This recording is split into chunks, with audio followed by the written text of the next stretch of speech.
the mic right, the shoe. Seeking a place with young free, and I got what it takes to rock the mic right, the shoe. Seeking a place with young free, and I got what it takes to rock the mic right, still watch what you say out your mouth, cause 50 shots still turn the gun out. I'm Mr. Hood when I'm traveling. Hood when I'm traveling. Hood when I'm traveling. Hood when I'm traveling. Get that when I'm traveling. Six pack wood when I'm traveling. Hood when I'm traveling. Hood when I'm traveling. Hood when I'm traveling. Hood when I'm traveling. Get that when I'm traveling. Six pack wood when I'm traveling. The shoe. Seeking a place with young free, and I got what it takes to rock the mic right. The shoe. Seeking a place with young free, and I got what it takes to rock the mic right. The shoe. Seeking a place with young free, and I got what it takes to rock the mic right. Still watch what you say out your mouth, cause 50 shots still turn the gun out. I'm Mr. Hood when I'm traveling. Hood when I'm traveling. Hood when I'm traveling. Hood when I'm traveling. Get that when I'm traveling. Six pack wood when I'm traveling. Hood when I'm traveling. Hood when I'm traveling. Hood when I'm traveling. But Ish, what can't be fleeting? And then you're letting him lead you. It doesn't matter how you feel. Saying he's led by God, but you feel like God is not telling y'all that. Do you still follow him?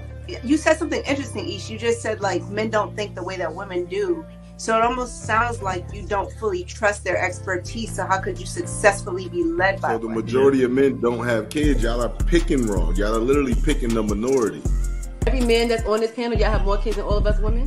51% of black men are single and childless. Excuses for the statistics. The statistics don't bode well in your favor. So you say things like, okay, are they shooting blanks? Or they because men, I don't feel like men are overall passive aggressive. The majority of men. Do you think that silence is that passive aggressive? Because we will do that. Yeah, because there's niggas that'll use that as a way to trigger a woman. Like, because a lot of time a woman will tell you, like, when you're silent, it makes me feel like I'm ignored. So a nigga will do that intentionally.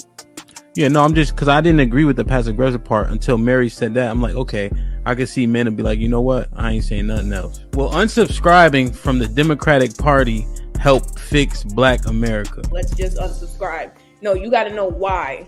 I don't think so. That's the only thing that get black people together. You know what I'm saying? Like that's shit like that. Shit like that. Shit like that. Wow. Like that. What I think will fix is if black people truly understood politics.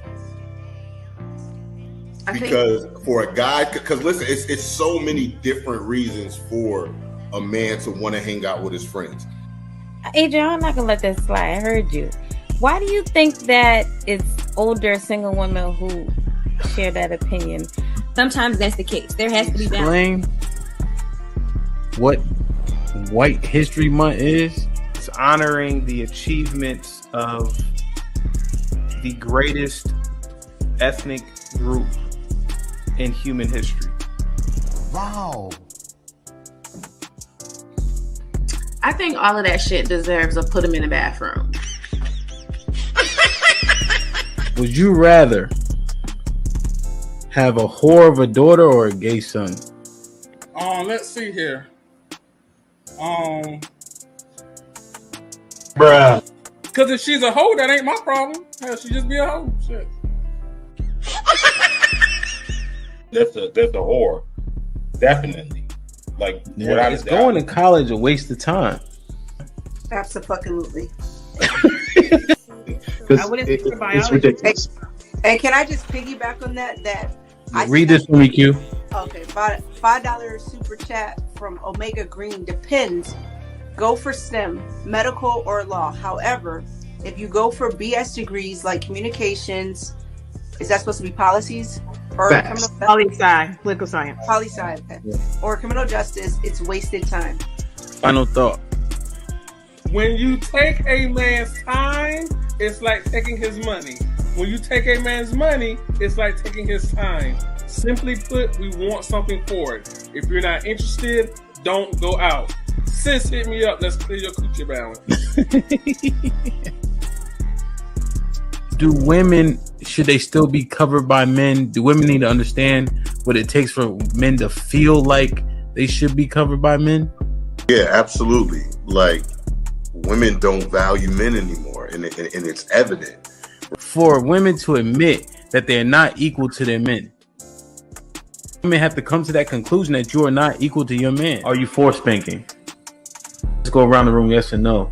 Q, you for spanking? Absolutely. Age. Okay, so big kids don't get spankings? You gotta fight them niggas. There's no difference between divorced women and single mothers. The man will, in both circumstances, suffer comparably with no benefit to himself. The benefits don't outweigh the cost.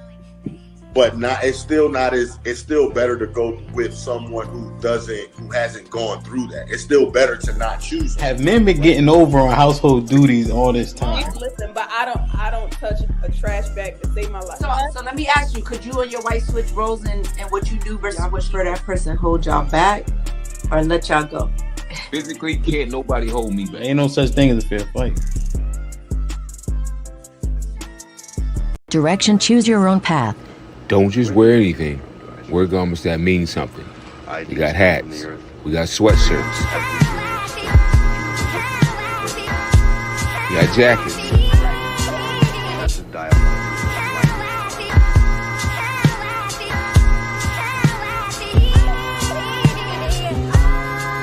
We even got hoodies.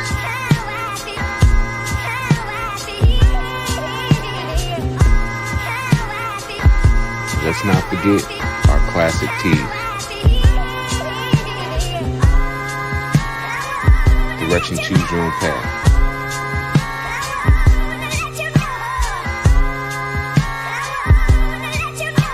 The message is always in the cloth, the colors, the designs, the fit. Basically, pay attention, stay alert, and remember, choose your own path.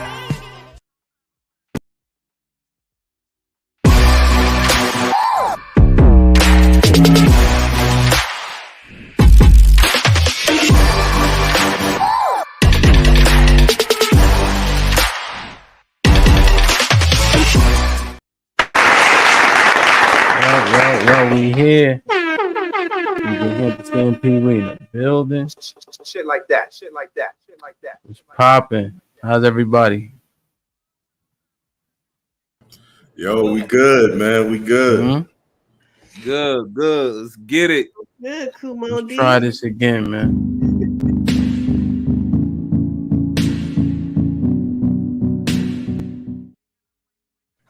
Yo, we here. You can hit the stampede. We in the building. Shit like that. It's popping. How's everybody? Yo, We good. Yo, they got sis. Yo, they got sis tonight. You know it's only right. You know she the skin complexion police. Don't let the shit slide, man. Mr. White was popping. Yo, what's good, man? It's good to see y'all, man. Mm-hmm. How's everything? You all right? Hey, I'm good, man. How you doing over there with them shades, man? You got punched in the face or something? What's good, man? No, just classism. You know what I mean? Oh, my man here for this bougie shit tonight. I see. Like, I know what time it is. Hey, how was it working for the white man today? You good? I was off today. I only work for myself. Who let you off? I mean, shit, the holidays. I got Monday, Tuesday, and Wednesday off. Cute. Wait, hold on. So you about to shame me for having a job? Listen, man. I'm just saying, bro. Like, you know, I mean, I'm glad they give you your days off. You ain't never have a job. How long have you been since you ain't have a Listen, job? man, enjoy your freedom. Boy, niggas got 3 months of being a full-time entrepreneur. And he throwing shade. That's crazy. 3 months. Come on, my boy. Working that slave shit, and I ain't made shit. You good? I'm great, baby. Shit like that. Mary, what up, though? What's up? Listen, let me make a comment real quick, right? There gotta be the most sassiest set of niggas in these comments that I've ever seen in my life. I've never seen so many niggas talk about how long my lashes are and how much men do not like them. If I was to put my pussy on a platter for any of these niggas, they would take it with or without my lashes. Why is that? What? Because I look good. Yeah, I know. I remember last time you said because you light skin, they like you a little better. Is that what you're getting to? Here you go with this shit. I mean, if it's a preference, everybody got their own preference. Okay, starting already. Got it. But y'all niggas is sassy. Well, be prepared in these comments because them niggas. Alex, what's popping? Hey, Ham. Hey, everyone. What's I like goody? the glasses tonight, Ham. What's up with you? How the baby treat you? She's good. I'm watching her here on this monitor, so hopefully she stays asleep. You still like it? I mean, doesn't matter if I like it or not. She ain't going nowhere, but yes, I love it so far. Okay. I respect it, man. Stop the cap. Here you go. Bob, what's popping? What's popping, man? Yo, salute to everybody that's in the chat. Salute to the panel tonight. Yo, everybody in the chat, y'all make sure y'all check out my website, directioncylp.com. I got another website, restrictedgarments.com. Yo, hey, Ham, I got a package for you coming. Let's get it. Shit like that. Hey, you see the type of privileges you get in this class of nigga? Absolutely. You know what I mean? Love, what up, though? What's good? It's been a minute. I ain't seen you in a while. Yeah, man. You know what I mean? Trying to get the energy up, but it's a lot of I feel like I had to separate myself a little bit tonight. You know what I mean? That's how you do it? By putting on glasses? Sunglasses? These are the primes. If you see, you're not in tune, right? You don't understand. You wear low top you wear low top ones. You know what I mean? Are they? No, they're mids. And are they? Yeah, same difference. You know what I mean? It's just you don't. Are the glasses wearing you, or you wearing the glasses? Which one? You're not in the know. You see what I'm saying? Are they wearing you, or are you wearing the glasses? Makes a big difference. Let me ask you a question. No. Which ones are more preferable? Air Max 95 or 97? Like I said. I know. Just hush for a second. Let me speak to people that question. that know a little bit more about, I want style and things of that nature. You know what I'm saying? make style. Style don't make me. That's the problem with you new niggas. But next. Yeah, I hear you. Check your Instagram followers.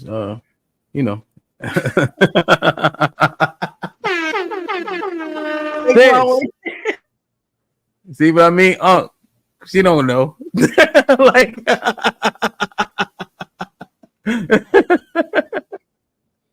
they said he got the hair.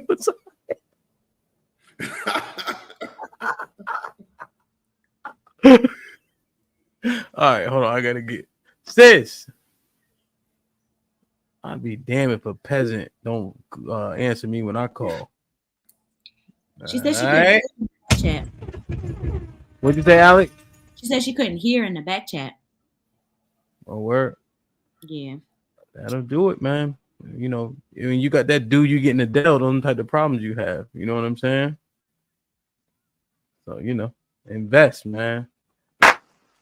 Yeah, subscribe, tell a friend, hit that like button if you can. That helps the channel the most. Shit like that. All right. Let's start with the colorism in our community.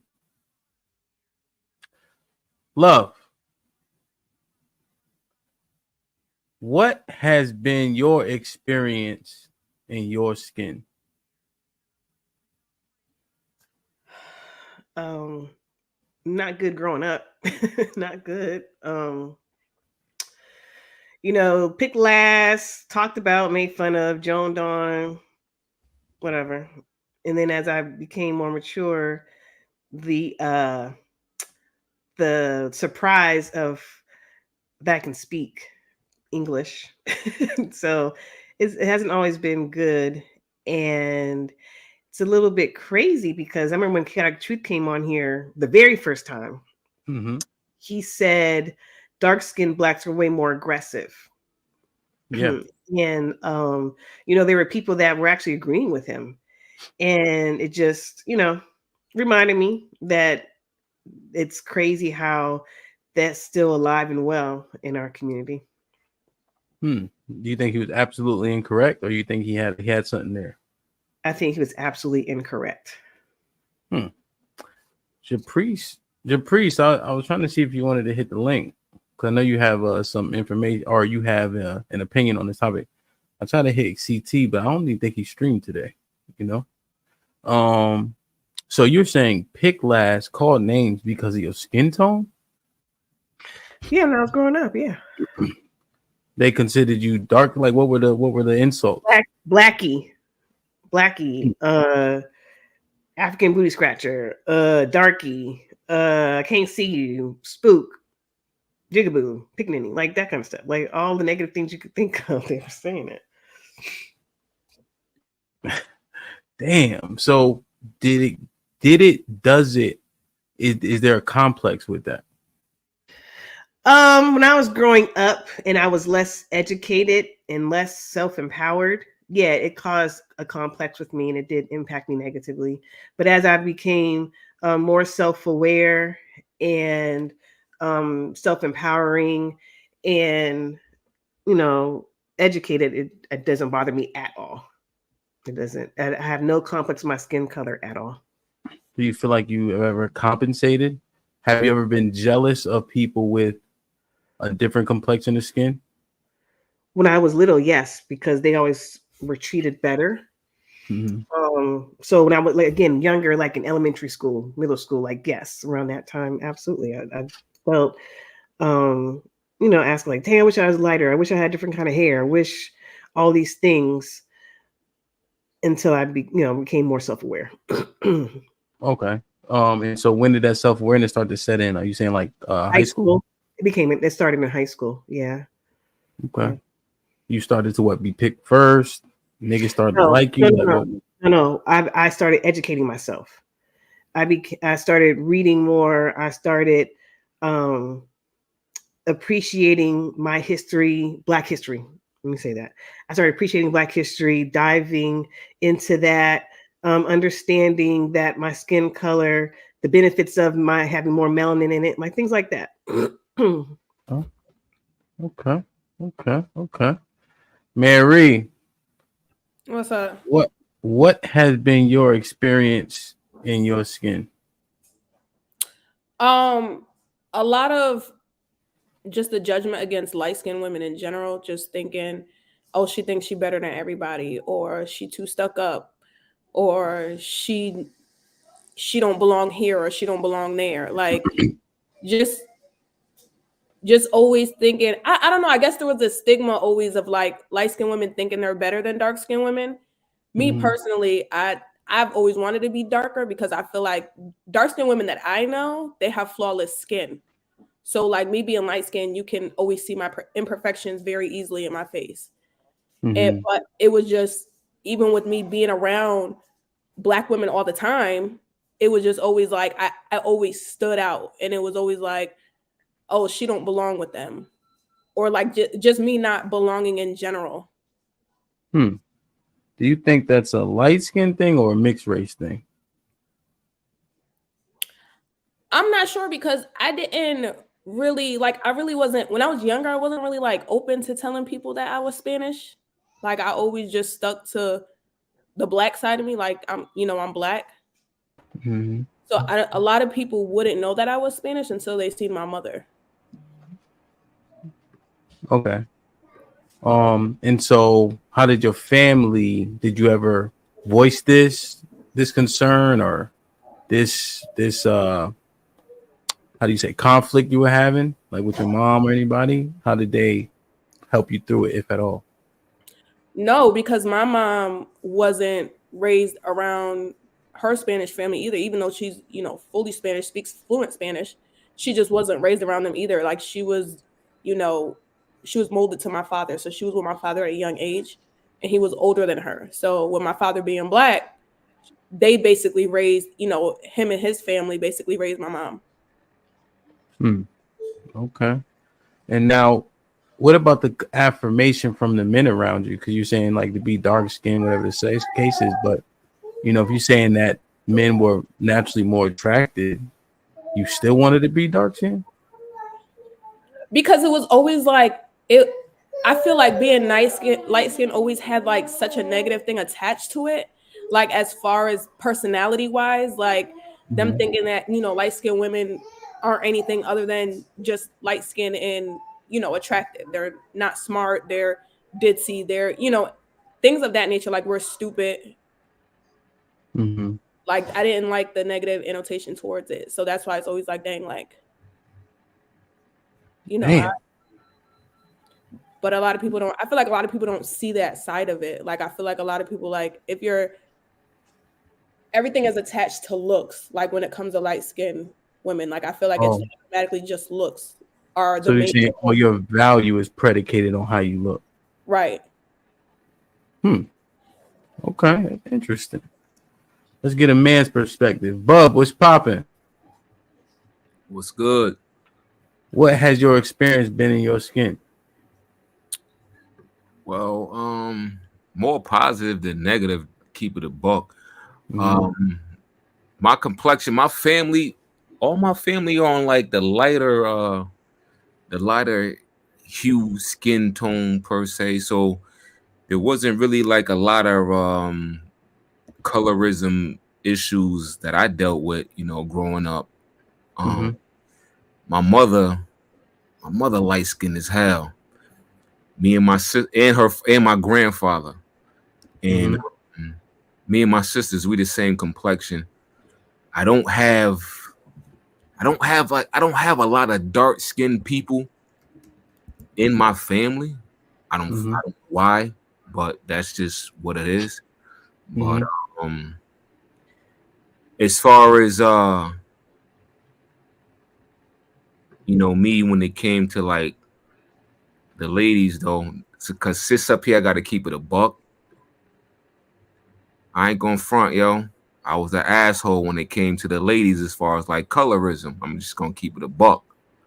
I did lean towards the lighter skin tone.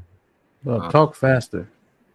The lighter skin tone Black females, the Hispanics and all that shit. So why? To tell you the truth, I think it's because of the environment that I came up in. Fucking New Britain. Yeah, New Britain. Do you think your complexion has anything to do with you leaning so heavily into the one drop rule?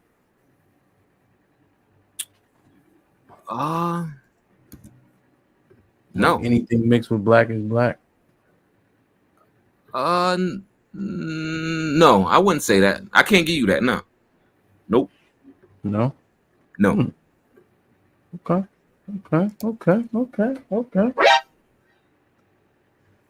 Mr. White, how has your experience been in your skin?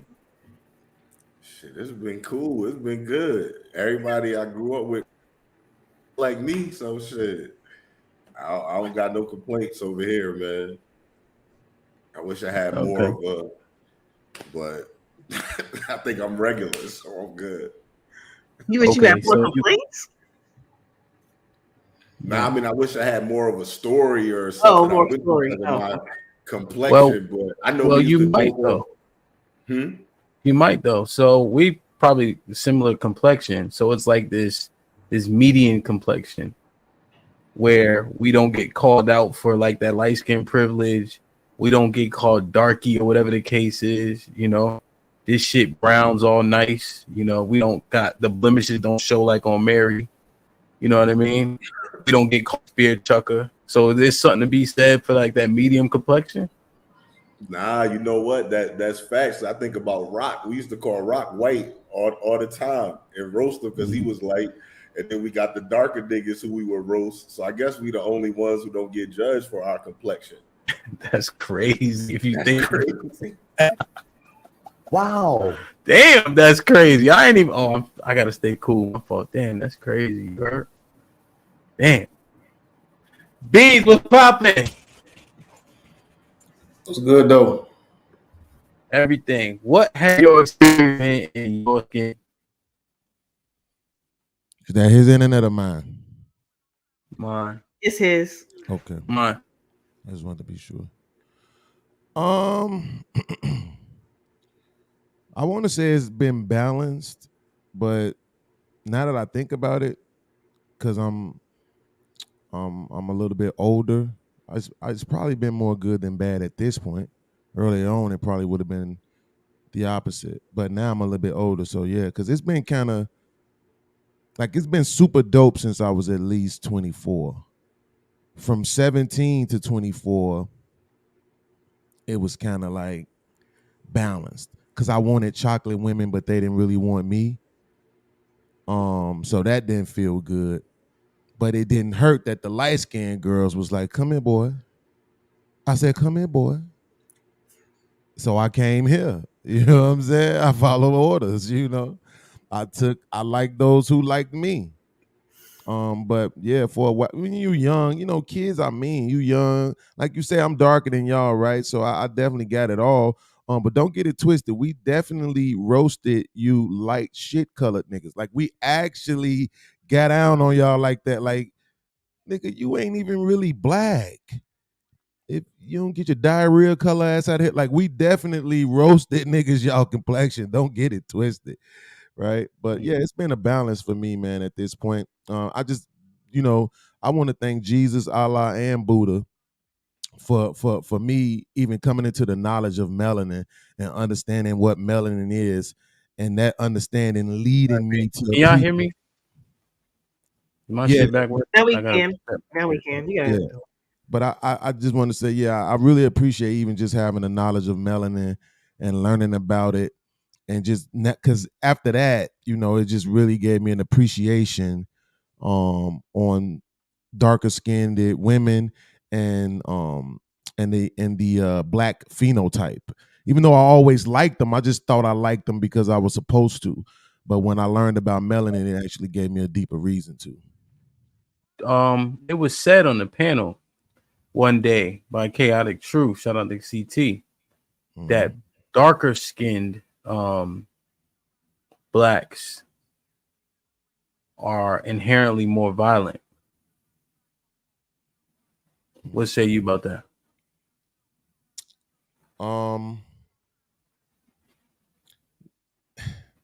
See, I could say no, right? But I don't actually believe no. The problem is that I believe yes. But it's not like I think it's because we dark, right? That's not what I think it is. I think our experiences make us more violent. So I've had to explain this to a few sisters, right? If you're the prettiest dark-skinned woman in the world would probably be considered the prettiest woman in the world. But on the other side of that spectrum, if you're the nastiest, most bitter, most vitriol, most nigga, you doing all that extra shit, it's gonna look like it's the worst, right? Same thing with men. If you're a man and you're a pretty ass black man, it's probably gonna be the best shit in the world. But if we're aggressive, mean, violent, you see us with guns, it looked the worst, right? So I think that's kind of like how we viewed, and we kind of get that growing up. We kind of notice it growing up. You feel like it's favoritism towards those that's lighter than you. So I wouldn't say inherently, but I would say it's inherent in the world for us to be treated a certain way, that we do become very, very aggressive, which absolutely leads to violence. So you're saying it's like there's no middle ground. Y'all don't get no grace. No, I'm not saying we don't get grace. I'm not saying we don't get grace. I'm saying everybody knows that dark-skinned people get shitted on for being dark-skinned. So where does the grace come in? But I'm saying it takes for a light-skinned person to tell you what their experiences are for you to understand that they go through their own version of colorism. You don't just automatically think that they do, right? But they do. But everybody knows that dark-skinned people get shitted on. But how you articulated it was, if you dark skinned, you could be super duper handsome. That's how they consider you. But then if you get angry and whatever the case is, you already considered the worst. So I'm feeling like there's no middle ground, which mean there's a void of grace somewhere. No, there's absolutely a middle ground for those who are not angry and bitter, right? And for those who may not be the best looking, right? The same way how they say we give Latina women a pass, which I agree with the sisters when they say that. It's a bunch of Latina women, a bunch of quote unquote exotic spicy women that I see niggas fawning over, and I'll be like, dog, that shit ain't all that. Like, I realize you're only giving it a pass because of the ethnicity, right? So, but we have that same thing. We have that same middle ground. We absolutely do. Yes, absolutely. How you think I got laid so much? And I've been broke all my life. But I was beautiful. Well, but that's what I'm saying though. Dark skinned niggas don't get to be like you all right. They either be handsome or the women ain't fucking with them. That's what I'm saying. I don't think that that's true. I think that dark skinned guys get a pass too, right? We see dark skinned fat boys killing the game in the early 2000s, right? If you was fat and had braids and like a Chevy, they was getting all the girls. It didn't matter what the color the girl was. They was getting the ball. That's why I Fat started. dudes? You said fat dudes, Beans? Absolutely. All you had to do was dress nice. Absolutely. I'm telling you, all you had to do was dress nice. Like, Hey, just because let me tell you something, Beans. Just because Mary unmuted and said that does not further your point along. Yes, it does. But it's the truth. A woman agreeing with me makes it valid that much more. It's not the truth. It is the truth. Fat dark nigga did not get no, huh? Yeah, I think Biggie got y'all fucked up thinking that was the norm. See, now you disrespectful. You gonna go to the cross-eyed crispy nigga. We not talking about him. We talking about regular black but big. You ain't right. You ain't right at all. Put it. Rest in peace, Big man. Damn. Absolutely. Alex, what has your experience been in your skin? It's been a balance. I didn't think my skin color was an issue until outside of my home until maybe like high school. And I think what came along with that was feeling like I had to overcompensate for being light skinned. I think for being the only lighter one out of my friend group, being the lightest one in my family too. The only real insults that I heard is for talking about like name calling would be like you're yellow, pale, or whatever the case is. But I definitely felt that from darker women. There was overcompensation. There was feeling like you think you're better because you're lighter skinned, or you're not really black because you look like this. And then when it comes to your hair, your parents can't be black. You can't be this. I'm not going to say it necessarily bothered me. It was more of an annoyance of things, but it's just like, no, I'm black. So they were literally like, I definitely felt moments when I had to like I did on the show before, like, no, these are my parents. This is what they look like. They're black. They're not anything else. We're not Hispanic. We're not this. We're not that. Like, they are black. Mm-hmm. But I definitely have experienced the privilege of being a lighter skinned woman. I think anyone who's light skinned who tells you there isn't any privilege in that, that's a lie. I have heard men say, you know, I have a preference towards lighter skinned women. I have had my friends say that they feel like I've gotten more attention because I was lighter skinned, and they sometimes feel like they're in the shadow in the back of that. And I think for me, that's disheartening because to me, I mean, like, you're beautiful, you're my friend, it has nothing to do with complexion, but I can't take away from how they feel about it. There was a point where I wanted to be darker in the group of my friends simply because of the fact that I didn't want them feeling bad because I'm around.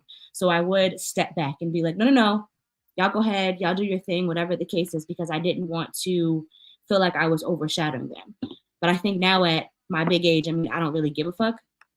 It is what it is. But when I was at home in Connecticut, it was definitely an issue. When I got to college, maybe because I went to an HBCU, there were all shades of Black people there. So it wasn't something that necessarily bothered me. But growing up, that's kind of when I had the inner turmoil about it. But now I don't really give a shit. So you felt like you was getting a nod So you felt guilty? Yeah. Yeah. Must be nice, huh?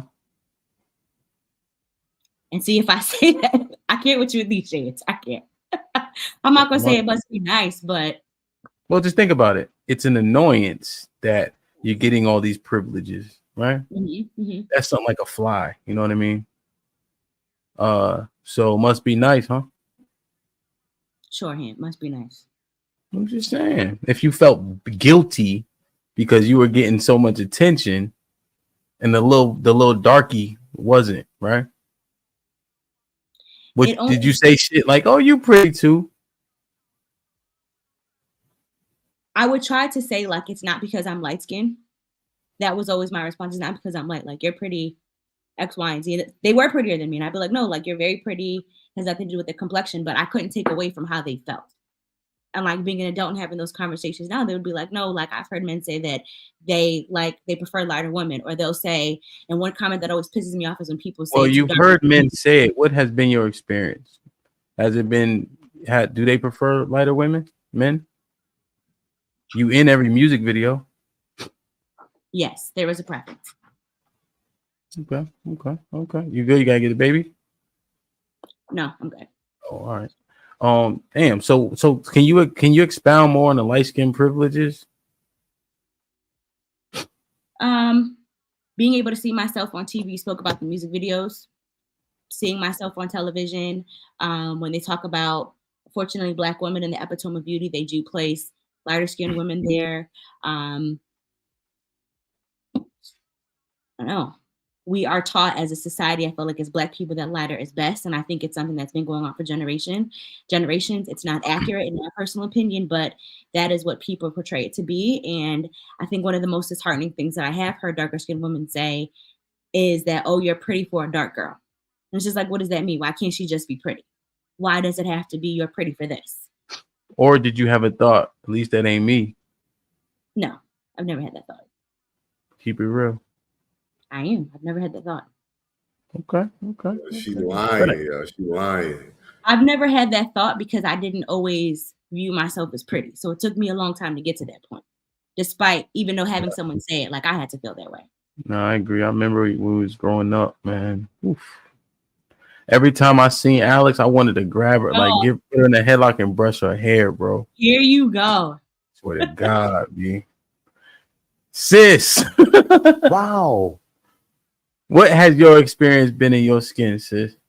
I don't know. I think I've been safe overall. You know, I think I'm with you and Adrian there. I didn't really have to experience the either direction. You know. Yeah. I will say this. I miss being in North Carolina. You know, the men there, the preference would be more like my complexion. So I used to get a lot of love. Here, I blame Bub. It's the men want either white or Puerto Rican. Stressful. Right. Damn. Bub, y'all niggas done sold out up there, man. Nah, bro. Shit, I changed. Shit, but if you look at the brothers, she ain't lying. She not lying. That's why I gave it up immediately. She wasn't about to fucking Eminem me. I gave that shit up immediately because I know where she going. Shout out to Chief, you know what I mean?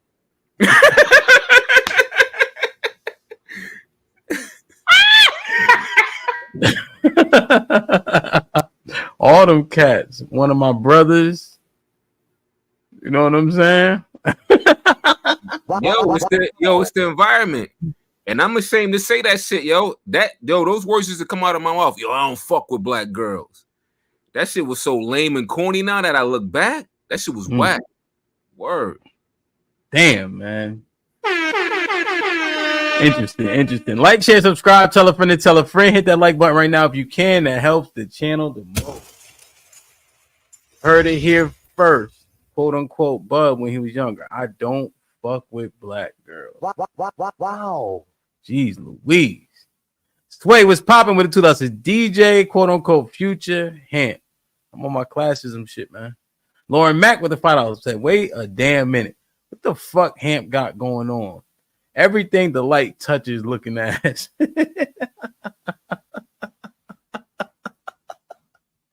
Corey Love was popping with the $10. Says, can y'all speak to how your family treated you due to your skin tone? Salute, Hamp. Oh, okay, we can inquire. Transparency and merit with the $5 says many wealthy blacks and mixed folks take a pro-black persona as a way of overcompensating. Damn. Okay. Marcus Evans was popping with the $5 says, I believe this whole colorism was one of the tactics used to divide and conquer us as a people. Same with classism. Opinionated reality with the $2 says, I def had the same experiences as love. Okay. Shout out to the brother. Shanika was popping. She got that pop mob symbol in the building. Since you want to be sassy and time me out. Don't time nobody out, yo. Hey, Beans, do you know if it lets you know who times people out? You're on mute. You're on mute.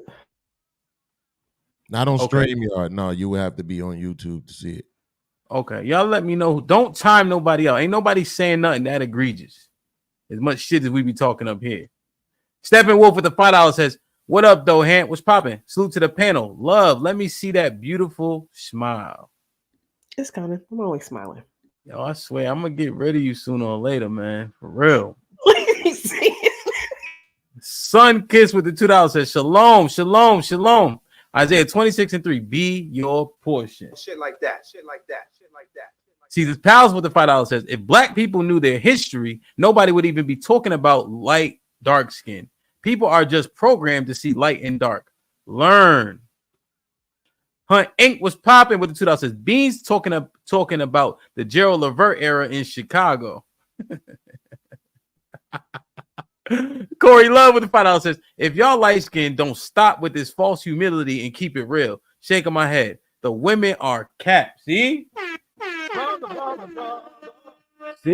That's that shit, Corey. See, I'm on my cool shit today. That's why I ain't been really pressing them. But I'm about to take these fucking shades off, B. Real shit. Come on, man. Brother. The Red Pill Ranger with the $5. What up, though? He says, men don't care about complexion as y'all think when it comes to sex or even relationships.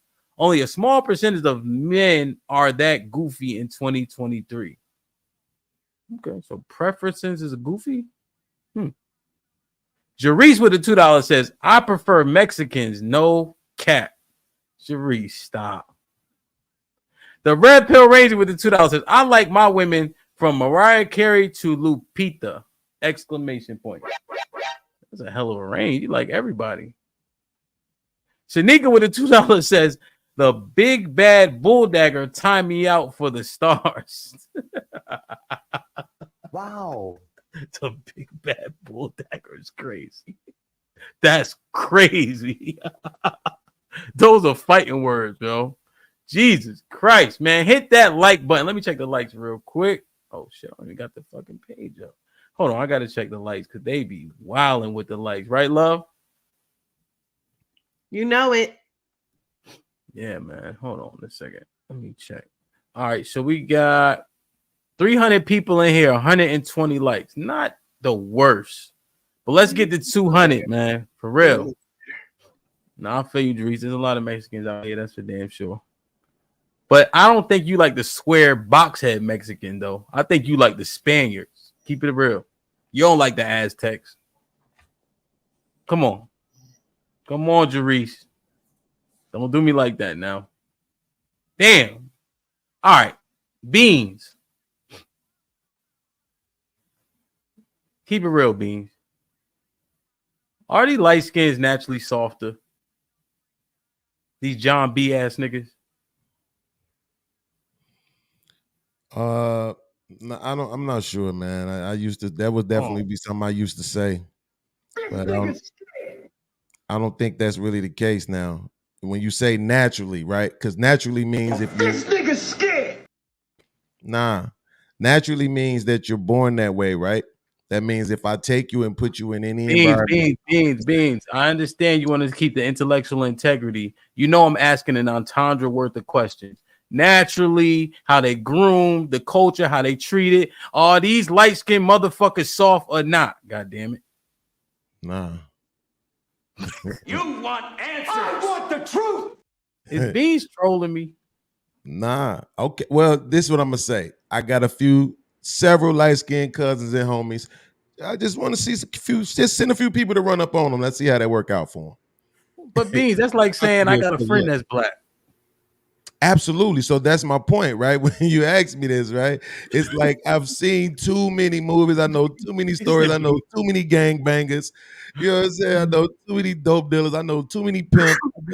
And then a lot of them niggas was light-skinned. And that's what I'm saying. We all had that same opinion about light-skinned this, light-skinned that. But those guys, like everybody else, when they get tired of getting pushed on, they start pushing back. It is what it is. Niggas will take your teeth out your mouth. I don't care what color they are. All right, Beans, man. Beans, y'all some tap dancing motherfuckers tonight, boy. I'm gonna have to drop this link, man. Where's Mr. Fantastic when you need him?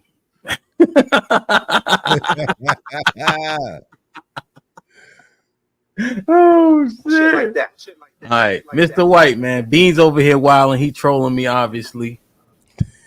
I literally stopped my day to make sure I found this clip for him because I love him. He up here trolling me. Hell, my son light skinned. I can't sell him out, bro.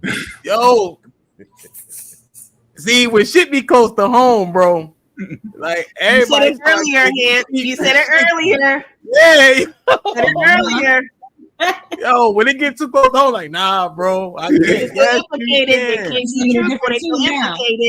Come on now, Beans. I got faith in you. Come on. All right, let the light skinned nigga speak. Bub. I'm not light skinned. Shit. Nigga, yeah, the motherfuckers. You are light skinned. Yo, yeah, they soft. Skitty.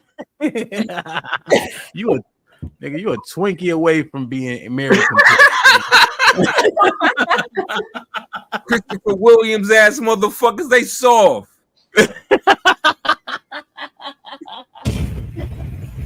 Yo, what make them so soft, yo? Yo, they complexion, they S curls. Word. It's in their DNA. No, are you saying they because you're not including yourself? I'm not including. I'm a killer. I'm not including myself. But you are light skinned. You understand that, right? I'm not the light skin you talking about. What you doing? What kind of light skin are you, Bub? Yo, I'm different. Okay. Yo. Okay. I was that raging bull that Shorty was talking about. Word. Now, question: was that an overcompensation for being light skinned? Shit, nah. That's because of the stigma. Nah, it wasn't that. It had nothing to do with my skin complexion. That shit had to do with my upbringing. I blame it on my mother. Damn. Okay. Love, sis. I'm gonna leave it to high yellow niggas in the corner for a second. Do y'all beauty light skinned motherfuckers as soft? Keep it real. Women, you know what I'm asking. So I remember when I was growing up, we called them pretty boys. And I always had an aversion to them. I didn't really like the pretty boys, light skinned, curly haired dudes. Like they acted. I don't want to say any different. Pretty boys, and that meant softer. Growing up, it did, you know. And who said the Jerry curl or the S curl, or whatever? Like they had that kind of hair, whatever.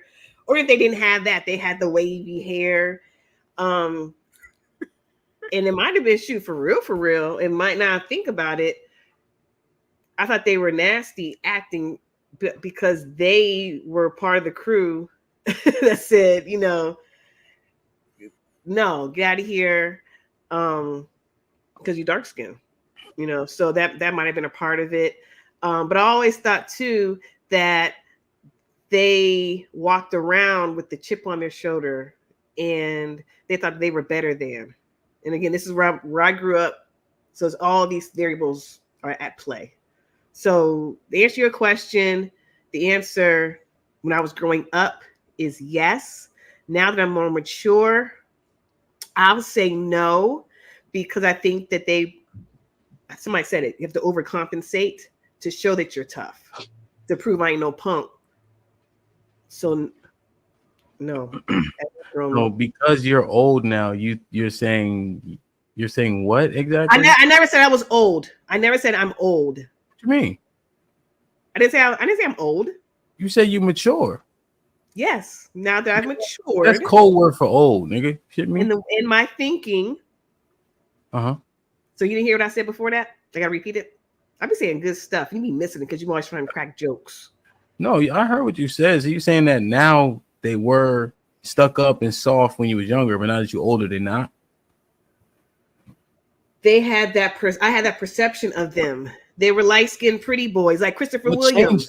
What changed it? I think that the woke culture changed it.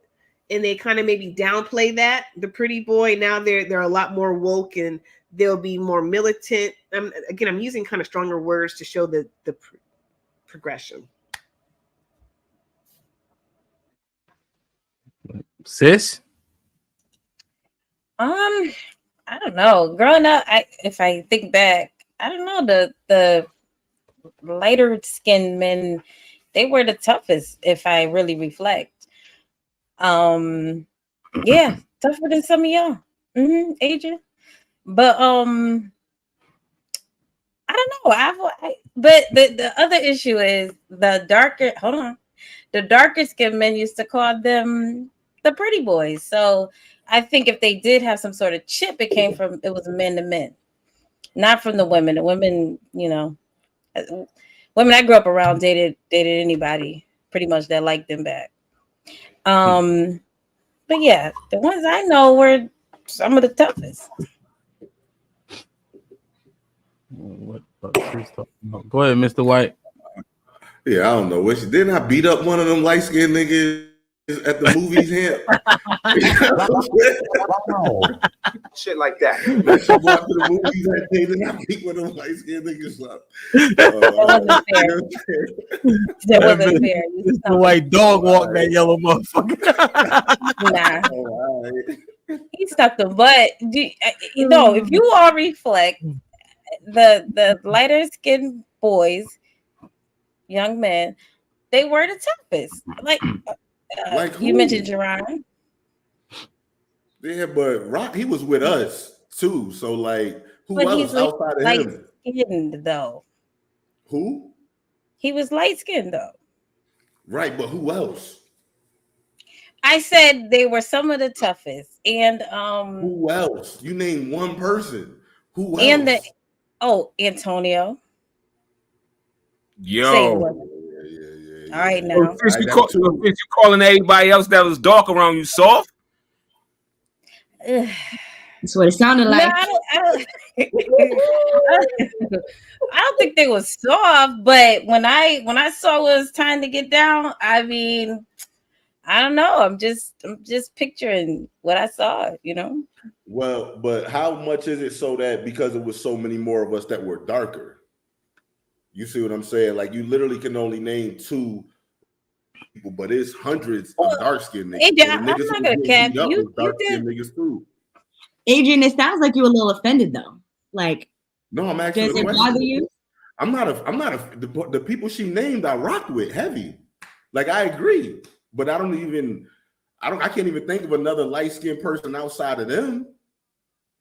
And then it comes down to numbers, right? So if 95% of the niggas that we grew up with is all dark skinned and only 5% light skinned, it's gonna automatically seem disproportional. Because most of the niggas who got beat up was thinking of the toughest of the tough. I'm thinking of the toughest. Okay, so those 2 came to mind. Okay, now, Adrian, I could say I don't know if you want to be 2, but yeah, you beat up a few people, about 4. So Antonio lost that fight CBH to man. Man, black as midnight. What'd you say? I can't hardly hear. It's all right. Interesting. Like, share, subscribe, tell a friend, hit that like button right now if you can. That helps the channel the most. We catch up on these super chats real quick. Let's make sure the likes is up, man. For a like with the $2. Y'all need to stop hating light skin. Shit goofy. We ain't hating, motherfucker. We having a conversation. Miss Polly Wright with the $5. Hint, why you in the dark and covered up? To look 3 shades dark. Miss Polly, you just mad I make you cover your breasts up every time you hit the panel. Corey Love with the $5 says, Hint made the light in his room darker just for the show. We see you, my bro. No, I didn't. The Red Pill Ranger with the $5 says, after Tyrese, Wesley Snipes, Tyson Bedford, Tate Diggs, Morris Chestnut, etc. came out, light-skinned dude took a back seat. Yo, for the light with the 2000, the toughest dudes I knew were light-skinned dudes in high school. Sis, you planted for light in the chat just to back up what you're saying. I'm just being honest. I wasn't throwing shade. I'm broke, baby. Look, Garrett was popping with the 20 ball. Worldwide technology, Bridgewater Interiors, modular assembly innovation, Thompson Hospitality, etc. I could keep naming system. We understand. All right. I don't. That's Can you funny. explain that to me? I'm sorry. Can you explain that to me? I don't understand what he's saying. I think he's saying system in terms of like one of these constructs, like what Marcus was saying.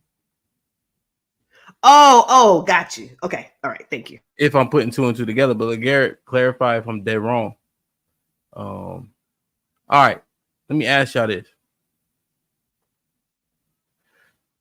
Is colorism still prevalent in the community? If so, what are the effects?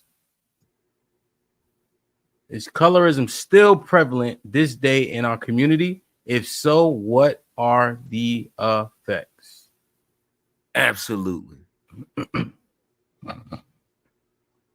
It is. Let's go. I think it's reversed. I think it's reversed now. I think black men and women are more are looked at as the more attractive people now.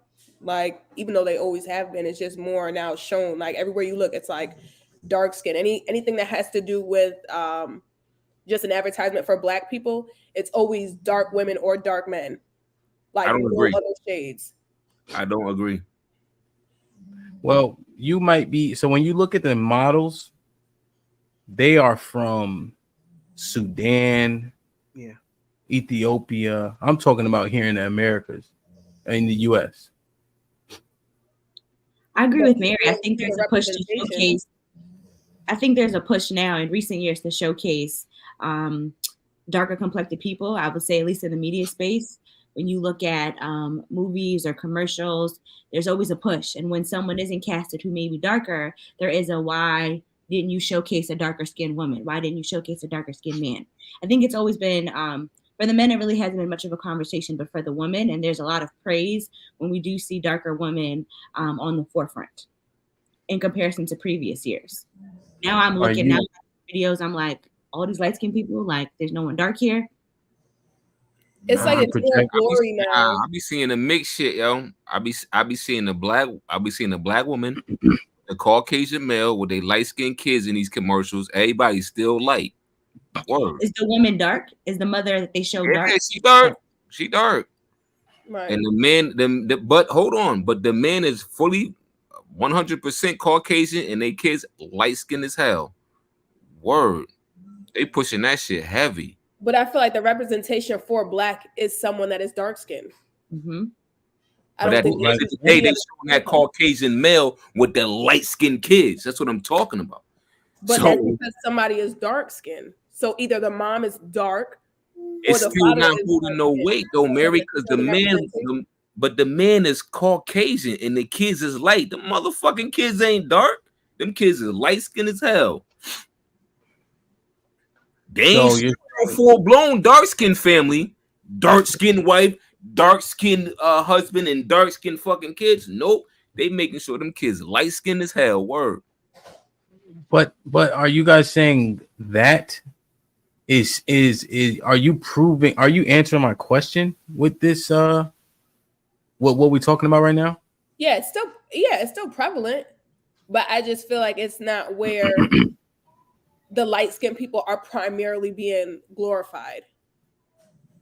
I feel like now it stands out more that it's like, oh, this black woman or this black man got this role, or they're doing this in this movie, or this dark skinned person's on this billboard, or things like that. I think it's more, just like a wow factor now when you have somebody that's with now being dark skinned people representing all black people. But what dark skin person is taking the lead in the film industry, in the music industry? Like who's leading? Who's leading right now? That's dark skin. That's in the forefront. Who's leading? Men or women? Are you all We're included? talking about both. Who's leading? Boy from Kenya. Who are they pushing out to the front, the forefront the most? The boy from Kenya that was in Get Out. Okay, I'll give you that one. Who else? That was Daniel Kaluuya. You had the guy who played what was that show? He was just with Lori Harvey. Snowfall. Actors. Yep, he was just with Lori Harvey. Well, yeah, just speaking of like media, you have Lupita, that became a whole movement. You have Coco Jones. You have Coco ain't that dark though, Alex. She's not the stereotypical light-skinned woman. She's not lighter skinned. Some years ago, you wouldn't have seen that. You wouldn't have seen her be pushed forward. Is Sexy Red? What is Sexy Red, like brown? Yeah, she brown. She brown and she ratchet though, so that don't really count. But is that feeding into colorism though? Is what I'm asking. You saying what's being propagated? Is that feeding colorism though? Absolutely.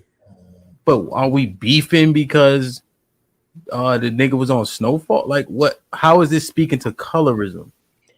So I don't think that was just a separation. I didn't think it was like, my bad, love. Go ahead. Go ahead, Mary. I thought it just spoke to separation, not necessarily like a negative, annotation towards it, like just the separation of it. So what I was going to say real quick. I don't think that colorism has an impact or are there any real effects like it used to be. And I'm saying how it used to be because, again, since like saying I'm older, I am older. There was just certain how, Black people were portrayed in the media a long time ago. I don't think it has effects now, detrimental effects, not colorism. I think the other word that you're going to talk about later on in this conversation is more prevalent and has impact, effects now, which is classism. But we're going to stay with colorism for right now. So I'm going to answer your question and saying, I don't believe it's as prevalent and it does not have heavy impact on the Black community now. Okay. Does anybody else? All right, let's do this real quick. Mr. White, is colorism still prevalent?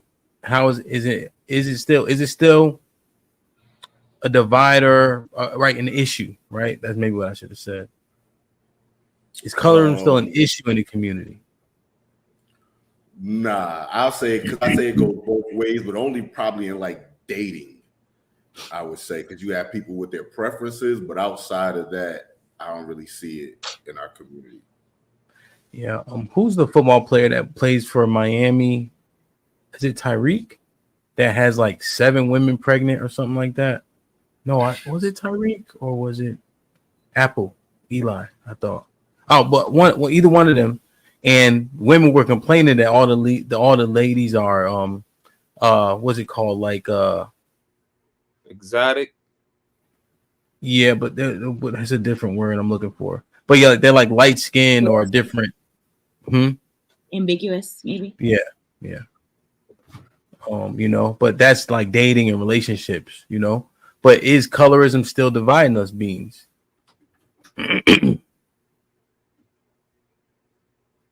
You on mute? Us, yes, but not like it's been said. Like it's not as prevalent. because the money thing is really the prevalent thing now. But absolutely though, I mean, truth be told, I was going to do a show, but I realized that if I did this show alone, I wouldn't be able to get the feedback that I wanted to get. I did a meme and everything, and the title of the show was "Why Don't People Want Dark-Skinned Babies?" Because they don't. They can lie all they want to, but people go out of their way, you know what I'm saying, to date folks who are lighter skinned and from other races and this and that. Now you can say, yeah, the women are sleeping with these dark-skinned men. Absolutely. You know what I'm saying? But majority men and a lot of women also don't want dark-skinned kids. I know guys who was in relationships with dark-skinned women for a long time, never had no kids. Soon as they got with their Puerto Rican wife, their Mexican wife, their white wife, they whatever non-dark-skinned wife, kids immediately. 2, 3, 4. So wait, let me ask you, Beans. Then you said so. Wait, because I kind of missed a little bit because I potty break. But it sounds like, or seems like, the men, black men, don't want dark skinned babies because they're choosing the racially ambiguous women. I don't necessarily see black women picking the racially ambiguous men, or even going with white men at the same rate that black men are going towards the racially ambiguous. And that's what I see. So I'm asking you. So you're saying it goes both ways? Yeah. So you think? Go ahead. They don't want y'all, so that's what's happening. I mean, we don't want them. We don't want them. That's what I mumble here. That's what I mumble. We don't want them. That's I mean, that's and not that's a good true. narrative. So for Camp's example, then that Miami Dolphins player that got 7 different baby mamas that are all light skinned or racially ambiguous. I mean, if they want to be a baby mama, well, more power to them. Like, good, we don't want you anyway. Then, like, that's fine. You don't want us, we don't want you. That's Who nice. don't want? It's Tyreek Hill. Come on, stop. Don't.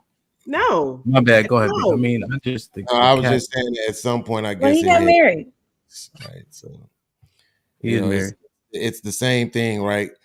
You want the guy, but then when the guy says, "I don't want you," I didn't want you anyway. Right? No, we don't check for them. We actually think it's gross. We don't. Yes. We think the throw up feeling when we think about a white man in his private part. That is disgusting.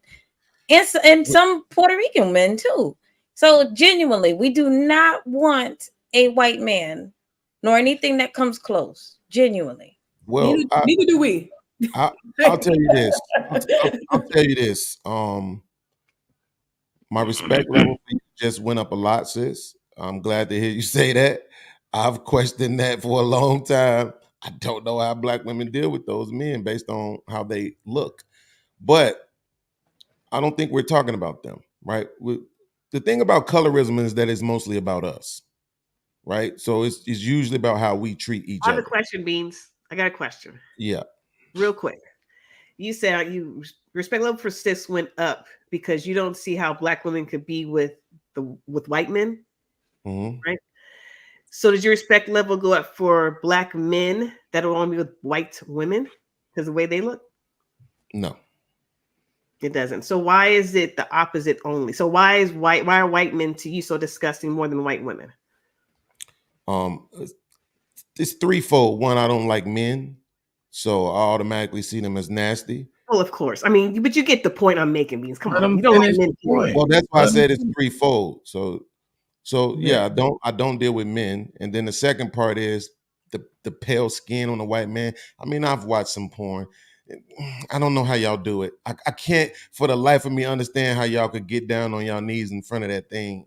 I don't care how much money he was offering you, right? But the third thing is that men and women are different. You're letting a man go inside of you, and men go inside of things. And I know men will go inside of virtually anything. So I don't judge men for being men. It just is what it is. It's different. I view men and women differently. I respect them for different reasons. Thank you for answering my question. Also, to clarify what we're actually speaking to is we were talking about the racially ambiguous exotic women that they're dating, and then those men wanting you. I'm not talking about white men. That wasn't the topic of discussion. Right. I specifically. literally just asked When you start talking, no, I'm not even speaking to that. But we talking about what we're talking about. So it would be like a person, maybe like a Drake, like for a prominent figure, as an example. Maybe a motherfucker that look like a Shamar Moore, like somebody you don't know if they like what's up or down. That's what we're talking about. That's all. That's the difference there. Yeah, it's what it the thing is, into Love's question earlier too, is I stated that I think it's more prevalent with men as it pertains to not trying to make dark-skinned babies than it is with women, because women love to have sex with dark-skinned men.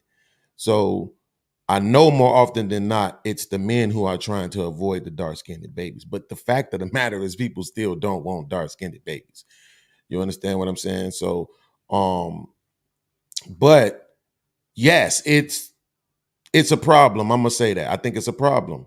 To me personally, it's like I had the same issue with the passport niggas.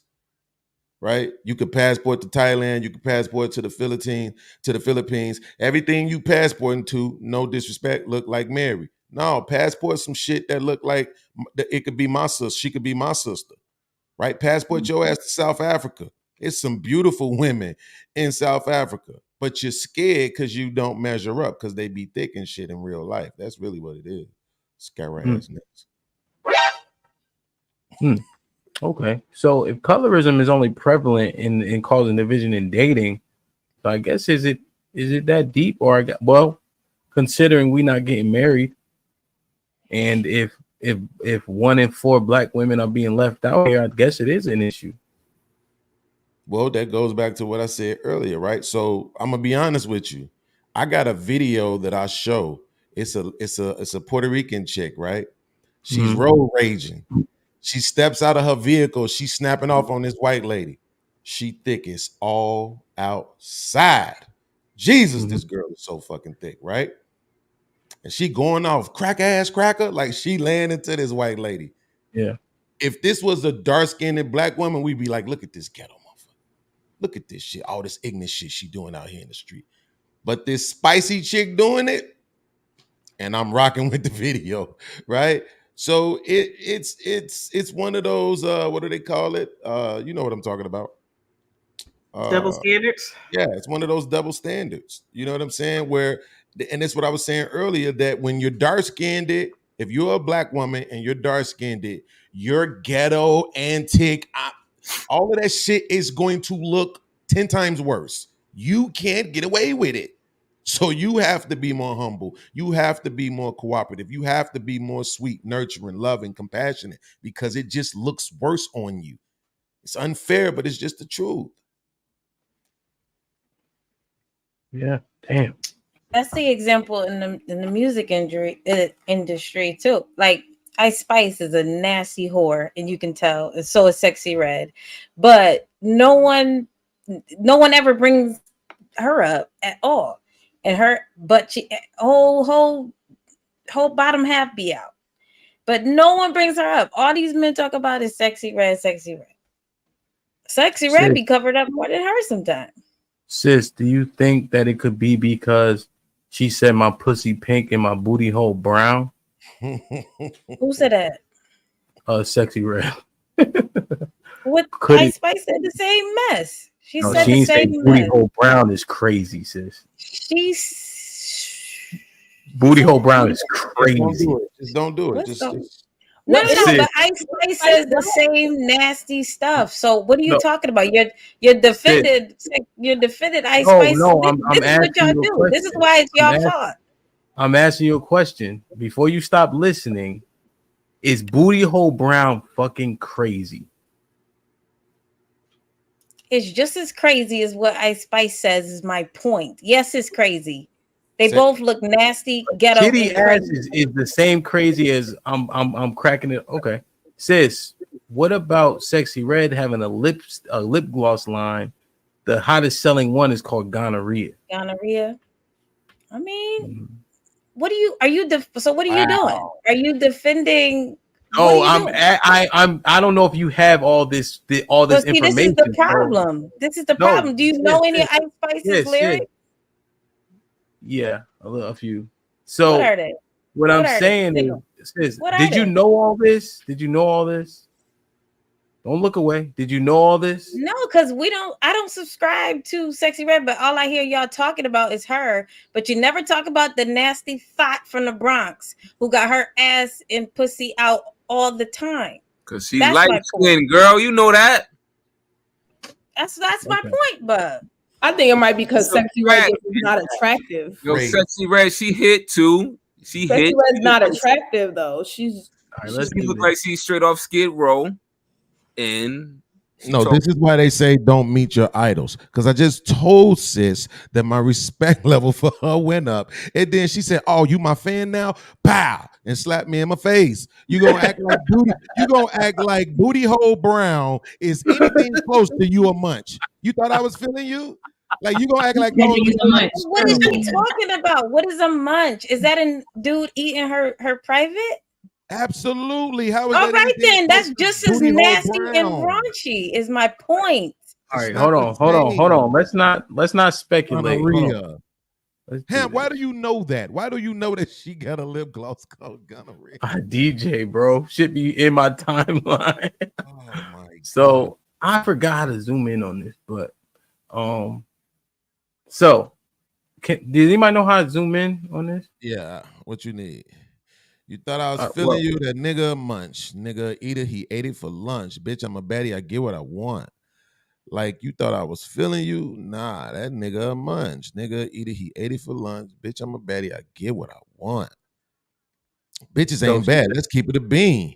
No, they mad that I be on the scene. Ass too fat, can't fit in my jeans. You was my stitch, but it's not what it seems. Oh, bars. You was my stitch, but it's not what it seems. Okay, then. It said, I got that wetty, I'm keeping it clean, sis.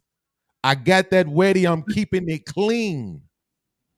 Fuck with niggas that's toting a bean. Saying you love me, but what do you mean? Pretty as fuck and he like that, I'm mean.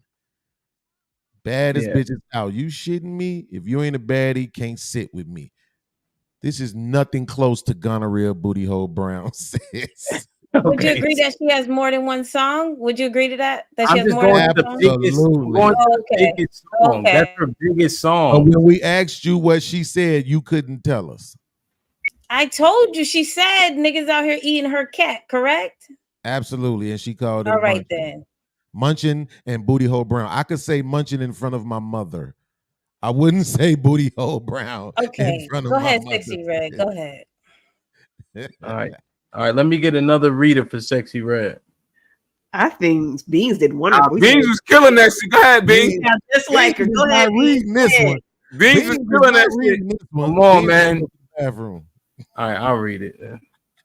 He said, I'm out of town, thugging with my rounds, my coochie pink, my booty hole brown. So this is edited. So this word says pussy here. Let me find that real one. Right. We get the point. Like sissy, because we're comparing lyrics, right? So you have to get the lyrics. Yeah, Love, but this is what the real world does, though. But this is the real world happening right in live time. You know what it is? The I denial. think they're both trashy. Yes. So, but we read the lyric. So what happened was this: we read the lyrics for their two most popular songs, right? Sis found a bias because we picked the two most popular songs from each one of the ladies, right? And then we're assessing the lyrics by side, word for word, and somehow it's the world making put them lyrics in them hoes' mouths. Nah, but listen, you didn't even go down, Sexy Red. You didn't even read it. Yeah, you got to go back and read it, him. You know what I'm saying? All right, my pussy pink booty hole brown was enough. Checkmate. Like, at that point. But this is what America does, and it's happening live in full force. And it's you black men that are the issue. Absolutely. You do know that Meg Thee Stallion be having her ass out and nobody complains about it, right? And she's I didn't hear you. Say it again. You do know that Meg Thee Stallion be having her ass out and she's chocolate. Why you got your hand up like that? And nobody complains because I am checkmating you with pride. Oh, okay. I'm out of town, thugging with my rounds, my coochie pink, my booty hole brown. Where the niggas at? Come looking for the hoes. Quit playing. Nigga, come suck a bitch toes. Pound town. Left pound town. Where my nigga, he just took a bitch down. Yeah, that nigga, he dick a bitch down. Yeah, that nigga eat me out. Pound town. Just left pound town. With my nigga, he just took a bitch down. So she's saying that shit twice. Uh-oh, I'm out here in Miami looking for a hoochie daddy. Where them niggas that get ratchet? My son need a new pappy? Get the fuck out. Yo, too many bitches. Where the niggas at? I'm trying to get my coochie scratched. I'm trying to get my coochie stretched. You know them dreadheads do it best. I like a nigga with a check. All my niggas give me neck. You know I'm sexy, I'm the best. I'm the shit little bitch, I'm that. I can't say his name because he be cheating. Yeah, and I'm the reason. And she, niggas love a bad bitch. What does Suki say? Nut on my tits. Pound town, just left pound town. Yeah. Go ahead, sis. Go ahead, sis. No. I didn't Go even ahead, know it sis. was bad. It looks like she went harder, and she probably made more money off that song. Go ahead, sis. She went hard. She had more to say. I did Now, not know is it this was the that problem? bad. Oh my god. Nigga, you got Mary blushing. You know it's bad. I didn't know it was that bad. Like, that's crazy. She had more to say. That's all you're gonna say. She said, "I'm looking for a new. My son need a new My pappy. son need a new pappy. I need my pussy scratched and stretched. So she got a scratch off. She got a scratch off coochie, huh? Why is your coochie itching like that? Like, But you don't understand why it's different. Not to mention when you add in the looks. She went harder. Better song. I feel like the hate towards her just comes down to her lyrics versus her looks. Absolutely. But her lip. Bread and butter with the $5. These days, niggas think they can cause planetary destruction by calling somebody goofy, lame, or weird. LOL. Miss Polly with the $5 says, I was covered today, exclamation point. But you are an Arabian prince. That's why you want me fully covered, sir. I get it now. Turn on the light, sir. It's 9 p.m. No, I want them to listen to you. All right? You already country as a motherfucker. You think I want them little titties out so they really can't hear you? Come on, man. Spoon Zaza with the $10. Beans, women choose who they babies for. You think black men ain't nutting in the black women they dating? So it can't be that the black women are staying on birth control in relationships, right? No, well. The dating pool roast with the $2. Look at the hypocrisy. That's when Beans was talking. He was just calling out what it is. Hood Mystic with the $2. Love showed her face now that Luna not around. Oh shit. Caesar's Pals with the $5. I can't agree with black men not wanting dark-skinned kids. We always make the few who go light-skinned as the majority. Passport bros go everywhere. Beans. J Rock with the $2. South Afro just as bad as USA. Western minded. Okay. What's up, J Rock? Welcome. J Rock with the $2. South African girls are hella bougie and materialist. Red Lion was popping with the $10. I keep thinking dumbfounded every time a black girl with white man trying to make look like the idea of proper is a white man. Am I wrong? If you would have paid that 20, you wouldn't have to skip the preposition. Appreciate you, Red Line, but it's kind of choppy. I keep thinking dumbfounded. I keep feeling dumbfounded every time a black girl with a white man is trying to make me look like the idea is proper. The proper is a white man. Am I wrong? It's tough. The idea. Yo, Lady O, I couldn't see y'all either. Lady O with the $5. Hand reading off those lyrics was straight comedy. Yo, I was trying to read in cadence, man. Jesus Christ. And Probably Yeah. this is a halo. This is just a stylistic thing. It's not whatever the Muslims wear. Shout out to them. Damn, man. I don't know. Sis, let's everybody look at sis. Sis. I didn't know she said all that. I thought it was just calm down. So do you gotta take your cape off, sis? Come on now. No, I think she went harder. I think it's a better song. Just think it is what it is. All right, it's the part where I just swallow a bottle of pills. Damn, man. Okay. Any other thoughts on colorism? Absolutely. Black women are fire. Light-skinned black women have the prettiest feet.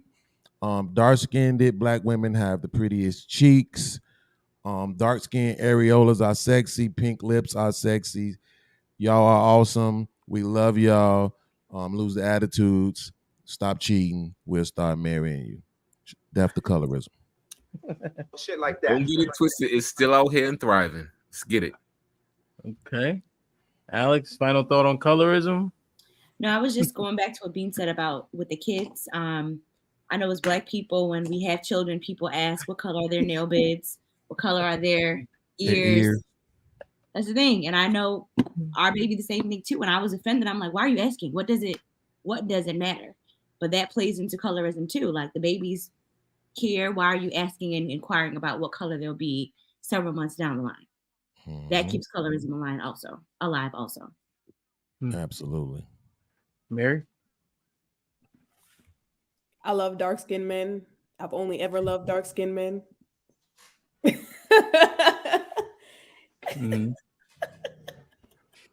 For the win. What are we talking about? Nah, somebody said something in the comments I read. People here. Don't stay out the comments. No. All right. Go ahead, Mr. White. I just want you to hit the song one more time for the people, man. No, bro, I'm not singing that shit no more. That up here at Pound Town. I must ban that song from this channel for life. How to let him go to Pound Town. No, bro, that shit crazy, bro. Any final thoughts on dumb shit and colorism? I don't think that was dumb. I think I made a good point. There's some other examples, but that's just a blatant example. And you all defended the culture, or what people say, the propaganda, that's a good word. You all defended that like no other. You guys are the problem when it comes to colorism. Men. I don't care, Beans. Like, people could see this and hear it. They're gonna know that you're not telling the truth. You know that, right?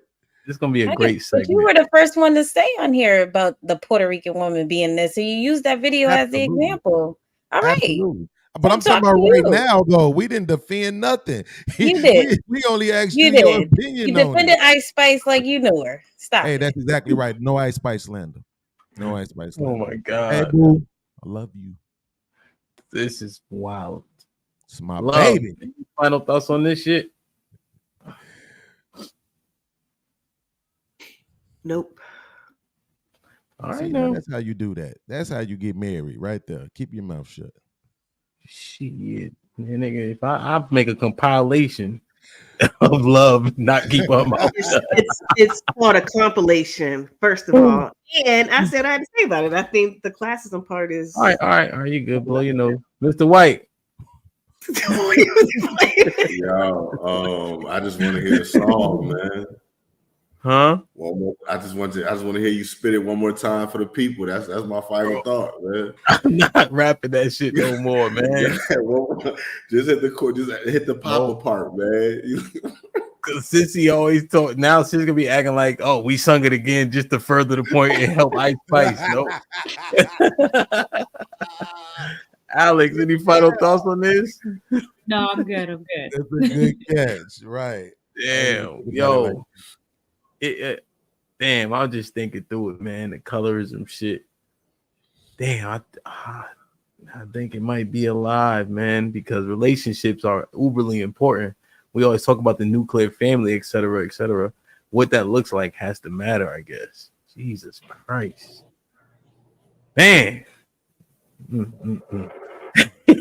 look at this shit. Yeah, No. you gotta hit it. Hip. Go ahead. Stand the RSS $2 for him to do ski. Now you got to do it. No. Look, Mr. Brick, y'all need to go to sleep, man. I'm not doing no ski. Damn, man. That shit. So glad I don't know what none of these songs is. Oh my God. Like, share, subscribe, tell a friend to tell a friend. Hit that like button right now if you can. That helps the channel the most. Let me check the likes real quick. All right, come on, y'all. We got 366 people. We got 190 likes. Come on, man. Get the likes up, man. We need to get to 250, man. 250 is the goal. You heard? Everybody click off the chat. The chat should stop moving and go click the like button right now, man. That helps the channel the most. That's what get the algorithm more engagement. Then I have to slow down the chat. You know what I'm saying? Red Ion with the $10 says, you deserve it. To make it clear, black women sounds, acts, and performs and don't talk much when she is in a relationship with a white man. Oh, they saying y'all switch y'all style up. Y'all more submissive to the white men. Look at you talking about do what? Y'all crazy as hell. I'm not really up here. That might be a joke. Oh, wait a minute, Hamp. This is important, sis. Don't act like that song didn't get mad pushback. Okay, and that was a light-skinned chick and a dark-skinned chick, and that song got mad pushback, the WAP song. So don't do that. Ice Spice is just gorgeous. It wasn't about that. It's about Love, colorism. don't do that. Love, don't do that. Don't do It's that. about colorism. Don't Not do that. about who looks Hate better. don't look good on you, love. Stop. Nah, cut it. I ain't nobody hate on that little girl. She's funny looking. She has a bright red any Yeah, hair and she's super really duper is. light skin. She's funny looking. That's not hate because she's funny looking. Cut it out. Don't worry about it. Like, No, she look like Big And that's Kid. why I like your new name. I like your new name, Beans. She Yeah, do can I look speak like to the Big Ice Chud. Spice? Oh, he on mute. I thought he was on the phone. Oh, my bad. I thought you was on the phone, Bean. I want to speak to the Ice Spice fan club Here's doing coalition. this We little got one tired to go. joke, little reenactment joke. I like your new name, Leave though. her But mine. alone, man. Y'all always trying to make fun of her nose structure. It's okay. She's still cute. Oh, did I miss John? Hold on. She look like a little chipmunk. I like it.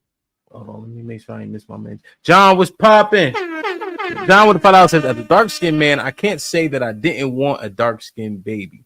I was teased when I was young and didn't want that for my baby girl. Just being real. Okay, that's transparent.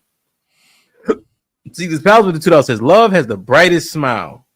Shame she's a feminist. Yeah. That part. Oh, that's crazy. Well, but see, that's one thing that he missed about that. He's dark-skinned. So, of course, as a dark-skinned man, you will still probably want to see yourself reinvented, reincarnated, so to speak, right? But we were talking about, like you said, the Drake, the Shamar Moore type cats. Them cats don't be wanting no dark-skinned babies. They don't. And that's what I'm saying. I got a bunch of friends that I can think of right now off the top of my head that was in relationships 3, 4, 5, 6, 7 years with dark-skinned girls, never had no kids. Got with girls that weren't dark-skinned, other races, kids immediately, family, marriage, the whole nine. Still Well, together Drake's today. mom is white, so wouldn't that be kind of more okay for him? Moore's mom is white too. So, Well, there you go. White moms. Okay. I mean, everybody different. I ain't want no light skinned sons. So you see him as soft, huh? Yeah, they're gonna be looked at as soft. Like they're gonna be light skinned as hell. Especially my 8-year-old. He light skinned, green eyes, dimples. Until he knocks somebody's teeth out on the bus stop. All right, cool. Once he knocks somebody's teeth out, they're gonna be like, "Oh, not him. He dark skinned on the inside." MC Heavy Tips with the $5 says, hello to the panel and chat. What's popping? All right, let's get to it, man. Classism in the black community. Is it even a thing for black people? Yes. Absolutely. Prove it. Look at your family. What about the classism though? Look at your family. When you break down the family structure, right? The family members that are more well off than those that aren't, they get hated on the most. Correct me if I'm wrong, because they think they get characterized as, oh, so and so think he better than us down here, right? Ain't that always the talk? Absolutely, because it's true. Exactly, and they deserve that shit, right? Correct me if I'm wrong, Beans. Don't they deserve it? Don't they deserve that higher pedestal? Don't they deserve it? But let's talk a little bit Yeah. more macro though. Let's talk more macro first. I don't think it's prevalent. I think we need more of it. Me too. I don't see it as a bad thing. I see the fact that we do not separate between the classes and black people. We all get pulled in a box, and then we don't speak out against the people who are shining the negative light, and now we all clump together. Exactly. What do y'all think? Are you saying a hierarchy specifically for blacks? Like not integrated blacks, but like blacks over here at a higher class, separated from blacks over here at a lower class?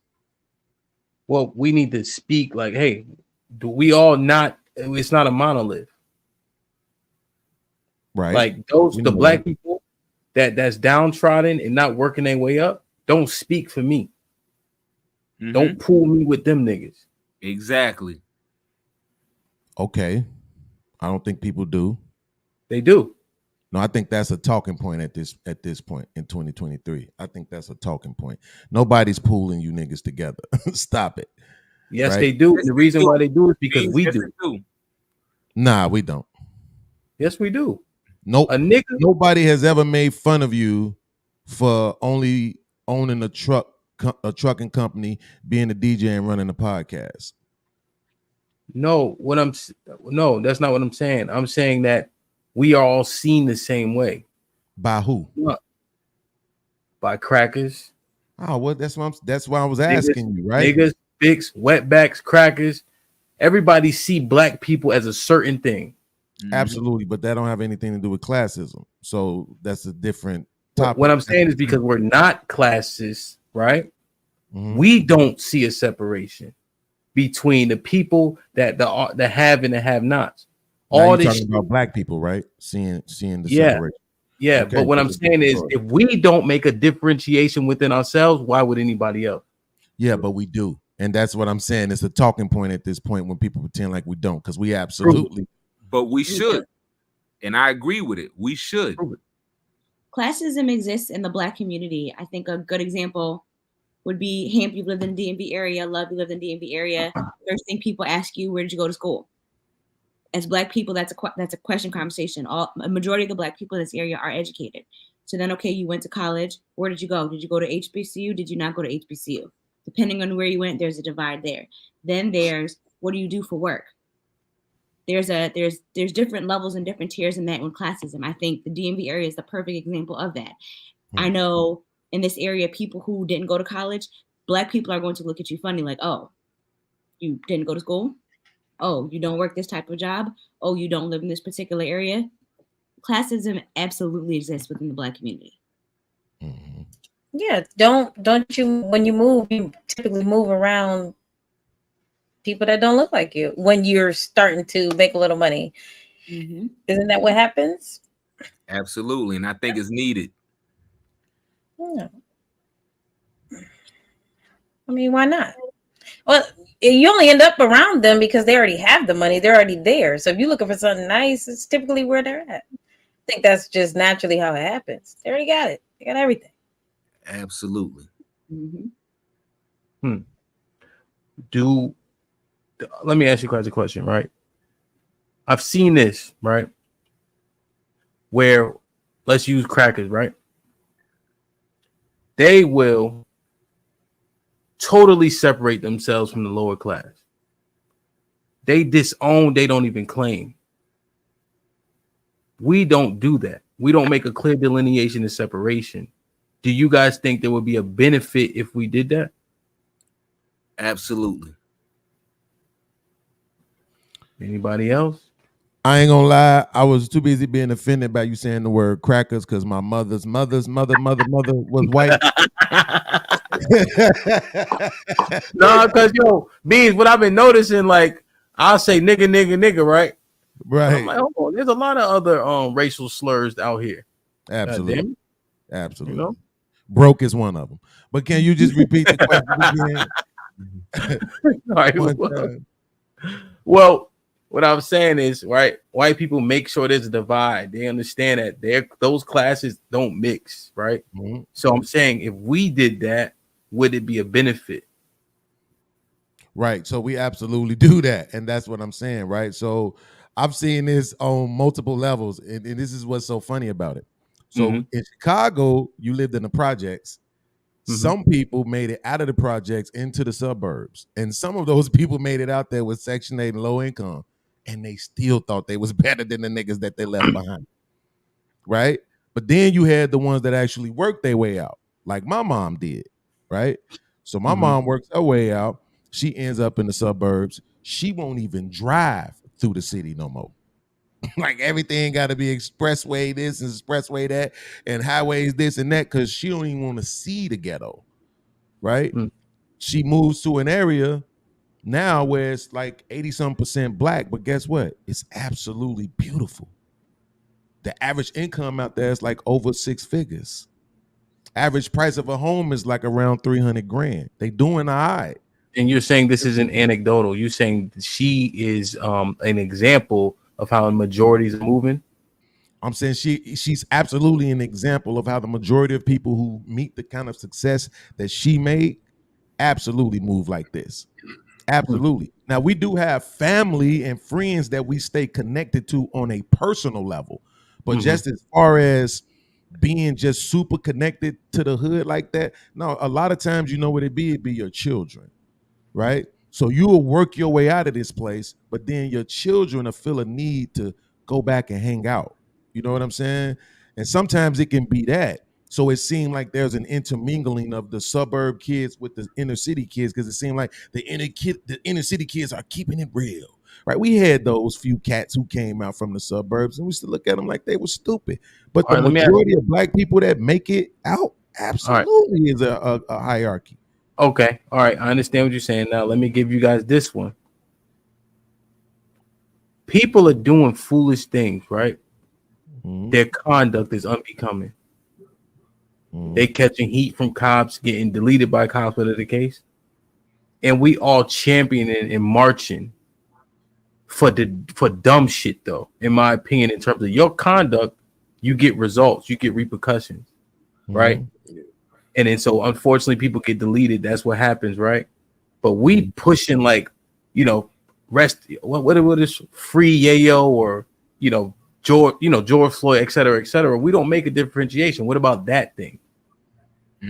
You're doing what I was accusing you of earlier, right? It's a talking point. Nobody from my mama's area. Hold on. Don't answer every question. What I'm saying is I'm giving. Like, okay, what about this? Okay, what about that? Okay, absolutely. What about this? Can you quantify and tell me for sure that the people who are out there marching for that are the successful ones who made it out the hood? You cannot, right? That's what I'm trying to tell you. As a person that's from that area, none of those people were down there. Well, what I'm saying is when you look at the basketball courts, right, and the NBA players, they are standing up for that stuff. Oh, now you're talking about a different demographic of people. But no, we're talking about a separation of foolishness should be.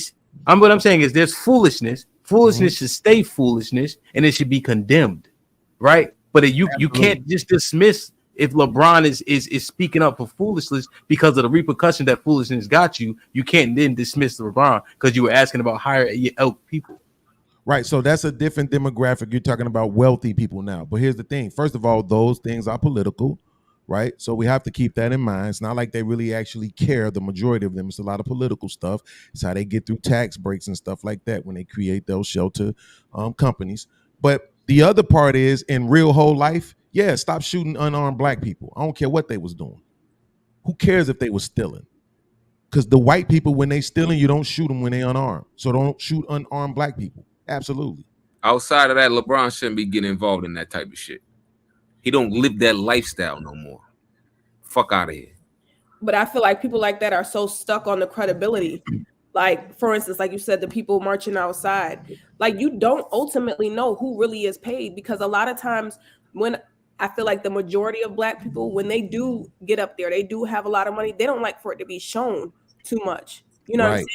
saying? Yeah. They want to be able to still be recognized in their communities, because they're too busy trying to bring everybody else up with them, instead of getting up there and forcing, the people that's below them to have somewhere else to go. You get what I'm saying? So it's like we just spend too much time trying to pull everybody up. No, set the example so that somebody else looks and be like, all right, I want to get there. Instead, they're going to sit there and they're going to wait for you to put your hand out to be able to pull them up there with you. You're not giving them nothing to try to do themselves. So I feel like that's what we do a lot. Like I said, like a lot of Black people you come across every day, you wouldn't know that they're making over 6 figures. You wouldn't know that, because they too busy trying to be still, cool to the people that they grew up with in the communities they grew up in. They still want to be recognized and praised in that way, instead of for what they're actually really doing in real life now.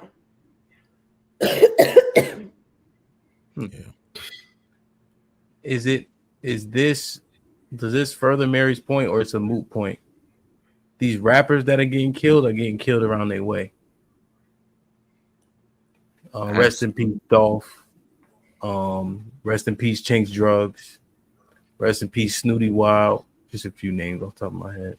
Mary's absolutely correct, though. I think it's a matter of the fear of losing your credibility, or the fear of losing the relatability, especially when you have those are the individuals who are listening to your music, who are going to support, who you want to support you. And just going back to the word of guilt too, like I wonder if people feel guilty when you're the one that made it out. And because of that, are you overcompensating that word again to help those other people out? Like, I'm still here, I'm still this, I'm still that. Like, it's okay that when you go ahead and you leave, you don't owe anybody anything to come back. But I think as a society, as a culture, as Black people, we feel like you have to bring everyone along with you. And everything is not for everyone. Everyone doesn't need to be up there with you. And I think as Black people, we need to be able to sit there and say, nah, everybody can't have a seat at this table. It's not for you. Exactly. Yo, we crabs in the barrel, yo. We do all this shit to we do all this shit to ourselves, yo. Word. Just trying to pull it. Just what are we working so hard for to get out? But you want me to pull myself back in to just say that I'm from the fucking hood, glorifying some shit I don't even own, some bullshit because my family still live there? Man, fuck that, man. I'm out. I made it. Come visit me in my big ass house. My grass is green. I'm watering this shit every day. Would you want everyone coming to visit you, Bob? Huh? Would you want everyone coming to visit you? Because everyone can't come to my house. Yeah, everybody can't come. But if you trying to come up like me, you want to learn something. If you in the fucking right state of mind and you not mentally trapped to the fucking hood in the ghetto, yeah, come on up. Let me show you how I'm living. But if you still mentally trapped, the fuck out of here. Stay down there, and I don't give a fuck. Stay your low ass down there with Pookie and Ray Ray. Word. It's the jealousy in the Black community too. You can't have nothing. A lot of them guys, they just thought they could come home, but little did they know there was a snake waiting for them. That's the flip side. Like some Blacks just jealous as heck, envious of little to nothing sometimes. So they should be able to go to the cookie spot, if they want to. Why can't they? But I do get it. Now I guess they just can't. I guess they should have learned that before they went back, that they couldn't because of jealousy. The only thing that changed is their economic situation, not their mindset. And that's part of the problem. It's a mindset thing, because there's also people, I'm not saying people, we're talking about Black people right now. There's also Black people that still are back in the hood, right? Even though they got a good job, they may have made it however they made it, they still haven't changed their mindset. And that's the problem. And we need to have that type of deprogramming, then programming as a culture, because that's problematic. We can't sit there and take that same mentality into the new spot. I think poverty is a mindset. So poverty is not a state of monetary accumulation. You know how hard it takes us to get to that point?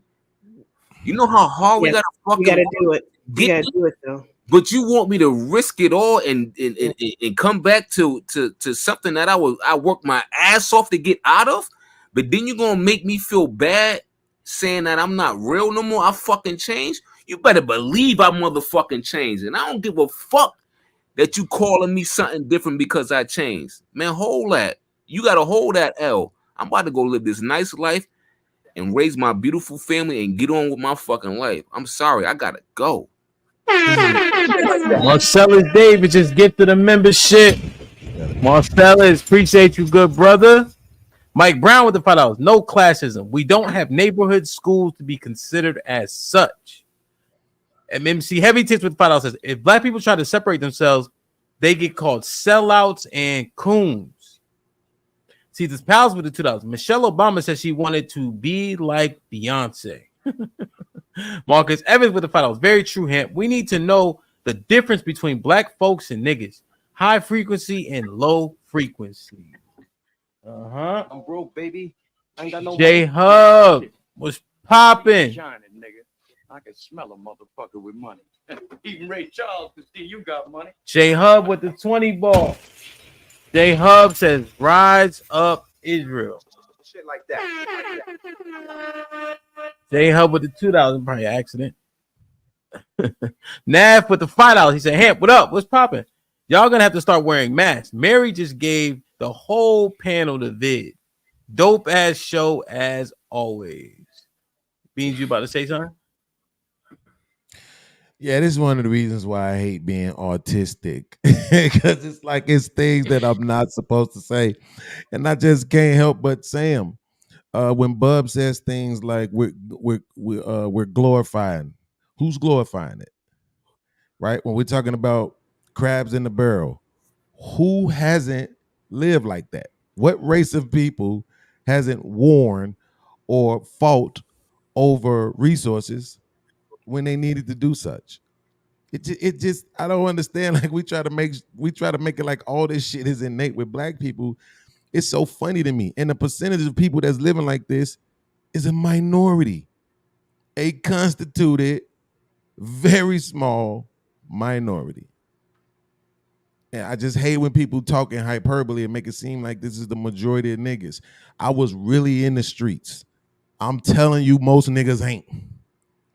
Most niggas who say they gang bang in name only. They know the name of the gang they in. They know the name of the handshake, and that's about as far as that shit go. They be taking their ass to work and going home. They don't be out here in the world.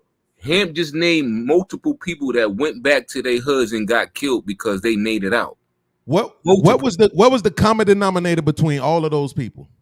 They went back to the fucking hood. They made it out. That's the common denominator between all of those people. What did they do for a living? They got money. They went back to the. They got the money. They went back to the hood for a living.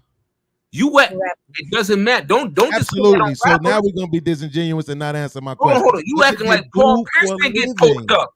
It happens to him. It happens to all of us. What? Don't get it twisted. Did they do for a living? Entertainers, Beans. Absolutely. So these people, athletes too, Beans. Beans, keep it a buck. Athletes too. Which athlete went back to the hood after making it out and got murdered?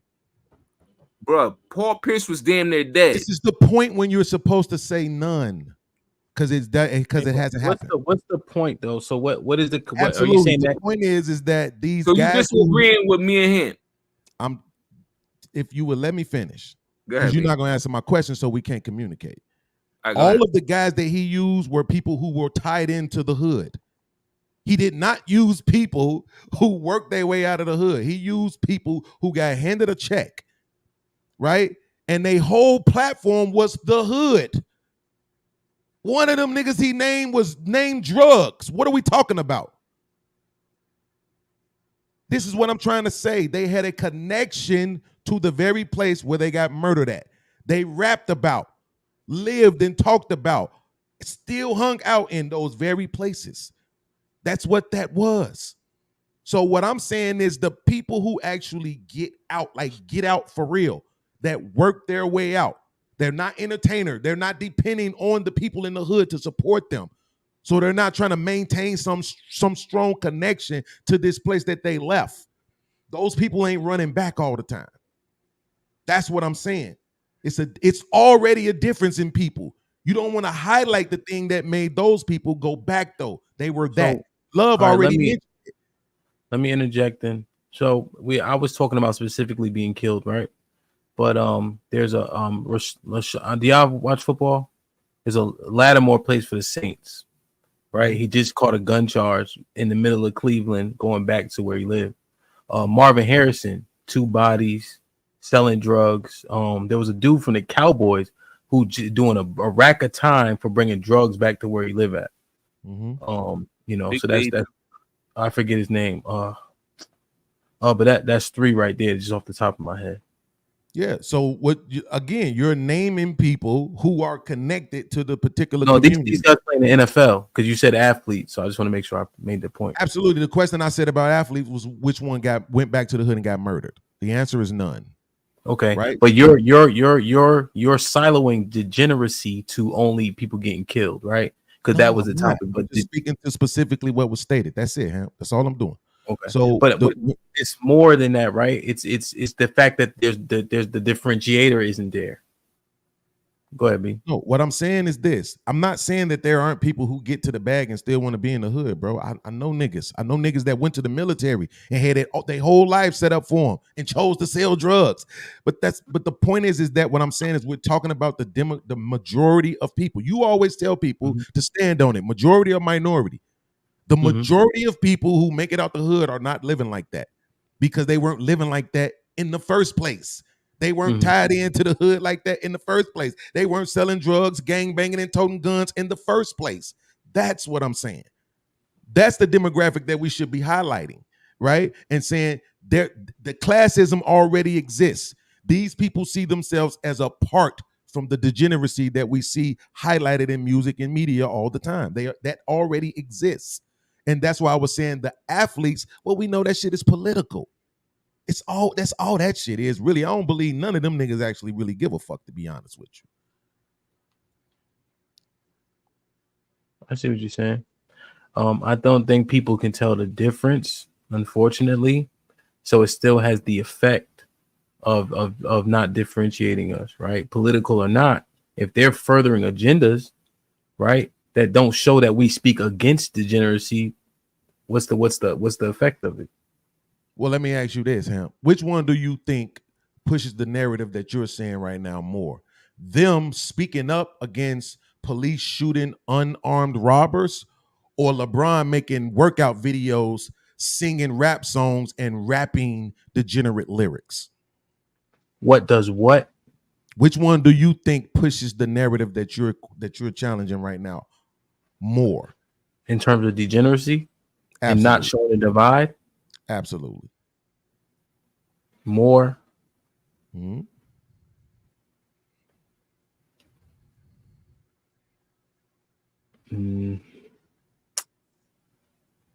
would have to say the former. So him standing up and wearing Black Lives Matter t-shirts, you think pushes degeneracy more than him rapping First Day Out by the rapper from Detroit and Kentucky? You think that does that more? Yeah, that's because Black Lives Matter is a shithole of a organization in itself, right? What Black Lives Matter promotes in itself is degeneracy. It literally leaves out men, you know what I mean? In terms of in their mission statement and things of that nature. I know you wasn't going there. I'm not trying to like loophole it, but you know. Absolutely, but that's what I'm saying. We just got through talking about people not being able to differentiate, right? You know, the people didn't know that. The people didn't know nothing about that when they was getting behind Black Lives Matter. Come on, Hemp, this me, bro. Come on. Yeah, you're probably right. And motherfuckers ain't read that mission statement at all. At all, bro. Right? So that's what I'm saying. If that's the case, we would have to tell the entertainers to stop supporting the black music, because the black music promotes the degeneracy more than anything else at this point. Yeah, and I guess it has the most easily accessed, right? You know, you can hear it no matter what. Absolutely. People try to perpetuate what they see, what they hear in them songs, you know, unconsciously. Yeah, that's fair. Gunny, Greetings to the panel, DJ Hamp. Greetings to the panel. Hello, everyone. Put him in the I don't want to fucking jump in just body. yet. Come on. It's good to see you guys. Fantastic. All right, let me I didn't want to jump in just. You could, nah, Okay. Gunny, this right up your alley. I ain't know you. Yes, You know, sir. I know you Absolutely. doing the school Absolutely. shit. So, Bob with the $2 says, with that hat on, dude looks like a highlighter. Gunny with the $10 says, solution number 1 for black people: stop voting Democrat. Shan Brewer was popping with the $10 says, 2 classes in the black community: black people versus niggas. Black people have to separate them from them, and black people will win easy, but black people will stay around them and have sympathy for low life folks. Marcellus, been a member for 2 months. I appreciate the love, my brother. Gunny was popping. Hey, what's good, folks? I didn't want to jump in just yet. I just want to hear the conversation a little bit more. I jumped in right when Bub, he was making a great point, and then Beans jumped in right after that. So I don't have the full context just yet. So I don't want to state my opinion, if you guys don't mind. Can I ask you a clarifying question real quick, Gunny, then, if that's okay? Yes, sir. Yes, sir. There was a time in this country when black people voted Republican. Right. Did it change anything? Did it make it better? Were they better off when they were voting Republican than we have been voting democratically?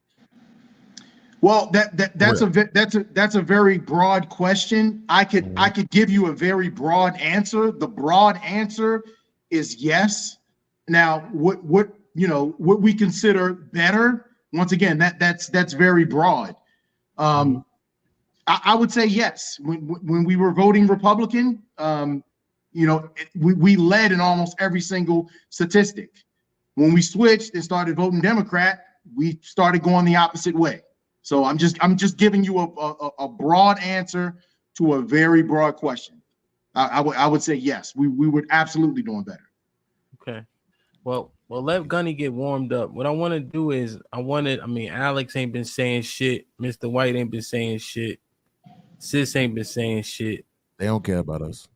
I was about to chime in on something, but then Mr. I'm a Munch, I forgot what his other name was carrying on the conversation with you. Thank you very much.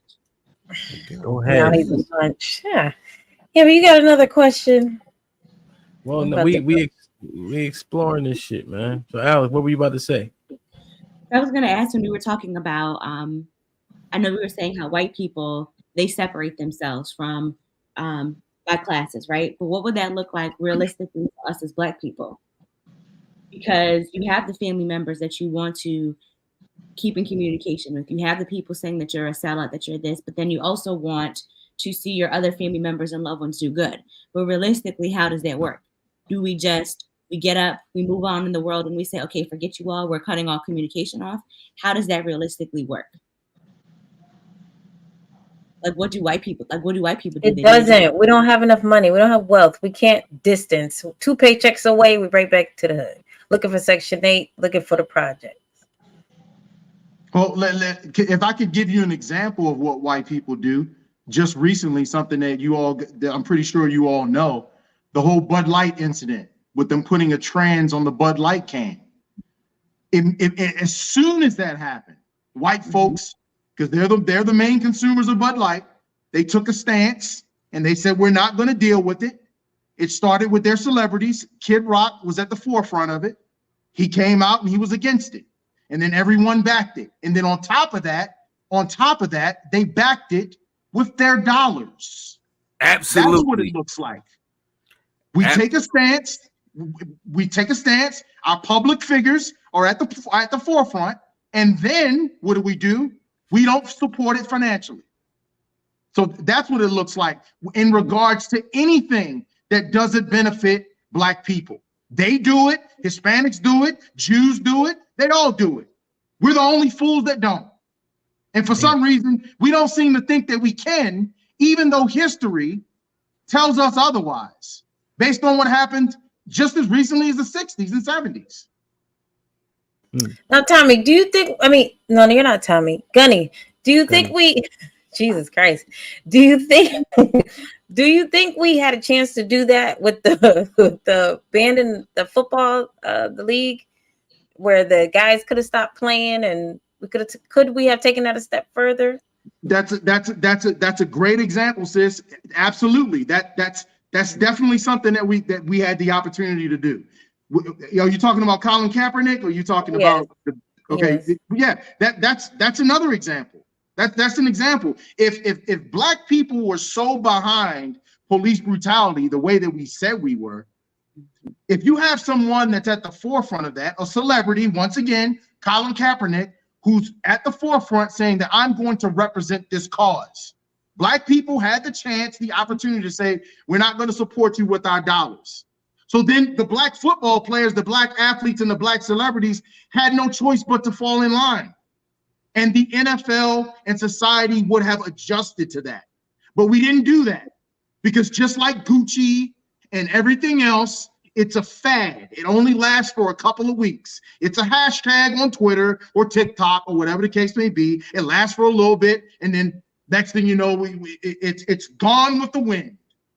It's gone with the wind. So yes, that's a great example. That's a great example. So my question is, if we separated, then how would that change situations like that? What do you mean? Is change situations? So like we what? talk about like with how we were talking about with classism and how we need to separate from degenerates or whatever. If we did do that divide for situations like Colin Kaepernick, for example, how then would that play out then? Like, would more black people then support them because of the divide, or is that something totally separate? Well, we don't know. It's all based on it's all based on what side you pick, right? It's all based on what side. So let's say everybody did fall in line with Colin Kaepernick and his movement. Most black people, let's say they chose to go that way. Everyone else has to fall in line. So the people who don't agree with that, even though they don't agree with it, they're outnumbered. So their voice is going to get smaller and smaller and smaller and smaller. That's what it happens across the board with everything. But it starts with very important pieces that are very intricate in the movement getting started. Our celebrities, people of wealth, people of high influence. These are the people that can jumpstart these things. And once these things get jumpstarted, it's almost like it's like a train that can't be stopped, so to speak. Why didn't you think the players took a bigger stand, like the actual black football players? What do you think stopped them from taking that stand with him? Money, the almighty dollar, the dollar. That's what stopped them. 100%. That's exactly what stopped them. It's overwhelming sometimes as far as the financial influence, that sometimes people don't feel like they have a say, and there's nothing that they can do based on that. But once again, it's all about understanding history and understanding that it doesn't matter how strong someone is financially, a group or an entity. We have the power to combat that. And once again, it goes back to that example that I showed you with Bud Light. Bud Light is $1 billion company. And they lost millions of dollars. They had to completely shift and change. Have you seen a trans on a can since? You have not. Nope. You haven't. It happened so quick. People did that. Trans.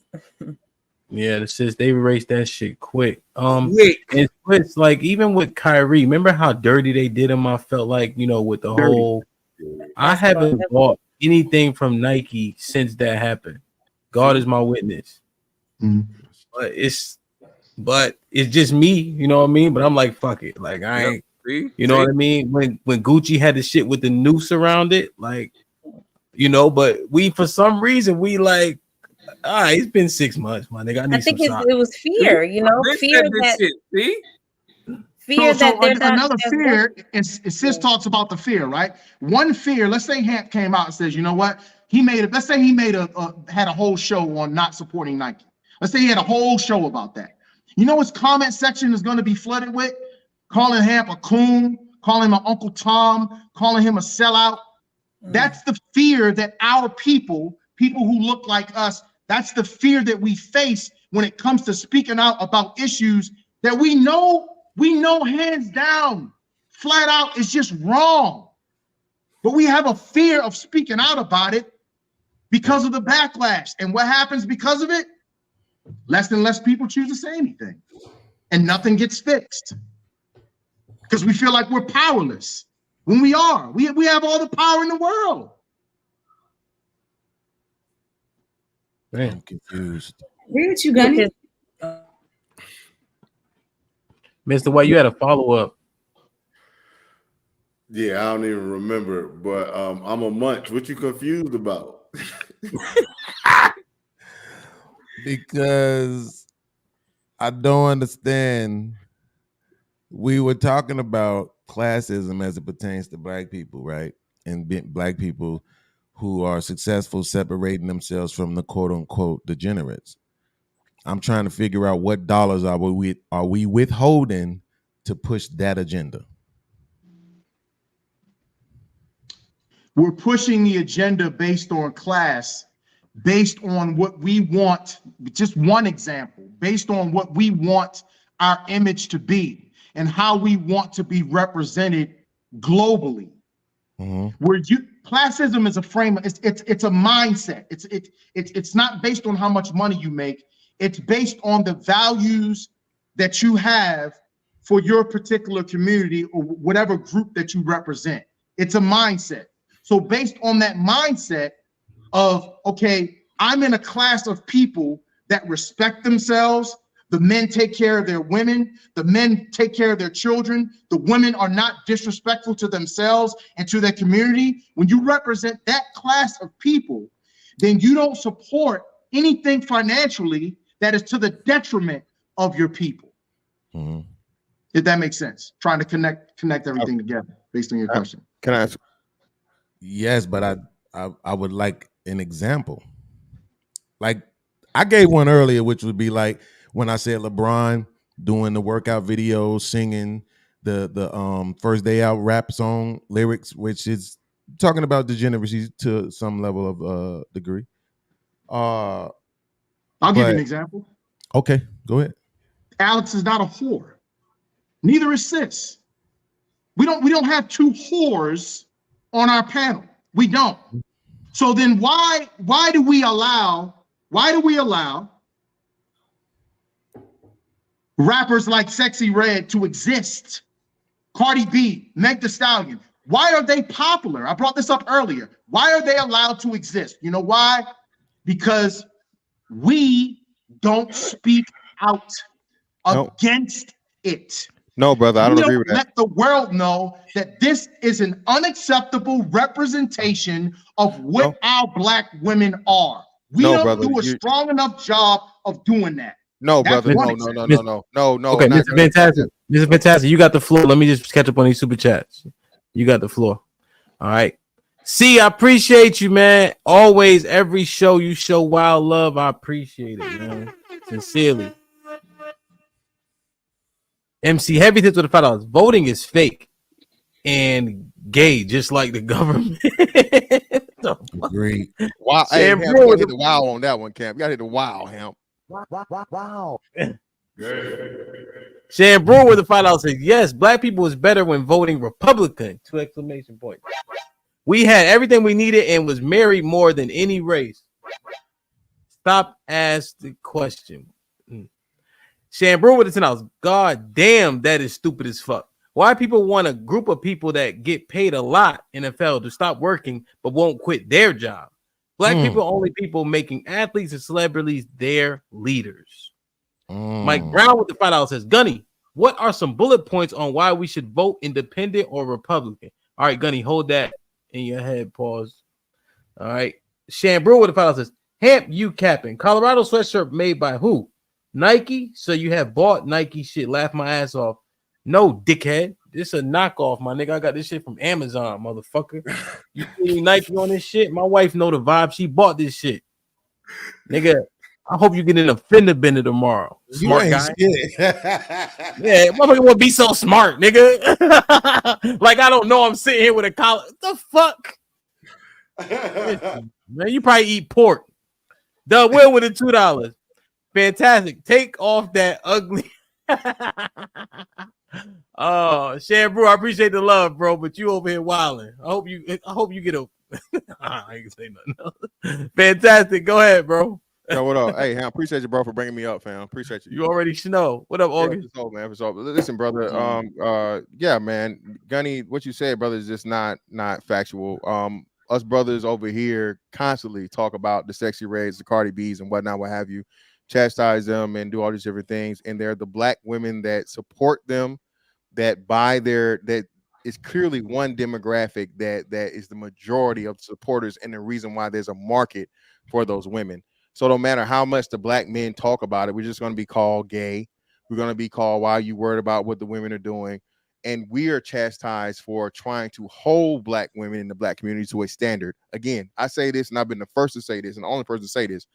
Thanks to Sexy Red and Suki Hana, black women are the face of man ass eating and being proud of STDs. That's fact.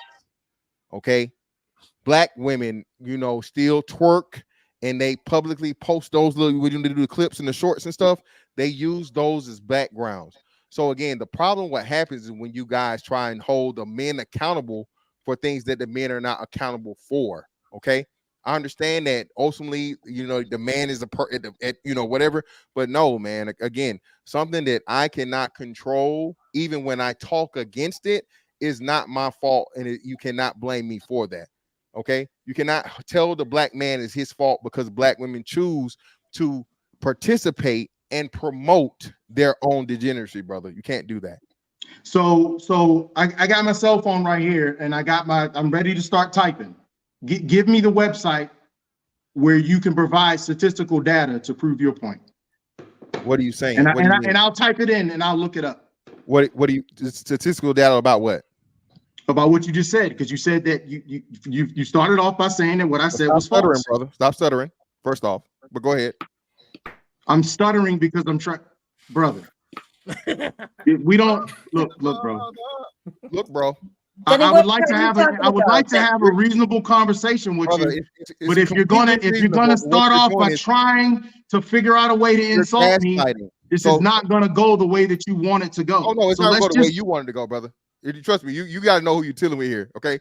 So first off, it's not going. I agree with you. It's not going to go the way that I want it to go. I would like to have an intellectual discussion with you. It's not going to earlier. I saw you speak earlier, brother, and intellect should not be in your vocabulary. So first off, let's go. So what I'm going to say to you again, you're gaslighting right now because you're asking me for statistical data that does not exist. Okay, I'm not going to be able to give you the amount of black women that participate and don't participate in support of fucking. So then how do you know it's a fact then? Okay, brother, it's still a fact. Okay, so brother, how many Cardi B albums? No, that doesn't answer my question. How do you know it's a fact? We can do. How do you know it's a fact? So this is what I'm gonna do. This is what I'm gonna do, brother. We can Hamp. If you allow me to do a study right now, how many people in the chat? Hamp. There are 413 people in the chat, sir. So, Hamp, you being the graceful host, brother, if you could please tell the men in the chat to ask me whether it be, 1 for yes, 2 for no, if they've ever purchased either a Cardi B, a Suki Hana, or a Sexy Red album in the chat. This would be real-time statistical data, brother. Okay. Men in the chat, have you ever purchased anything Sexy Red, Suki Hana, or Cardi B? A 1 for yes, a 2 for no. 1 for yes, 2 for no. Chacho, I know you said hell no, but we need the numbers. 1 for yes, 2 for no. So there hasn't been a 1 yet. Yeah. So yeah, this is statistical data you need real time, brother. No, continue. Go ahead. So how many people are in the chat right now? 415. And they're supposed to represent 40 million Americans? Absolutely. Black skin? There's one yes so far. Yeah, and it's so 400 people. So 400 people in the chat are supposed to represent You just gonna 40 repeat yourself? million black people in this country. So you just are you gonna? That's how you're gonna prove your point, brother. Okay, so respectfully, can I answer the question? Can I answer the question? You asked, is that a rhetorical question or is it a real question? It's a real question. Okay, so let me answer it. Can I answer it? I don't want to cut you off. I don't want to be combative. So, brother, out of the 400 million people in the country, there are never 400 million people either surveyed or taken into account or whatever. It's what it's called a sample size, brother. So what we just did was a real-time sample size, to, again, the same way they do it is just a smaller number. So, yes, it actually does represent it does not. A real-time sample size based on a certain demographic does not represent the entirety of the population. Brother, come on, bro. It is literally the demographic that bro, you're not talking to. Okay, I'm you're sorry. not talking to an idiot. I never called you an idiot, You're not talking to an idiot. A sample size that represents a small demographic of human beings that is focused on this might be risky. A podcast does not represent 40 million black Americans. Disrespect to him. You on his platform, brother. And it's not random and it's not unbiased. So that's that. Okay, well, again, how you saying it's not random and it's not unbiased? Again, I'm asking. Not. They listening to the conversation and they know you. They might have. They might be just taking a time. This wasn't opinion. And people don't buy albums. People don't even buy albums. So there would be a bunch more twos in the chat. There's millions of different factors that are involved. There's millions of different factors that are involved. You don't even know out of the 400 that are watching. You don't even know how many are men and how many are women. I gave you. I'm giving respect, so I'm gonna drown you out. How many are men and how many are women out of the 400 that are watching this show? Bringing up intellect, you clearly lack in it. Okay, using the no, word. I'm not. No, I'm not. Out of the 400, how many are men and how many are women that are watching the show? A real-time sample size question, and it wasn't biased because it's a simple yes or no question. It wasn't opinionated. It wasn't do you think Sexy Red is A, B, or C? It was a simple yes or no question. So it isn't any bias in the thing. It is a so the sample size represents the country. Is that what you're saying? Again, you've had other brothers tell you that, brother. A sample size always represents, brother. Time to move on.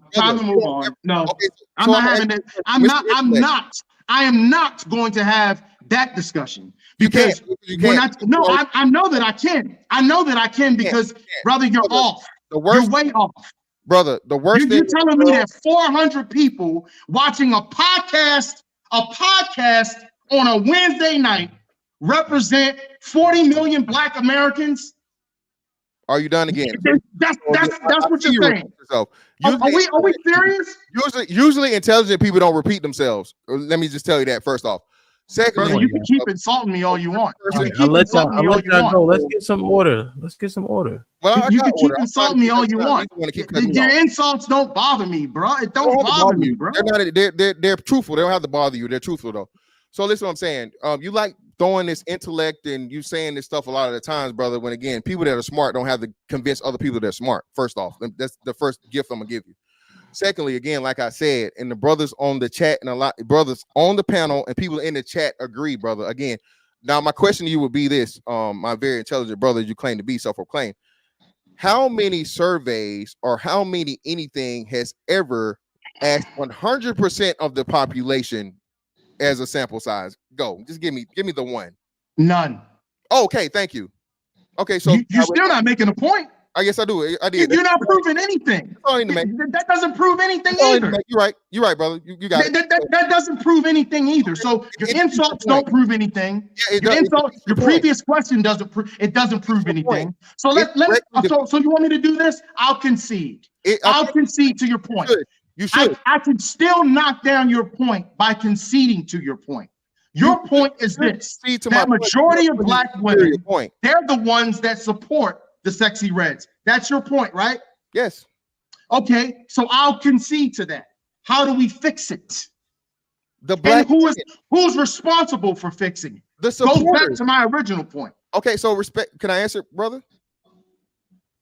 The supporters is that you're literally reiterating everything I said. Now, you were holding all black people accountable for something that only a portion of the black people were doing, specifically one race and one side of it.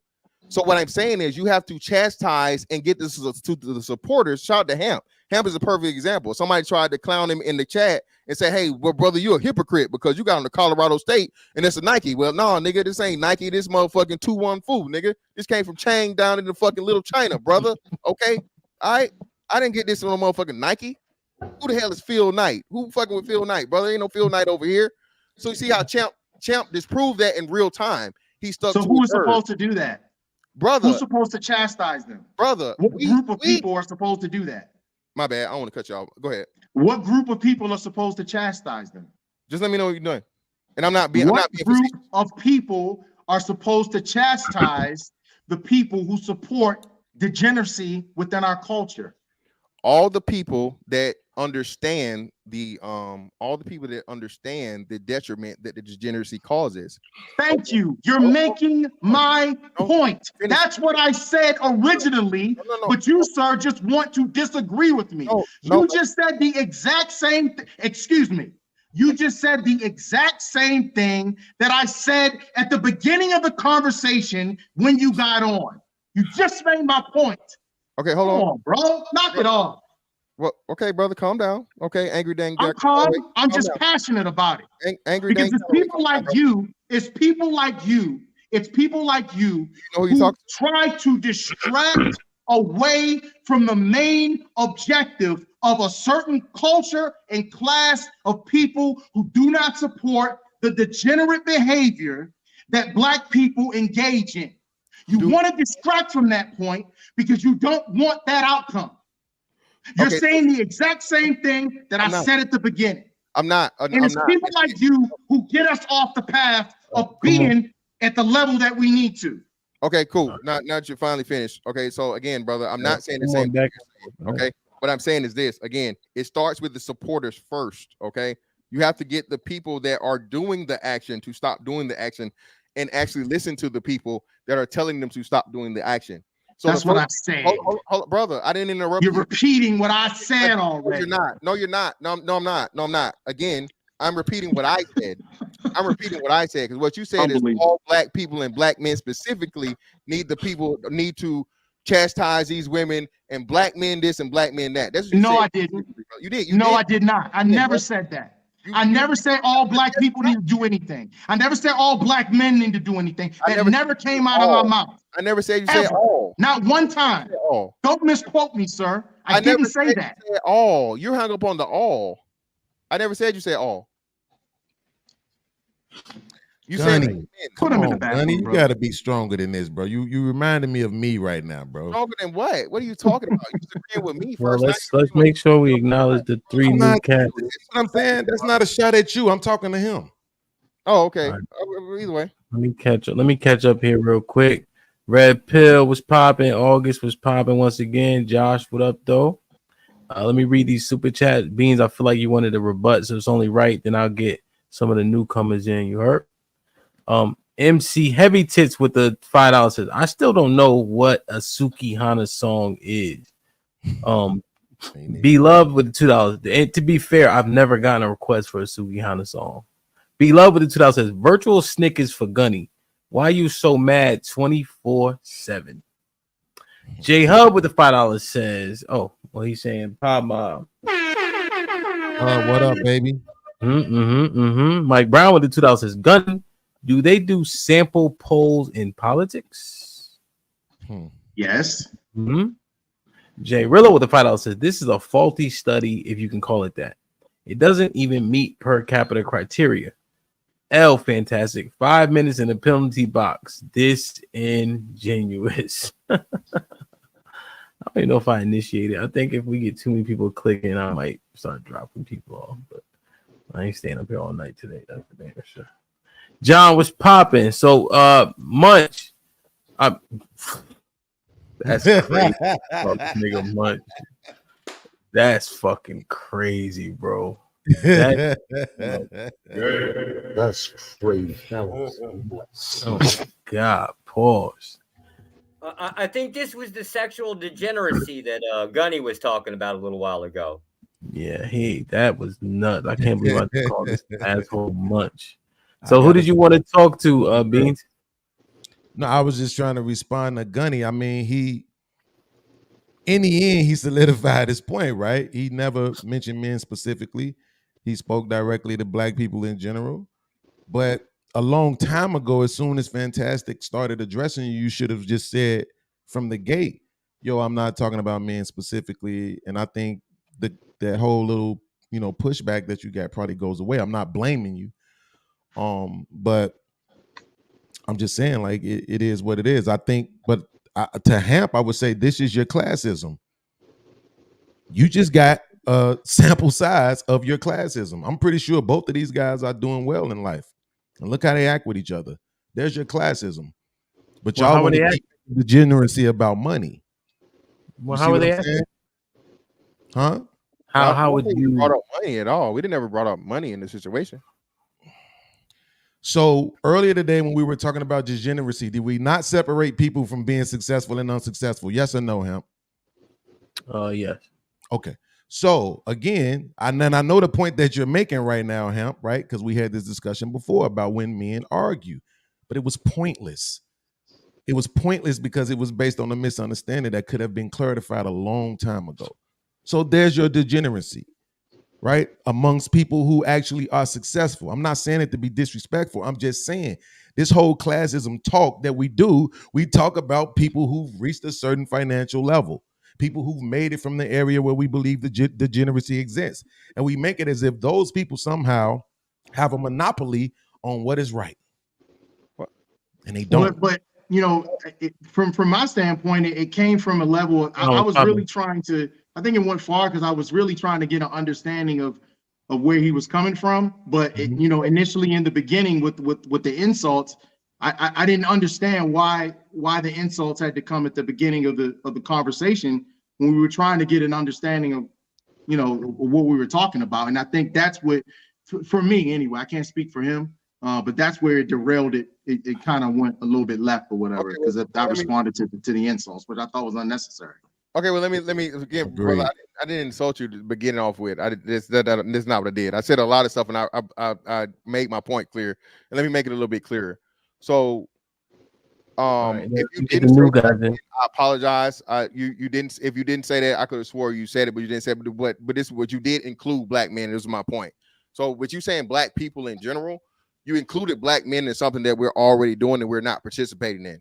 Me personally, I know for a fact from the sector that I come from, okay, that there are plenty of black men that speak against this. Again, specifically the name people that artists that Hamp named, right? Okay, so I personally do it, and I know a number of black men that do content and publicly speak against what you're talking about. So when you say black people, black men are included. You understand what I'm saying? So what I'm saying to this is, even if you didn't say black men, when you said black people, you named black men when black men were not culprits of the situation. We did not add to, and then when I did the sample size thing, which again, brother, it really is not a gotcha moment, but like I said in the chat, bro, there's been studies where less than 400 people were used to give vaccinations for the nation, brother. You know this. I imagine, Gunny, you were in the military, Marines at some point in time. All right, thank you for your service, brother. Respect, right? So, you know what I'm saying? Respect. So listen what I'm saying. So being that you know that history and I know that history, you saying that 400 people ain't no sample size, brother. Come on, we know this, okay? The Tuskegee experiment was not even 100 people, right? But yet and still, that's something that as black people we use as a huge just misservice to black people and service members. So again, man, I'm a joker. I'm a funny guy. This is our first time having an interaction, brother. That's how I get down. No disrespect. I don't have no ill will from you. Absolutely, man. It's all good. We're men, so that's it happens. Just going point by point, right, and addressing your point. This is what I'm saying. You included black men when you said black people. That was totality. Okay. Right. So let me finish. So I wanted to make sure. I'm sorry. I wanted to make sure that Fantastic. Let's make sure we get the other guys in, man. Y'all got Yeah. I wanted to just finish my point because Fantastic jumped in. I didn't want to just talk a little faster. All right. Absolutely. So Gunny, here's the thing though. When you use the Bud Light example, right? Bud Light did something that white people didn't like, and white people withheld their money from Bud Light. When it's the police killing unarmed black people, who do black people withhold their money from? I got to think on that. That's a good question. And the reason I say it's a good question is because I don't look at police shootings in the same light as I would assume typically statistically most black people look at it. I don't look at it the same. It's such a minute number. I don't look at it the same Yeah, way. So it I really can't doesn't matter. effectively answer that question because I'm not emotionally attached to that problem the same way that you would think a lot of black people are. But to Bean's point, I catch his drift because we saying pull the money, right? To make a Right. statement. And so when people are protesting for that, he's saying pull the money from what? But before we dive into that, let me get August in here. And one thing, I've been watching Family Feud for a while. And I swear to God, when they surveyed them 100 men, I'm like, the top 6 answers be dead ass right. Like, so I just wonder, like, is that not enough people? Because when they be like, survey says, and the top one be like, why she leave you? Because his dick was bigger. I'm like, man, that makes sense. You know what I'm saying? Like, so I'm just saying, like, like, God damn, I probably shouldn't. That was a crazy example, but y'all catch my drift. August was popping. What's popping, man? What's popping? What's popping? So you Yeah, heard the 3 assholes argue for the last 25 minutes. I humbly apologize. They don't give a fuck. It's obvious. You know what I mean? Brother. Well, what you got on this? Man, I want to say that you better not write YouTube, Bean. Go ahead, August. My fault. I want to say, man, I agree with Fantastic. I think the point that he was trying to make, salute to you, Gunny. I'm a Marine as well. You know what I'm saying? So salute to that. Fantastic. The point that he was making, all right. The point that he was making was, and the sample size is big enough, I would think, just within the chat to show you that it's not, a certain demographic that's supporting the degeneracy that we see with the sexy reds and the Sukihanas. There are black dollars that are going to that, but it's not male black dollars. It's really, female black dollars.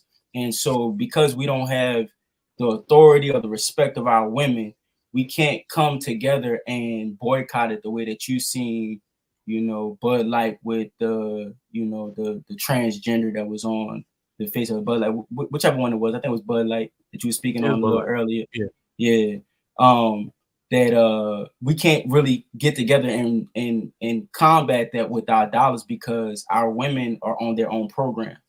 The men are on their program and our women are on the women are on their own program. So that's kind of like what's dividing everything. It look like podcasts want to say something. Go ahead, what you got, bro? Go ahead, jump in. Hold on. I want to get Red Pill, Joshua, and Jonathan. I mean, they just got up here. Does anybody else agree or disagree with August? If you agree, does anybody disagree? John, Josh, Red Pill? No. Okay. I disagree with him. So here's the thing, right? Hold on. Y'all just keep talking and talking. I'm really been talking and talking. Now I got to do a show about you. You see, I thought you asked us who disagreed. I ain't been the one talking and talking. Them niggas just argued for a half hour. What are you talking about? That is true, but you were ad-libbing. Niggas lie. I might be able to clarify this. No, I exaggerated, but I'm just saying. I just wanted to respond to what he's just said really quickly because. Let's do this then. Let's do this. Let Josh is gonna expound on August's point, and then you can respond to both. That's cool. I like that. So what August is talking about is economical spending within the United States. It's 70 to 72% dominated by women. It just really means that the people that are going to the grocery stores, the people that are buying the stuff are generally the women. It's really what it means, right? The concept of boycotting something, which I wholeheartedly agree with, is kind of a little bit difficult, even if you were to say like white people doing it, right? The reason why beer was the concept of an example was because generally it's usually the white guy that's going to the store and buying the case of the beer. It's our direct, whatever money we're allowed to spend off at the end of the weekend to buy a case of beer. It was convenient for us. That was the only reason why it was a really good example. But it's an exception in itself. Now, if you're looking for something for black people to boycott or use to dominate, there is something you guys have access to that dominates the entire globe in spending. Sports. The NBA, no, forget that. Just the NFL generates enough revenue that you can take all of sports of soccer without the entire world, and just the NFL generates more revenue. If you can figure out a way to dominate or control the NFL, at least the players, you can dominate a lot with that. Like you can do some damage. Okay. Beans, you got a minute, all right? Oh, really? Okay. Yes. Definitely doing a show about you. So here's the thing. When we make the statement that the women are the ones supporting, let's say, a Sexy Red, how are they doing that? How does Sexy Red get the women's money?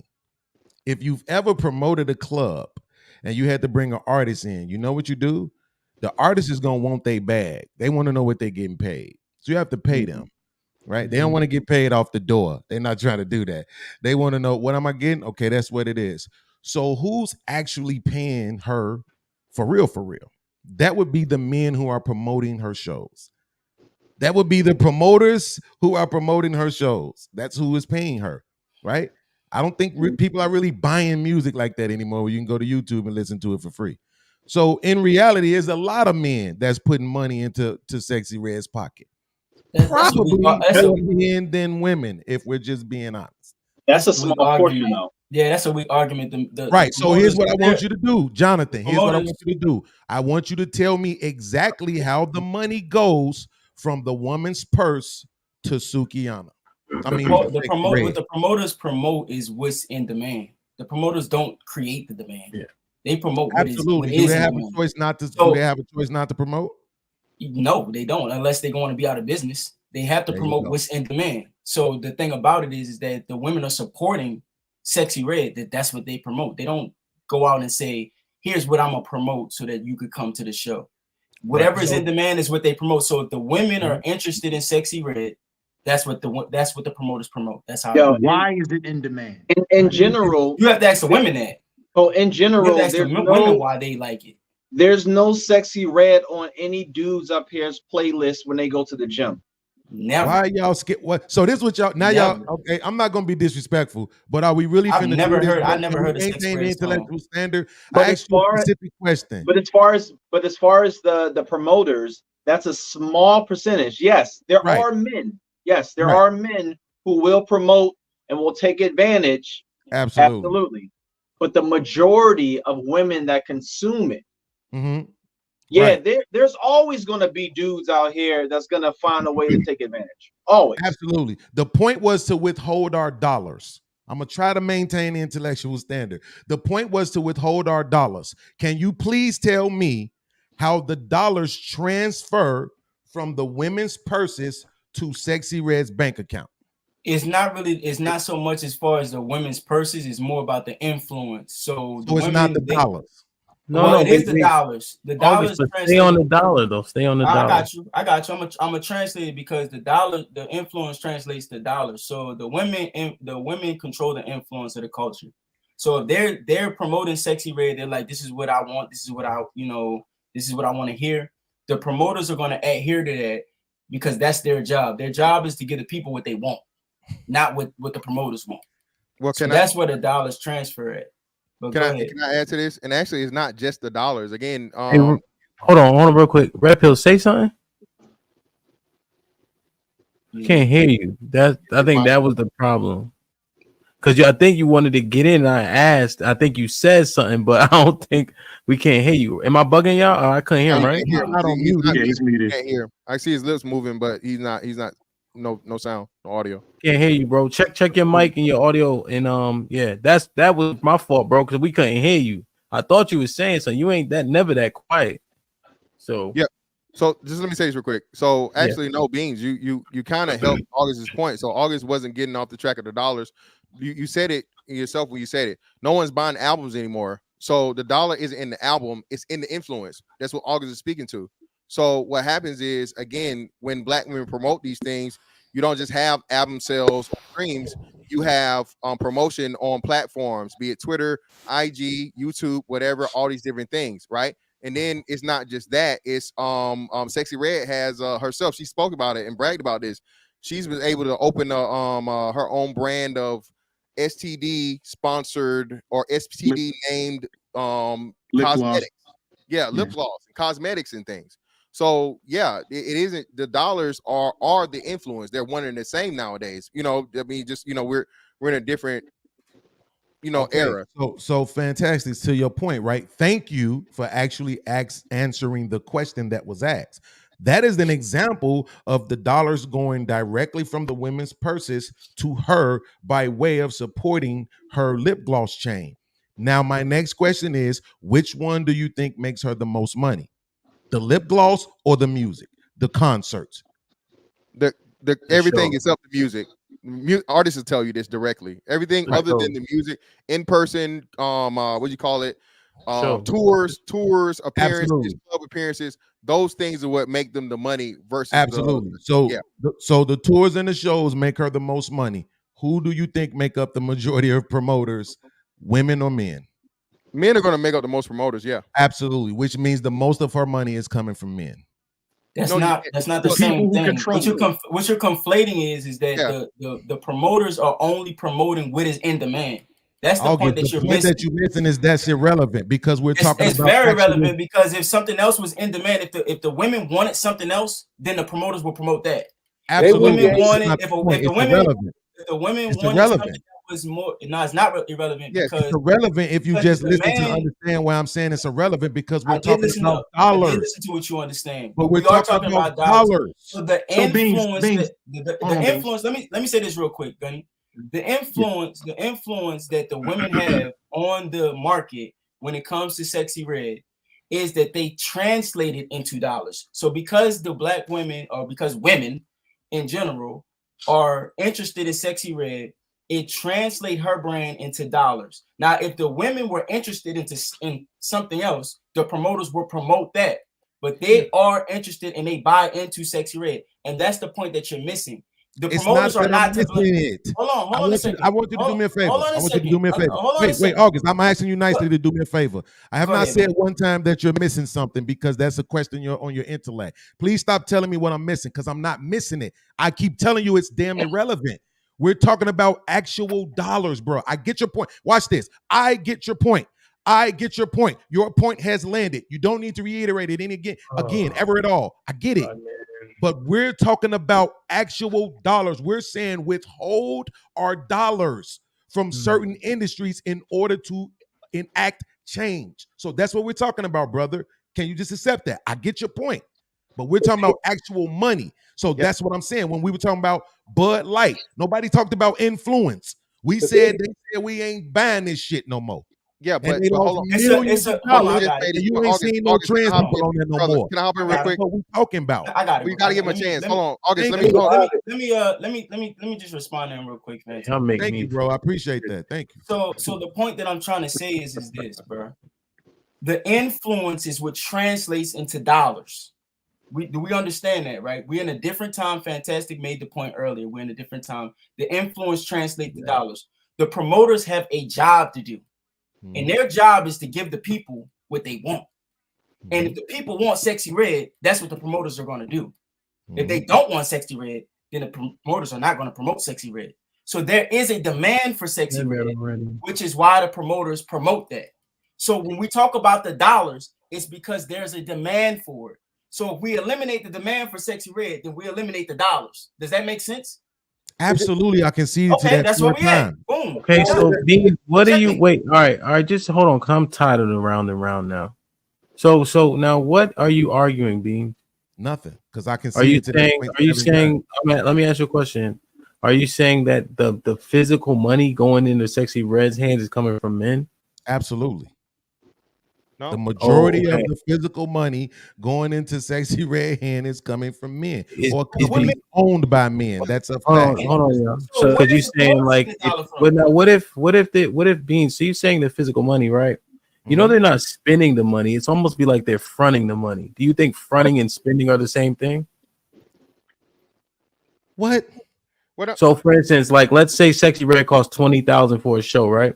And they front her $10,000, right? But then the tickets bring in $60,000, right?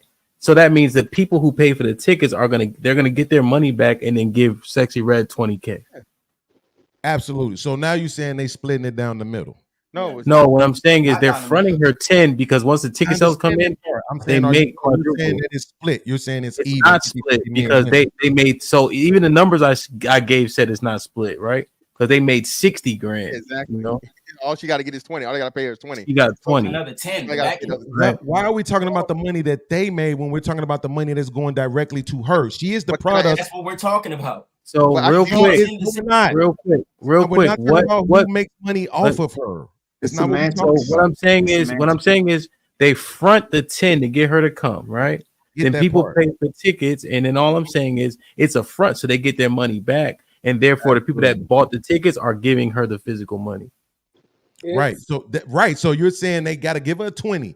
10 come from the man, and 10 comes from the people who bought tickets. No. So what I'm saying is they get 60 from the total tickets, and so what happens is they take the 10 back and then give her 20 from the ticket sales, and then they keep all the rest. Yeah. And hold on, So, can I is just that- simplify this even easier? I can simplify this even easier.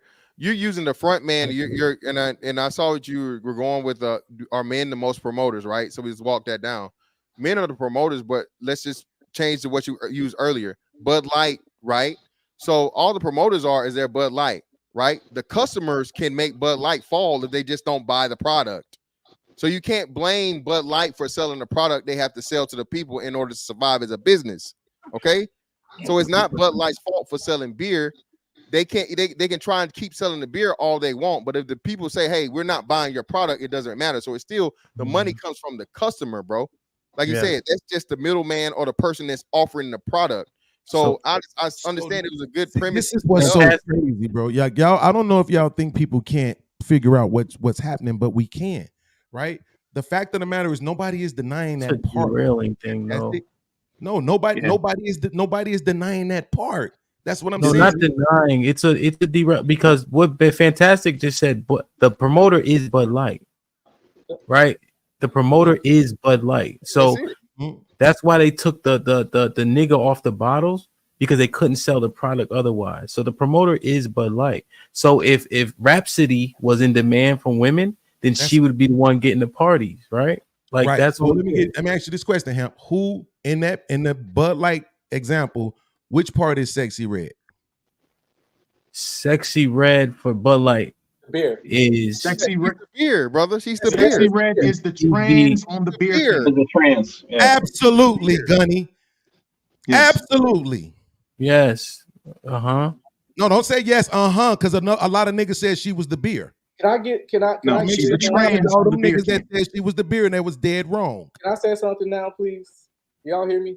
Absolutely, we can hear you, Red Pill. We can hear you, but all right. I'm not gonna keep going round and round on this because it's pretty straightforward. Right. And if you want to land on the side, that's the side you're gonna land on because there's no other analogies to give you to where you're gonna change your stance at this juncture. Absolutely, I'm the only one not disagreeing with anybody. Y'all disagreeing with me. But you know what the unfortunate conclusion in this argument is? She is the trans person. She is the thing that we're saying we don't like. She is the thing we saying we're not going to stand for. That's what she is. The beer is the club, the party, the scene, the music. That's what the beer is. I agree with you that the promoter is absolutely Bud Light. But the thing that we're holding our dollars from is her, not club. All this over talking y'all do. Hamp, do you get what I'm saying? The thing that we're saying we don't want is her. She's the beer, though, bro. So what happened in that just now? Gunny was wrong. She's the beer. Thank you, Hamp. She's the. And I'm not trying to call Gunny out, but she's not just the labeling. She's the banner, the marketing, and she's the beer. Oh, no. So she's what just happened? What just happened is this. See, she's on the flyer, which would be what's on the can, and then she's also what happens when you open the can because she is the music that you just named. And this so is y'all gotta. This is now. Hold on. This is Hamp's wheelhouse. This is Hamp's motherfucking expertise. He's a subject matter expert. So y'all are literally arguing with this nigga about his industry. Hamp is wrong. Hamp is wrong.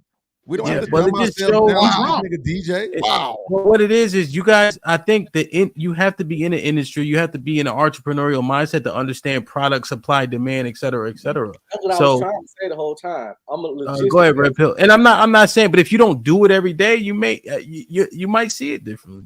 I was in the military go ahead, Red 15 Pill. years as an automated logistical specialist. I got my bachelor's degree in logistics and supply chain management. This is basic supply and demand. Yet you can't. There won't be no club promoting Sexy Red if the people didn't want it. The promoters wouldn't have money to give her if the people didn't buy the tickets. These promoters have a job. They got invested in this. They give the people what they want. They are not about to not promote someone. They can't discriminate like that. That's their job, their livelihood, how they take care of their kids and their family. Yep. They promoters. Exactly. If people didn't want Sexy Red, she would never be in the club. There is no Sexy Red opening at the club unless the people want her. So it starts with the people. They pay her off the money that they make from the people. It's just simple supply and demand. Absolutely. Red Pill. Let me ask you a question. Hip-hop. Let me ask you a question, Red hip-hop. Pill. Let me ask you, don't worry about it, Gunny. Don't worry. We gotta let losers be losers. Red Pill, let me ask you a question, right? So the last club that Sexy Red performed at, did that club exist before she performed there? Yes or no? Yes. Does it exist now that she's not performing there? Yes or no? Yes. Absolutely. She's not the fucking beer. Okay, I got another That's what I'm question. trying to tell you. The club is the beer. So let me ask you a question. Why they gonna turn Absolutely. down why would they turn down Sexy Red money? It's irrelevant. They won't turn it down. Here's the thing. I'll answer your question. They won't turn it down. It's irrelevant. That's not what we're talking about. business. It's a moot point to what we're talking about because we're talking about withholding our dollars from shit that we don't like that represents us in a bad light. Sexy starts Red is what from the represents us consumer. in a bad light, not My point is that clubs. the men not Not paying her. clubs. The Right. men You not paying hear her. that first before you start responding. Sexy Red is what represents us in a bad light, not clubs. But that's not what I'm saying. My point is that her Right, you're money saying not something coming that's from fucking men. irrelevant to the conversation, Red money- Pill. So, Yo, so to tell promoters not to promote Sexy Red, that's your solution. No, because you I can't was even the do one it. who asked the question about how do we withhold our dollars. I wasn't the one who brought up these examples. Y'all were. So John, unfortunately, we don't have a solution. The conclusion to this argument is that black men are powerless. Black men have nothing when to it do comes to with this. Damn, Gunny. That's the conclusion. Black men had nothing to do with the purchasing power of women. Women gonna buy what they want. That's my point. That's my point, brother. Black Tell men, me how, based on what you only way guys I are can stop saying, a woman from spending her money like I want through is through physical fucking violence. And I'm not gonna do based that. on what you're saying, we're powerless. Black men, we're That's not powerless when power. it comes to You're not this. powerless. We can't That's do called anything. common sense and logic. Can I tell you what to do? Can I make you stand up and spin in a circle right now? No, I fucking can't, because I had no power over you. It's not powerless. It's just logic. You can't control another fucking adult. That's not logic. That's not logic. That's not the way the now, world Gunny. works. You can't control another adult. Yes, you can. Yes, you can. The only reason cannot. women have rights in this country is because men allow it. can't It speak doesn't your matter mind what another race they woman are. mind to talk like a We person. absolutely said can that. control what they You can't do. control a He fucking just said adult. that. We have to do it by force. He just said that. You can't control a fucking adult, bro. You can't dictate how women spend their money, especially in 2020. Absolutely, I agree. She worked for that shit. Half of these niggas can't even tell their wife how to spend money. How I'ma dictate fucking consumers in the market Facts. on how to spend their money? Yeah, that's So kind how of do the other men do it from other races and other cultures? How do they do it? They Why would are we the dictate only how ones white with this women problem? spend their money. Well, hold on. Well, I Nobody can dictates answer how that women question. in the West spend their money. Red Pill, just can I to answer be the question? fair here, white people have the same damn problem. You don't Oh. think our white No, you women don't. are like it's, and we don't control it. At the No, end you of the don't. day, we They really just don't have a sexy No, red. you don't. Well, hold on. He I can did just state don't the have a numbers sexy White men earlier, don't have the Gunny. same problem. No, you Well, don't. Gunny, he Can I gave answer us the numbers earlier. He said across the board, it's over 70% of the purchasing in this country comes from Yeah, for women. from But the can I women. answer the question though? I can answer the question real easy. The See, reason I why we listen have this problem. intently. My bad. Okay, can No, I answer go the ahead. question? Go ahead, fantastic. Okay, so the answer to the question is again, more other cultures and other demographics are more married than us. So the men have control and say over the money. That's why. So in that more black women are single and black women don't have a man to answer to when spending their money, That's the answer to the question. That's a great fucking answer. But they also don't have sexy red too. Agree They also with don't that. have that as well. Yeah, I am bothered by the conversation we just had regarding the selling of commodity, because if people are disseminating that type of information when it comes to business, I'm seeing why 7 businesses often fail within 5 to 7 years. I'm troubled by the fact that people think a venue, which is an expense, it's what's being sold. Mm-hmm. It worries me, right? Because we do want to maintain a standard. So I'm just nervous now. Right.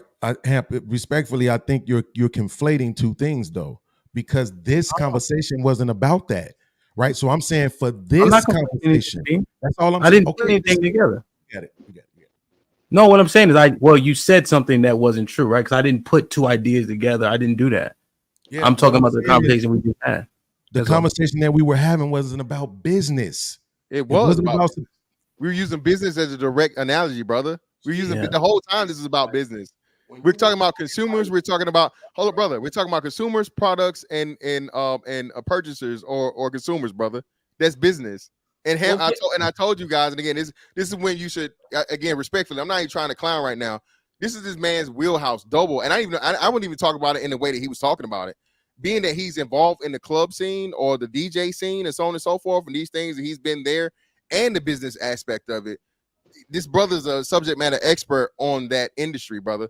So when a brother like this, like if Gunny tried to tell me something about the Marine Corps or August tried to tell me something about the Marine Corps, I'm gonna shut the fuck up. And I'm gonna say that I'm gonna be quiet because I don't know anything about that. Hemp, we know this is what he does. And like I said, this is simple supply and demand. I'm not saying this in any way to be facetious or to, you know what I'm saying, diminish brothers. But this is literally simple supply and demand. And hold on, the Red Pill Ranger told you the brother has his wheelhouse also. So for you guys to go against 2 brothers that have credentials in this industry, bro, is just a little. It goes back to your point of I guess like unnecessary arguments. I'm just saying. Yeah, well, I'm just worried because what we did, all of us, right? Huh? I ain't expect this from you, dog. It's crazy right now, man. There's nothing actually happening, but I'm understanding the space. Being allowed to finish my statement. Either you cut me off or then he cut me off. You're not listening to understand, bro. When I say you're conflating, I'm saying we weren't having a business conversation, Hemp. We were having this conversation about one thing I do have to check. One thing I do have to check is expect from me. We having a conversation. If you use the wrong word regarding me, I have to stop that in its tracks to correct it, and then you can finish your point. Absolutely, but I didn't get to do that. But you here right now, so you can finish it now. But expect from me, I'm the same all the time. I'm like God. So okay, I stay consistent as possible. Absolutely, we twins. Here's the point. The fact of the matter is that this conversation wasn't about business. This conversation was about what do we have a problem with? Our problem is with her. She's our problem, which is why in this example, she's the trans on the can because she's our problem. We don't have a problem with the business. Our problem isn't with Bud Light. Our problem isn't with the club. Our problem isn't with the promoters. Our problem is with her. For our example, per the conversation we were having, she's the trans. She's the trans in the beer. She's the problem and the product. Well, Beans. Well, hold on, one second. So, Beans, if I concede to that point that you're correct, why did we even go down the rabbit hole of the promoters in the first place? Because because August and Red Pill you brought us down there. You brought us August focused on the fact that the promoters you did that, bro. You brought us did into that the by promoters. talking No, about I did not, bro. That was you that brought us to the promoters. Don't say August. Send that right over to I am Beans, you were saying stop it, bro. Stop the it. whole only thing I said about the promoters was that you brought the promoters in the whole conversation. August said nothing about the promoters until you did. That's cool, August. You got it. That's 100% what happened. I'll do a show about it tomorrow, and I'll show that the whole world that you're wrong. The fact of the matter is, the only thing I said about the promoters was that's where she gets the bulk of her money from. You brought the promoters into He the was the one who conversation, kept trying to Munch. reiterate the point that they're gonna promote whatever is popular. I'm like, You brought promoters in the conversation, so I had to give you a master class on how promotion works. Promoters don't promote what is not in the club. Absolutely. Promoters So don't according promote to what is not in Fantastic, demand. so according to Fantastic, we shouldn't try to give master classes to people who were in business. I promoted my own club for 3 years. So what are we talking about? So how you don't know that if you promoted a club for 3 years? Because that wasn't the motherfucking point of this conversation. How do you not know how this promoter conversation was about removing our dollars from shit we don't want to see. That was this conversation. It wasn't that. Why is this so fucking hard to compute? No, here's what he's saying. When Beans, when you were asking Beans, you were asking a line of questioning saying this. The promoters, who gives the money, right? Absolutely. You started that part where the men were the promoters in the analogy, giving the money to Sexy Red. That's how we went on this entire rabbit hole. That's how it started. That's what August is saying. Yes, absolutely. But what I'm saying is that wasn't about bringing the promoters into the front. It was about the fact that they were saying that the women are the ones who are funding Sexy Red. So I asked how. They are. Don't worry about it. Let's move forward. I got this content for me. I'm gonna make a ton of fucking money exposing this stupid shit. So let's just let it stay right here on this dumb shit. Because this is crazy. This is insane that we pretending like we don't know how we got here, bro. Like for real. Me bringing in the promoters was used as an example to say that no, you cannot argue that the most of her money come from women. That's all that was. It didn't have anything to do with nothing else. That's it. But it does. It does. Yeah, Right. it does. So They now when you created say the it man. does, who drags that out? Me or them, man? Huh? When you say it does, right? I say it doesn't, and they say it does. Now who's dragging it out? Me or them? Disagree to disagree. We Who can, but I does it want come him from? to stand on business like he always make us do. So when I Where does say it it come doesn't from? happen, Y'all when I niggas say it trying doesn't, that's it. They say No, it does. I'm thinking drag it about. out. I'm thinking about this thing. Like, are we creating moments to create content off some shit though? Don't do that, because I wouldn't even be saying this if niggas wasn't pretending like they don't understand what happened. Bro, I brought them up as an example, Ham, just to all I was addressing was who does Sexy Red's money come from. That's it. It could have stayed right there. It didn't have to go any further. There was no need for a masterclass and promotion and fucking and goods and services. None of that shit was necessary. All we was talking about was who gives her the most of her money, the women or the promoters. That's it. It could have ended right there. It didn't have to go any further than that. All right, Beans, let me ask a question. So if they said it's the women, what would have happened after that?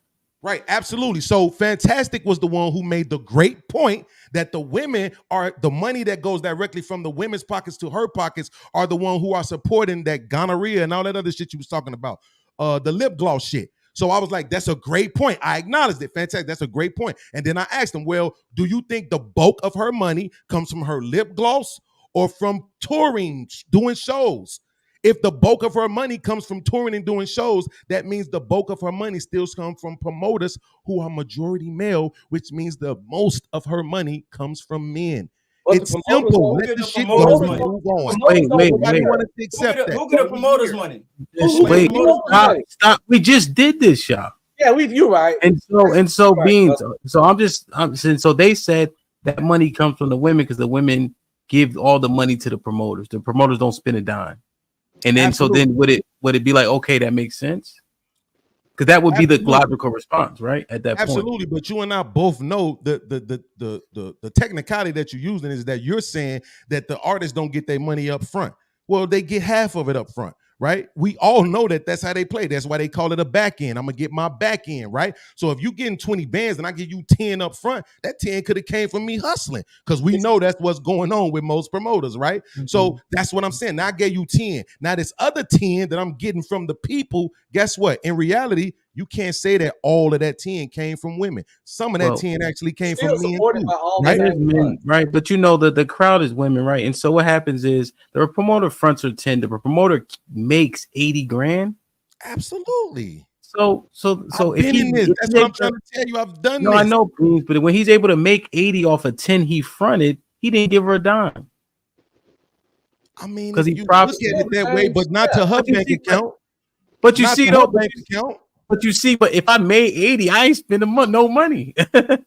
Absolutely, You know but what I mean? she still deposit the money, doesn't she? She still gets to go buy her man's bag, don't she? She still get to go buy those red bottoms. So you gave us something. It comes from her fans. Where did the Her 80 fans come gave from? to me, and I gave her fans. Where did the 80 come from? Absolutely, Beans? y'all got it.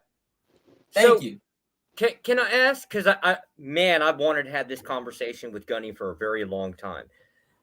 Gunny, August, help me with the goal. Is it the goal to deal with the reputation of like the black community, or is it the goal to eliminate the degeneracy within the community?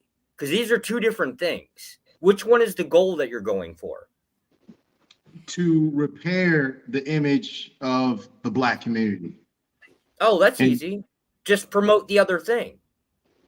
No, it seems easy to me. Nah. Well, I know it wouldn't sound like messed up, but here's the concept, right? If you have the idea that sex sells, you're never going to get rid of that, right? Because it's within the human nature, right? However, if you look at you're basically putting a competition. This is what like the red pill community, they're like huge big number. Okay. If it is the idea that you've got a bunch of trashy women doing crap over here, right? And you know you're going to have some simps following them around, you're never going to be able to kind of really stop that wholeheartedly. What you do is you take the opposite end of the approach and say, hey, look, here's some women in dresses. Here's some women that have been married for 15 years. Here's some drop dead gorgeous women that have spit out 3 kids and still look hot. You know, they're cooking, they're things like that. So instead of having, I hate to call Love out, she's not here. And instead of promoting the lady that has the roster of men behind her at her age, yes, I'm going to say it, you take somebody like Here Is T, who has been married for 15 years, cute as hell, been married, and you say, hey, look, let's have a conversation with the good women. You showboat the other side is really what it is. And I get that. And some movements actually move a lot faster than others. The red pill example that you just gave, that's been a movement that's been happening, I would say, maybe the last 5 or 6 years. It's a slow movement, and it's changing. No. We've had it in the white community, like Passport Bros, 70s, right? You guys are just, I don't know. So just to my knowledge, then. Just to my knowledge. So I'll concede to that. Gunny, you know more. You know more. Patrice O'Neal. You actually know Tom Likas. Like that's. Yeah. Just give you actually know more than you think. You know what I mean? Corey Holcomb. Okay, so I concede to that. So it predates 5 years. But when it comes to the image of black people, this thing has taken for decades. This has been happening for decades. Yes. And it's not going to change. Obviously, it's not going to change overnight. So how do we fix this thing? Obviously, it's do the opposite. But where do we start? What do we do? And when we actually start, we have to understand that the people that actually speak out, a lot of those people are going to be ostracized, i.e. Kevin Samuels. He was ostracized for actually starting a movement. Yes. So once we get past that point, the Candace Owens, the Officer Tatums, these people that are called Uncle Toms and coons or whatever for speaking out against the degeneracy, once we get past that stage, then I think the ball could keep rolling. But right now, we're at the infancy stage of it. We really are. To be fair, the ball already is rolling.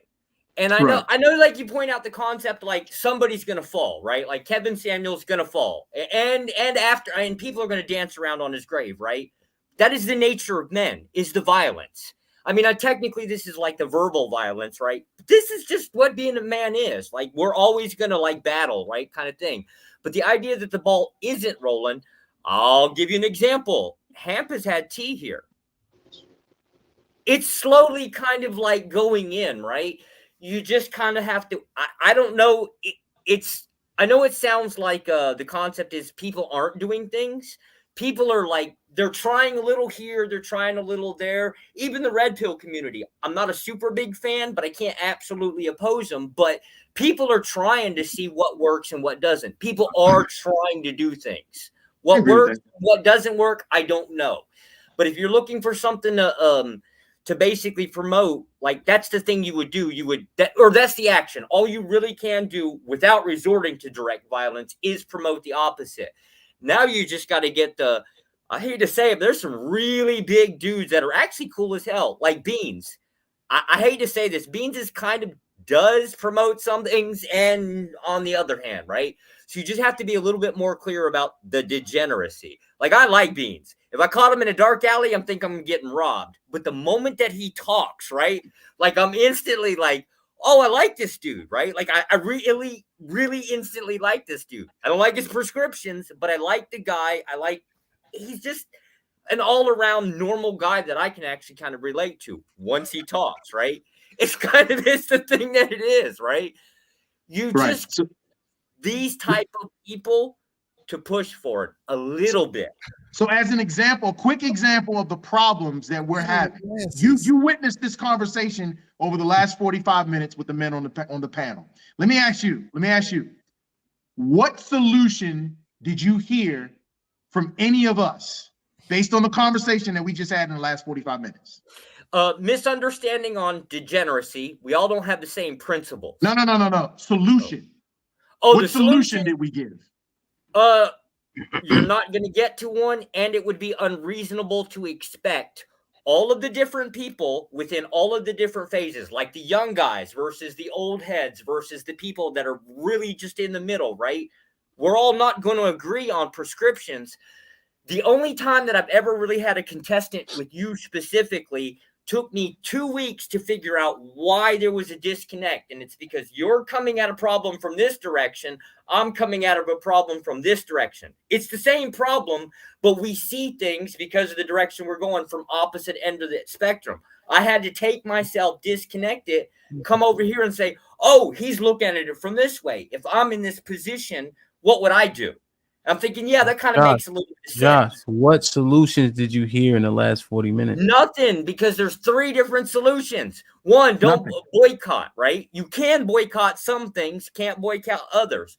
One, another one was, okay, so the boycott one, the boycott one doesn't work out just because it doesn't do it, but that was one of the solutions, or the prescriptions. Well, that was it. Just the one is the boycott one. Right. I thought that was the whole topic. topic. My point. We have a difficult time agreeing on the problem, let alone even talking about the solution. Yeah, but to be fair, we just saw that the last 45 minutes. We can't even agree on the problem. If you were to say degeneracy, hold up, wait. If you were to say degeneracy to everybody on the panel, do you think we're all going to have the same metric of what degenerate is? No, it's not. We're not. Okay, we all can't agree on the problem because we can't actually describe exactly what we're using vague terms to hit onto it. How about this concept? Sex. But if something if we're in a room and something stinks, we don't know what it is, but we know it's something smells funny. One person's going to blame the shit. The other person's going to blame you ate too much and created the shit in the first place. So this the problem. We don't concede anything. And I'm just going to say we have a very difficult time. Like, you know what? He knows more than me. He's right on this subject. I'm wrong. And I think that is the biggest issue. Everybody's an expert. I think Google is like the best and worst place ever because you can get so much from it and you can get confirmation bias from it too. You can put shit in there. It'll spit it out from some type of media platform, Wikipedia or something, and say, see, I was right. And I feel like, I wonder why it's like that. Like, do we concede to the experts, the person who knows the most? Because if war started tomorrow, like Red Dawn, Gunny lives about 45 minutes from me. We going to his house. He been there before. If shit pop off and I'm in Florida, I'm gonna say, fantastic. Where you at? They military. You know what I mean? Like, I'm not gonna be like, oh, I grew up. I've been putting in work. No, nigga, that's not my. You know what I mean? But I just get so worried. Like we all know so much till we know nothing at all. Type shit. You know. From my end of the spectrum, it's really not a big super problem. What to like people the not disconnect, right? Because you're just not.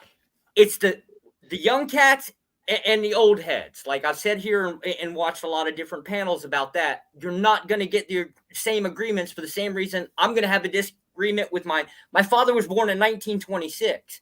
Every time he gave a prescription, I was like, "You're too old to know what the hell's going on right now," kind of thing. There's a little bit of truth to it, but the core of it is the it's just he's still alive. No, he died in 2008. All I'm saying is there's such a gap, right? We don't describe things the same way. The old heads don't describe things the same way that the young guys. It just is, right? You can't change everything, especially when you're really only focused on one little thing here. It's a process. So I'm disheartened by you being right on that fact, right? The reason why, like, I made sure I say, hey, Beans, this is a great subject matter for you, right? Because I don't understand. I don't always agree with him, but I know he thinking through shit his way. Mr. Fantastic, I hit Mr. Fantastic. Hey, this would be a great, because I've seen them give up the game. Gunny, because he's been working on some shit, or else I would have texted him about this too. But as soon as he got up here, I'm like, yo, because I know I'm always learning. Well, see, now my problem is I wholeheartedly agree with Gunny. It's just my prescription is the violence. Oh, I'm a Christian nationalist. I want to basically repeal the 19th. I want to stone women for not being virgins at marriage, right? Like I am the hardcore. Wow. If you've ever seen Miss Jenny, she's like a Christian. Keep in mind, I'm an atheist, but I'm like hardcore Christian nationalist. Even Miss Jenny, this sweetheart Christian lady, when she talks, she's so nice and pleasant, literally said, and on YouTube, march the homosexuals right down to the volcano. And I'm like, crap, that's efficient. That's cheaper than bullets. Well, people are. Yo. I don't need no strike, bro. Yeah, I know. Let it go, man. Brother. We get Believe it or not, Gunny, there are. Let me read these super chats. Let's water that down a little bit.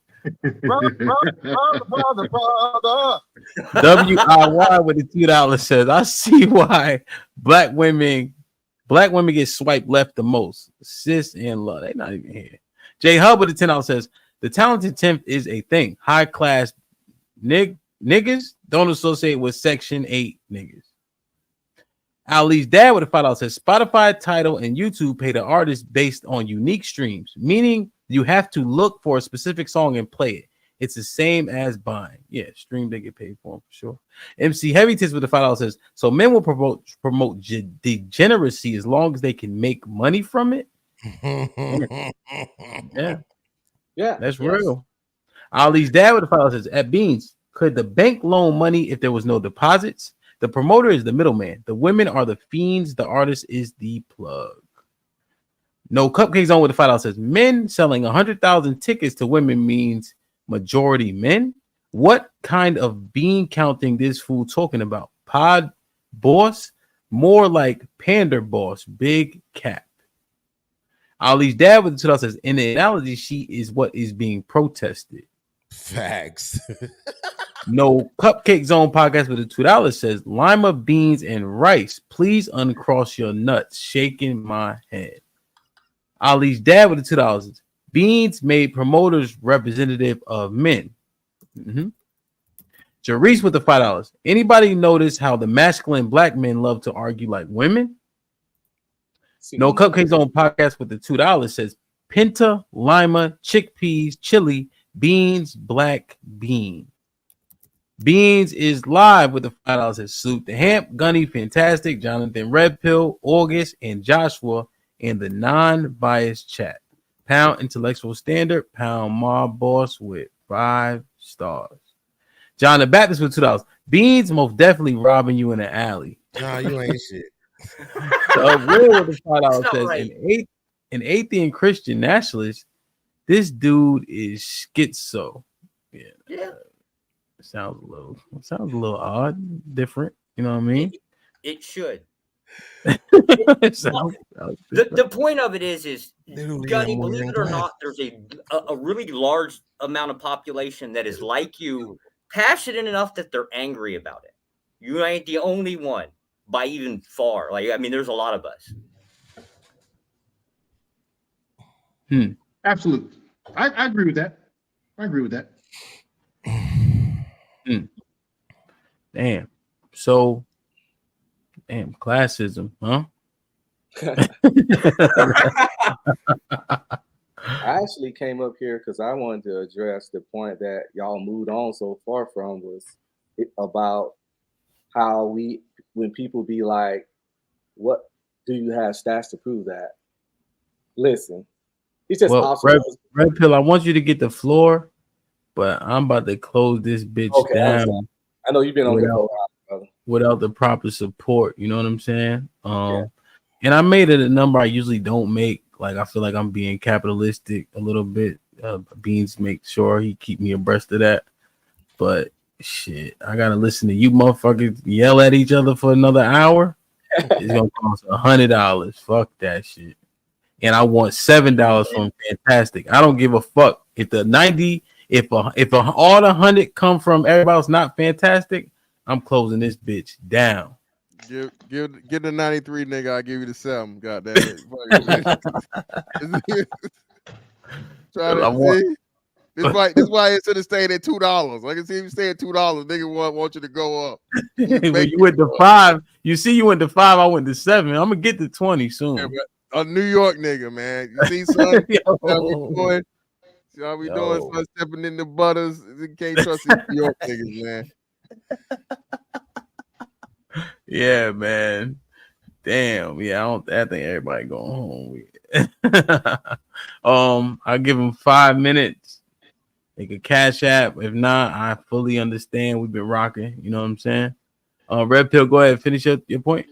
Oh, it was just, we have to stop. Like, when we talking to somebody, we can observe things in the world. You don't need official stats for things that's obvious.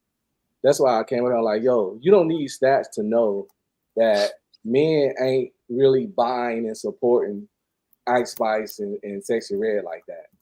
It's no official stats on that, and you don't need that to say that. They're just a tactic people use to win an argument, and it's disingenuous as heck because it's just a basic observation of the world. Like, I don't need stats to know that mostly males go to see Marvel movies. Yes, do women go see them? Of course, some of them love them, but mostly males go see them. It's just basic common sense and logic and an observation of the world around you. You don't need, it's really simple, but that's why I kind of like, yo, I hate when people do that shit because they know. And also the thing about the poll, you can use 100 people. If one person says something, that means you take 1,000, 10 might say something. It's not exact numbers, but you can get a reasonable estimate of what the numbers would be from a small number like 100 or 400 or something like that. If you use 400 people, 10 people said, use 800 people, around 20 to 25 gonna say it, et cetera, et cetera. Is it perfect? No. Well, let's be logical and straightforward here and realize that that does work enough for the point that was being given. It don't have to be like to the exact number. So we got to stop that too when we debating. People like to use semantics and word salad and disingenuous tactics all the time to win an argument. And we just got to stop that shit because nothing will never fucking get resolved. But at the end, I did concede to that point. And then I after I conceded to that point, I said, okay, so what's the solution? We still haven't, the whole time talking, we still have not come up with the solution. Once again, this is what I concluded, that us black men are powerless when it comes to this problem. Unless somebody corrects me, that's what I hear from from the panel that there's nothing that we can do about this because if mostly women support it, we can't do a thing about it. I corrected you last time. We're not powerless. Hold on, y'all. Let me. All right, Jesus Palace. I'm broke, baby. I ain't got no money. All right, let me get my energy back. Let me stretch. Let me make sure I'm gonna argue with everything Beans say. Absolutely, let's get it. Absolutely. Beans, Get it. Let's. And you know I love you. Let's take a shot right now. You got some alcohol over there? I need to get me some. Oh man, what we doing? We taking a shot right now. Anybody else? It's fantastic. You drink? I'm a sailor, nigga. What you talking about? Respect. What you got, man? I'm drinking this Branson right here. We about to turn this shit up. August, what you got? Today, man. Don't play with me, man. Oh, you breaking the good shit. Okay. Nah, I'm cheap shit. Red Pill, go get your shit. Red Pill. Hey, Red Pill need to get a new chair too. Look at that fucking chair he's sitting in. Hey, Red Pill. That chair ain't shit. It ain't shit. It's my wife old chair in the office. Oh my Don't blame God. wifey. Cheers or not, nigga? What we doing? Cheers. All right, man. Cheers, man. That's a big ass shot too. For the hood.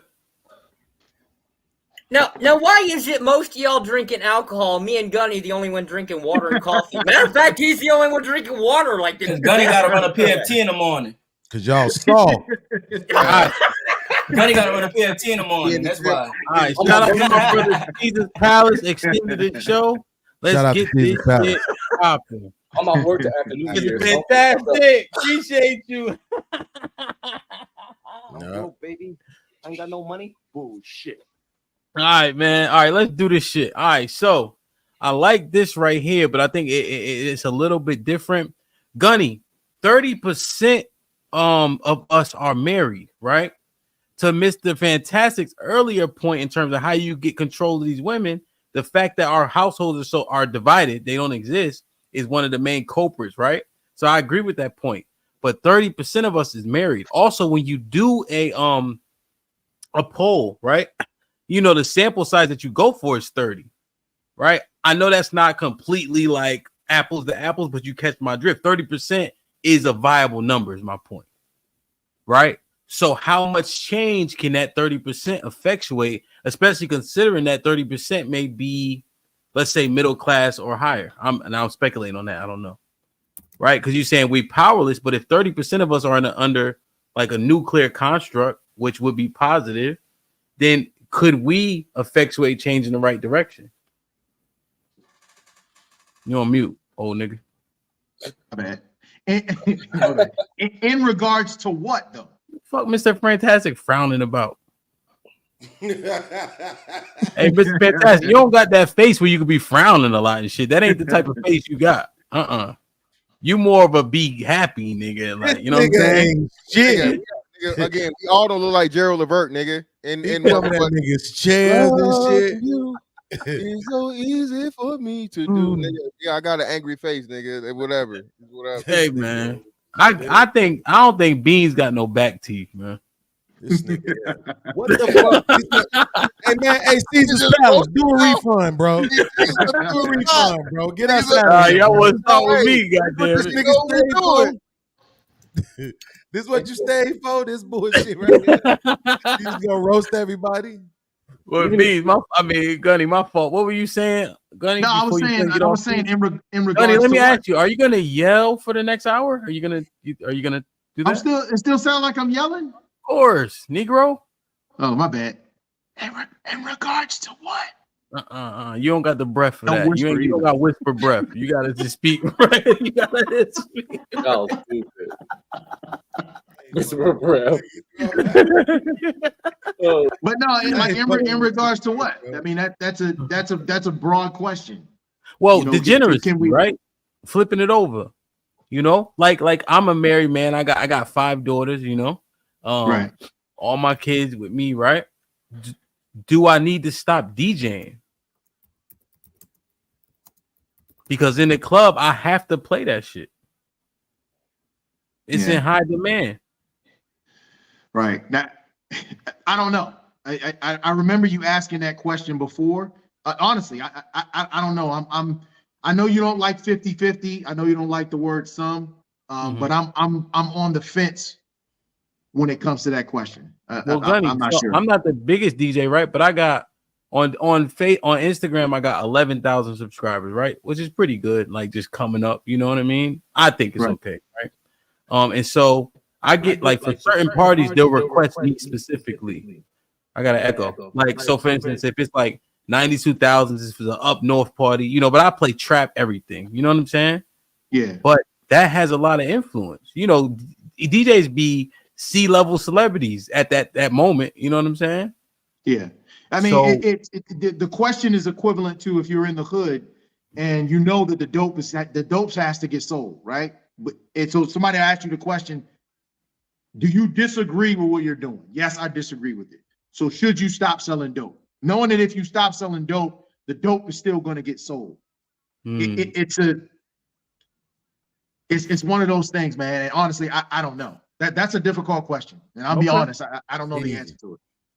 Oh, I think that's an easy question. Go ahead, Beans. What do you think? Yeah, the answer is absolutely yes. It don't mean you are, but would it be the right thing to do? Absolutely. Absolutely, because it means that you standing on what you believe. Yo, I don't want this poison being like. Imagine it's a DJ out here that's doing parties and shit that he don't want his kids to listen to. He playing shit that he don't want his kids to listen to. Oh yeah, I think we all do that too. You see what I'm saying? Mm-hmm. So like, is it considered hypocritical, Beans? I disagree. Absolutely. Right, but it again, it's one of those things Oh, where you can jump in right when Beans done. All right, we're not demonizing you. You know what I'm saying? Like, no, yeah. Demonizing you. You understand? Because that's what I was saying earlier. The chick is the problem, not the club, right? Because you choose to go to the club. So when I go to the club, I know, which I don't. But let's just say last year my cousin had a party there. I went. It was my cousin's joint. I want to be with everybody else. I went.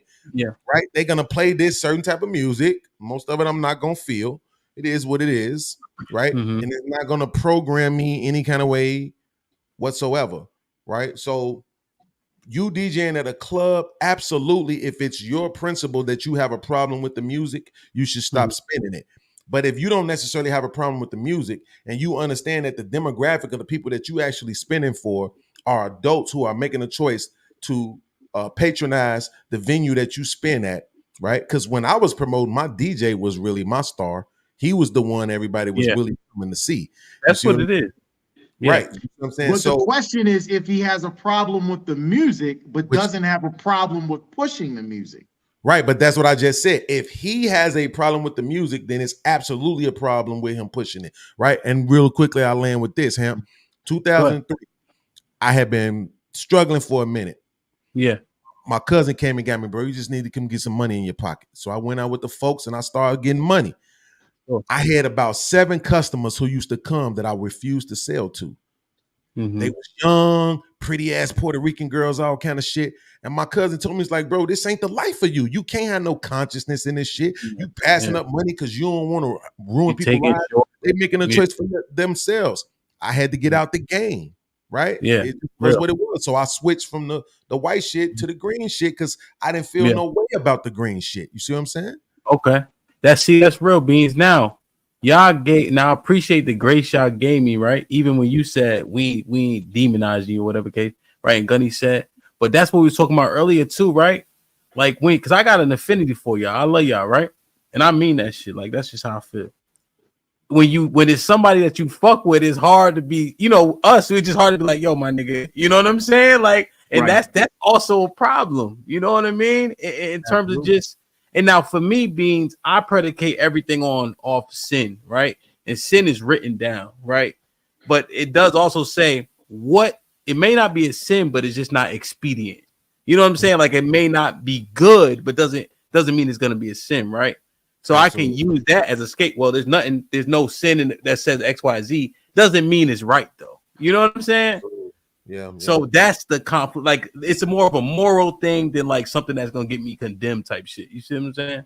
Because if you read the Psalms, that nigga King David be killing people. Shoot, that motherfucker is the first gangster rapper ever. I think I told you that before. Don't be fucking around. You know what I'm saying? So just think it through it. Go ahead, August. My fault.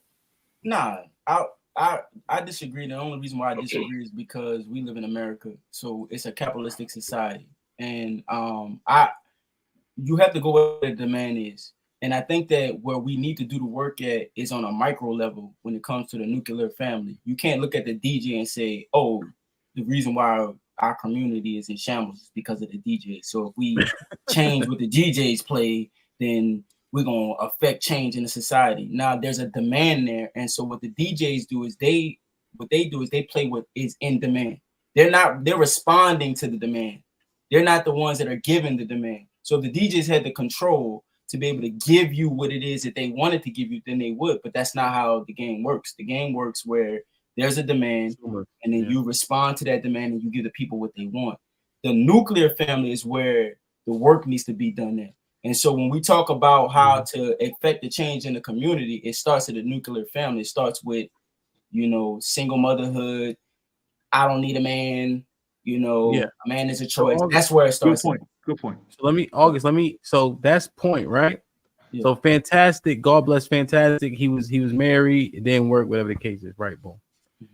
So Fantastic, remember you said to Mr. Master C, you are the, what did you say about married men? Like the biggest simps or something? Yeah, the biggest simps. Married men are the biggest simps. Do you think though that if we were married overall, black people, we would be better off? Absolutely. Yeah. The statistics point to that. You go back to the 60s, black people were above the poverty line. Education was, and this was all during actual. Yeah. I know you smart, nigga. We know you know history. But so you agree that construct works great for us, right? To be married. Yeah. So are you going to champion men being simps or roll back that word and use a different word so we can get to a construct where we could be great again? Well, no, I still say you're simp because again, and let me, people take that at face value, and I have to give it. I have to give it context. So when I say simps, it's in the facts of the matter that you're giving up so much. Before you go on your monologue, can you say brother in real life instead of me hitting the button? Brother. Yeah, man. Brother. All right, go ahead. My bad. This is why I say this. When a man gets married here, you give up so much. It's actually the ultimate form of submission. And what a simp is a man that's submitting to a woman. So you make the decision, and it's really not a diss as much as it's to, again, that man actually trusts, believes, and loves that woman enough to put himself in that position. You see what I'm saying? So I say that because I was that. So when I understand, I included myself in that when I was married. I trusted my wife enough, I loved my wife enough, and I believed in my relationship lasting forever. It just didn't work out. So I understand in being in those shoes once upon a time that it's really not as much of a diss you think it is, because again, it's a man put himself in the ultimate position. I mean, it's in the ultimate position of submission for that woman because you're at so much risk. Can I question? Push back on that? Oh, I see. Yeah, y'all can push back. Let me just get a couple of clarity. Now question. It's fantastic because I thought simp was when you don't get any. It's not reciprocated though. But you're saying it's associated with risk. Well, yeah, simp. Well, it's a combination. Depending on this, is why I say like everything. A lot of people have different definitions. Again, submission to a woman is you simping. All right, and it's not necessarily reciprocation because again, a simp can be a beta male orbiter, right? And he waits around years and years and years and years and years, and then he's the rescue nigga. So he's still a simp. He gets the woman, he gets the wife, but he's quote unquote, you don't like to name names over here, but a certain black economist, right? Famous economist of this sector, we'll just say that. And somebody that waited to a woman after her prime to have that woman as his own.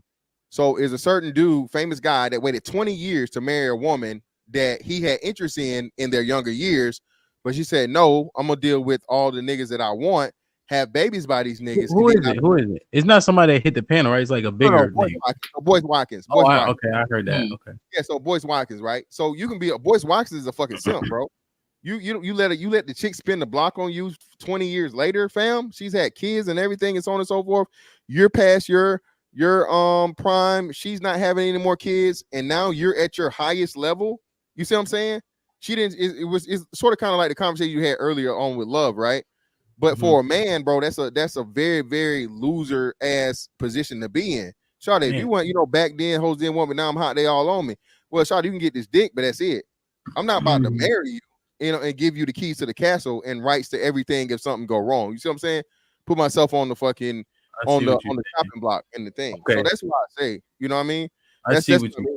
Yeah, so it's not just the fact of the matter that you're not getting, anything out of the deal, or you're not getting sex. No, that's not true. Again, you can be a simp. It's just, you know what I'm saying, the circumstances, and that's why I say you have to get into the details of it. So that max level of vulnerability, you just like, bro, yeah, because you out in the wind. Yeah, you're literally at the mercy of your wife, because any day she can say, hey, look, I don't want to do this anymore. I don't love you. I don't, or I don't want to do this, or you're worth more to me financially than you are emotionally. Yeah. Emotionally. You see what I'm saying?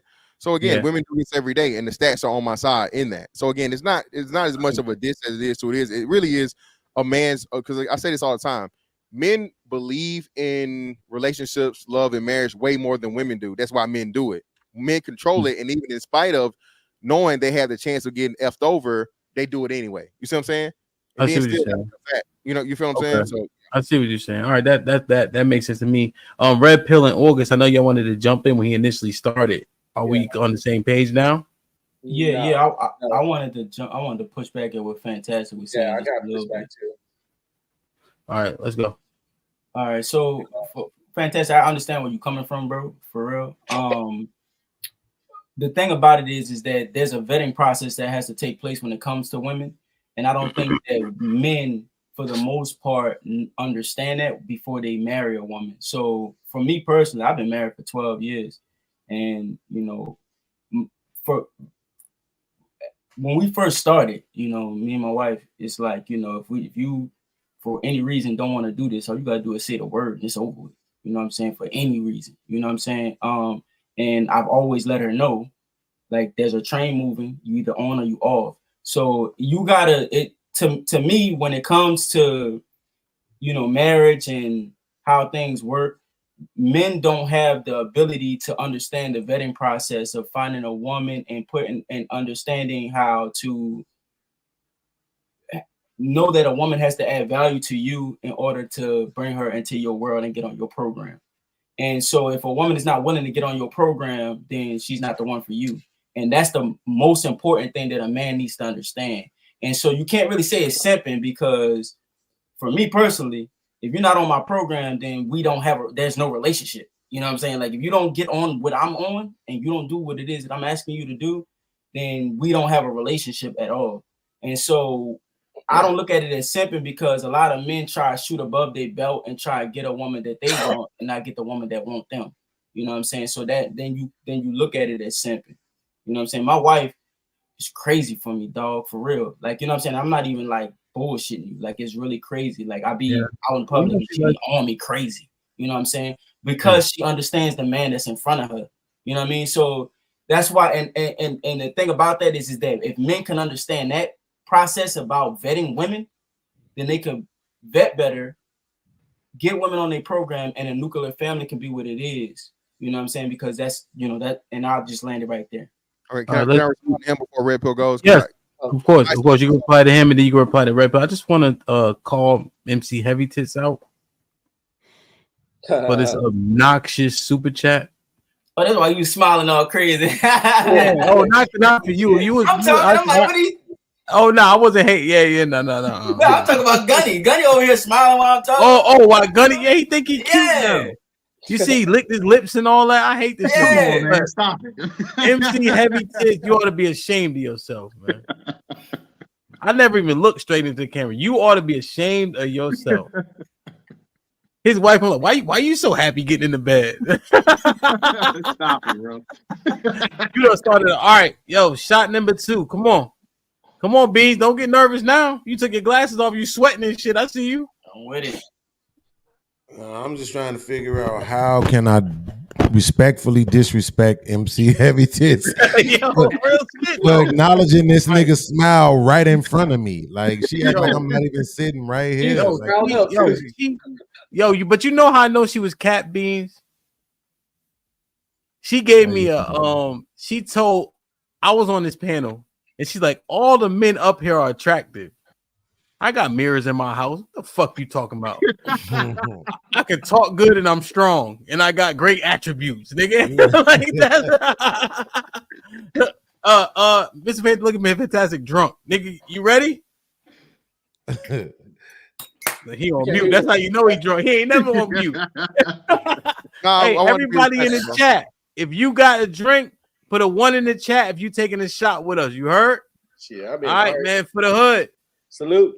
Absolutely. Big TVL shit. A 1 in the chat if you took your shot. Pod mob. I gotta get a gang. Gunny, what should I call it? This might be Richby gang. Nah, that's okay. That's okay. You part of the pod mob, nigga. You straight. Risk takers, bro. The risk takers, man. I like that. Risk takers. Y'all showing y'all age. Chill out. Let me. The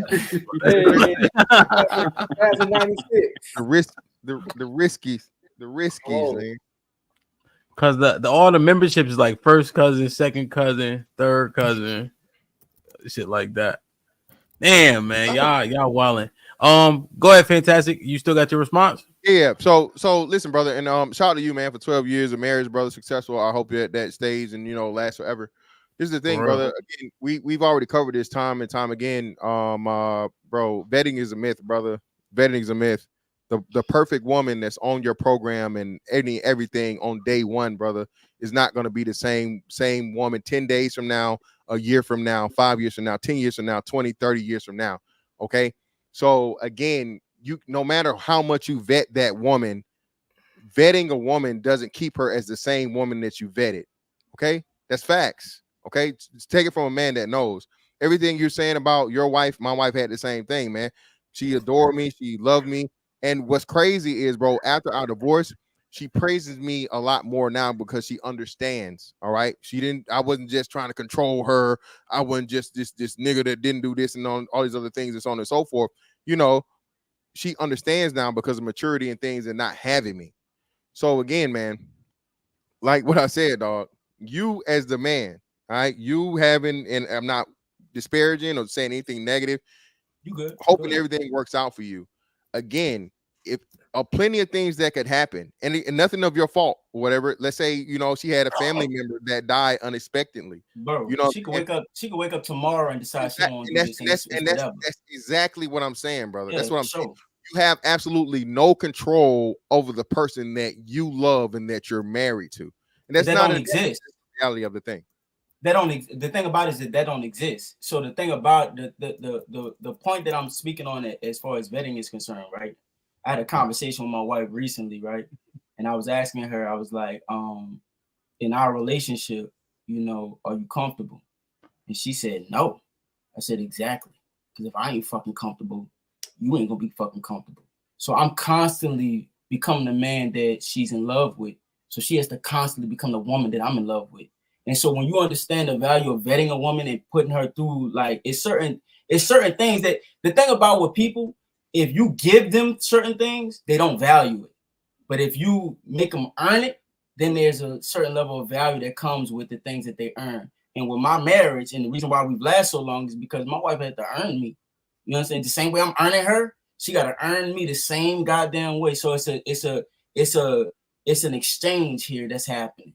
And what happens too many times is when men, our nature tries to put our women in a very comfortable place, and that's not where they need to be at. They need to always constantly earning our love, earning our affection, earning the things that we give them, and it can't be given to them so freely. And so if you understand it as a man when you're operating in the marriage or in any situation, then it become you understand the exchange of the two. And I'm just gonna land right there. Let me get in on it real quick. Go ahead, you can't simp for your wife. You can't simp for your wife because the moment you asked her to marry her and you took her from under her father, you have duty. You're not simping at that point. You are doing your duty. You took that woman from under the umbrella of her father, and you told her you told him you was gonna take care and provide for his baby girl. You said your vows and so whatever you do for her after that, it's not simping. It's your duty as a man. Now, also, you're not simping when you get ROI. And that's what Hamp was saying earlier when he first started. That's return on investment. A simp ain't a man that submit to a woman. A simp is a man that do stuff for a woman and not getting nothing back from it. You're overextending yourself. You're doing the most and you getting the least. That is a simp. If you doing stuff for a woman and she giving you back 3 times more than what you're doing, or even equal, you're not simping. You know? So, and also, like I said, I'm just laying on this. You can't simp for your wife because if you don't want to do for her, you should have never married her. If you don't want to protect and provide for her, you should have married her. And I'm not talking that 100% shit, whatever within your means. But the moment you got on your fucking knee and said, "Hey, baby, will you marry me?" You basically were saying that as long as you are a good woman to me, I got you. And that's not simping. That is your duty as a husband. And if you don't want that duty, you should have never married her. But that's not simping, though. Okay. So again, man. Again, it all sounds good, man. And I understand the duty thing, but again, how many women even have relations with a father for a man to ask the father for anything nowadays? You see what I'm saying? I wouldn't marry a woman. I wouldn't marry a woman without a father. I didn't interrupt you, brother. I didn't. Let him finish. Let him finish, right? So, yeah, that point. But go ahead. Sorry, my bad. So again, that's the point that I'm making. And I understand you're with the original tenets of marriage, which is a great thing. But again, we try to hold true to customs and things that just don't fit today's, like, whatever, bro. Okay, just don't. All right. And what I'm telling you along the way, you're gonna say, okay, well, you married a woman that didn't have a relationship with a father. Okay, that's most women. It's most women, dog. Now, can you find the minority of them? Well, even the minority of women that do have fathers, you know what they do? They still get divorced. So again, and this is why I say to all you married dudes, man, you know what I'm saying? Listen, everything's good till it's not. And I'm not wishing anything upon you. It's people that's been married for 5 years, 10 years, 20 years, 30 years, bro. And the woman say, hey, I'm calls it quits. So this is the understanding of marriage, the biggest thing. And this is why you are a simp.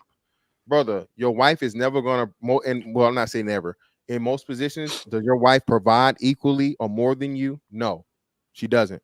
Is your wife ever going to step into the protector role and put her life on the line for you? 9 times out of 10, no, she doesn't, and she's not expected to. So you're never going to have that ROI that you're speaking of. Okay, it may be in your head. It may sound good to you and the reason and support you staying in that thing. And your wife your wife is a great woman. I'm not disputing anything, disparaging any things. Housework, take care of the kids and all these different things. But brother, you can hire a babysitter for the kids, but you only got one life to give for your wife. You feel what I'm saying? Let me respond to you, fantastic. Just I'm not trying to cut it off, right? Because that wasn't exactly the reason why I asked him. Because again, we're talking about that's why I was kind of bouncing it, Paul. That sounds fucking crazy. Bouncing the conversation throughout the brothers. And when I landed on fantastic, pause, I gotta get some better verbiage. I was saying fantastic agreed that construct is great because we have to get, quote, for lack of a better phrase, control over the women in order to effectuate real change and get rid of the degeneracy, right? That's what I was asking. Would he change that verbiage? Or it's fantastic? Or are you saying so we have to go into it and still just concede the point that we're gonna be a simp in that process? Well, it's not to me, it's to one of them, I guess, right? Well, I'm saying you would champion that though, right? This is how we gain control with proper structure. But be warned, you gain control, you're gonna be a simp, and it just is what it is. Whether it be good or bad, it is what it is. Yeah, that's what I'm saying. I don't listen. I don't believe in it, but any brother that wants to get it, I wish the best for you, and hope that it works out for you. I wouldn't advise for a state sanctioned marriage, just where you go to the whatever and you get a piece of paper and sign your name to it, I would not suggest that. Again, God don't respect no paperwork, okay? But being in a monogamous relationship in a healthy household with a biological man and a biological woman, I champion that all day, 8 days a week, 25, 378. You feel what I'm saying? I understand that. The statistics prove that's the best turnout for families and whatnot. The problem is, again, when the legalities get into it and the way society is set up for men, that women get other women and society in their heads to say, hey, well, do I want to keep doing this or do I want to cash out? Yeah. You feel No, what I I'm saying? understand. So here's I the thing. understand. Can I say something to him? Just real quick though, August, real quick, because I want to ask Beans a question. Go ahead. I'm saying real quick. I just want to, because I want to ask Beans a question. Okay, my bad. A woman ain't gonna respect a simp in or out of marriage. So if you a simp, you a simp. That's just what you are. So if you a real one is not going, it's gonna be a real one in or out of marriage. And a woman is gonna respect a real one. That's all they respect. They don't respect nothing other than that. If you a simp, they're gonna eat you up alive. If you're a real one, they're gonna respect that in or out of a marriage, paperwork or not. You understand what I'm saying? So that's the reality of it. So the way that I move is I don't move like no goddamn simp. My wife is not a comfortable person. She needs to look good for me at all times, and she works on it. The same way I'm working on it for her to keep being that man that she enjoys and loves and admires. She got to keep doing the same thing for me. Cause trust me, the same I explained to her. If there's any reason you can wake up and just think about it and want to leave this marriage, the door is open, and I'm not gonna chase you nothing. You can step. All you gotta do is let me know. Just say the word. She already know what time it is. So, but we've been married for 12 years, and it's been like that from day one. I ain't never been on no simp shit. You know what I'm saying? So the for me personally, and I'm not, I know what you're trying to say on that simp stuff. I get you, but it's the simps that have the problem. It's not the real ones that had the problem. That's all I'm trying to say. Yeah. So I want to make sure I fully understand that, right? Because I got hard and fast rules, right? But my duty is to give my life for my wife, right? I give her more than she gives me, right? Men, when you get with a woman, you accept an acceptable loss. I got a lot of military brothers up here, so I think you guys understand that terminology. It's an acceptable loss getting with a woman, and I think, and then obviously we lose in divorce, right? So when Fantastic is putting that together, right, and let's say you never heard the term simp before, and he characterized it as such, it wouldn't sound so far-fetched, right? So I'm just trying to understand where he's coming from. He's jaded. That's the only thing. Fantastic is jaded from divorce. But even just with the stuff because that does happen in divorce, and along with everything. No disrespect. You are jaded from divorce. But hold on. I really want to ask. He's not jaded, right? Because he said his wife. Let me address this. All right, just be quick. I gotta ask Beans the question. I know, but brother, it's like saying a person that loses a loved one, brother, is jaded of like dying. No, brother, I'm not jaded at all. I just have I have a great relationship with my ex, brother, and I understand this in the dynamics of the thing from a man's perspective, from my experience, brother. I'm not afraid of anything. I'm not hurt by anything. I have my, I have plenty of options. If I wanted to get married again today, I could. Women are on my program, several of them. Okay. I've never had, even when my wife was still on my program. I'm the person that got a divorce, not my wife. So I can't be jaded because I'm the person who initiated divorce and who did it for financial reasons, because I'm in the military and I had up to 50% of my pension at risk. Gunny will understand this. So it was a calculated move along with, other things. So brother, I'm not jaded, man. I misspoke. My bad, bro. It's cool. Yeah, real shit. Beans. Like, we understand the analogy, the Bud Light shit, yada yada yada, right?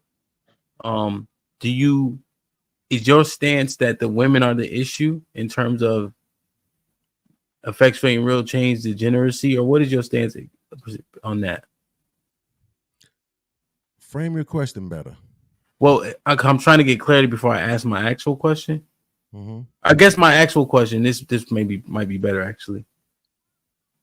To flip over the bullshit, right? In our community, who needs to make change now? Us or them? Yeah. That's probably better, right? I think so, right? Yeah. Yeah, it's the men, they suck. We suck, right? Look, it worked for Derek Jackson, goddammit. I'm trying to get 2 more subscribers. No, I'm just playing. Yeah, so absolutely, when I came to YouTube, I came talking about the women, and not specifically about relationships, but about mothers. And that's the reason why I think it's them. I think that they have to take accountability for what they've breeded. So if you're complaining about the men, you raised them. If you're complaining about the women, you raised them. So it is what it is. To me, it's them. I think they set the market. Men like to feel like they have all the power and it's all about us and blah, blah, blah, blah, blah, blah. And no, you married niggas are just tricks with contracts. It's pretty much what that is. You paying for pussy like everybody else. You know what I'm saying? You just got a contract. That's it. You know what I'm saying? It is what it is. Because niggas be talking all that shit. Don't pay the bills for a little while. Let's see how that work out for you. Oh, I never denied that either. Right? So at the end of the day, yeah, it's them. To answer your question specifically, Hemp, it's them. Because they dictate the market. When they preferred men who were classical, that's what the men were. And they raised men to be such. Right? When they went their own way and went independent, and they preferred hood thug niggas, that's what they got with, and that's what they raised niggas to be. So it is what it is. Can I ask you a question? Absolutely. What about the married niggas that pass up on pussy? Yeah, but I'm talking about your chick, right? Respectfully. That's no, what I'm saying, what about the married niggas that pass up on pussy because they married? What about them? What are you asking me about? You said that the married niggas are paying for pussy. So I'm saying, what about the married niggas that pass up on pussy because they married? He means respectfully, I don't think you understand that these questions be irrelevant, right? Your wife is the one who I'm talking about, right? So I got married when I was 19 years old. You know how long it lasted? 3 months, because I wasn't paying for pussy. Brother. Right? No, so, I'm asking you, if you saying that married niggas is paying for pussy, what about the married? Yeah, their wives is the pussy that they paying for it. That's what you're saying, right? What about the pussy that they passing up on that they not paying for?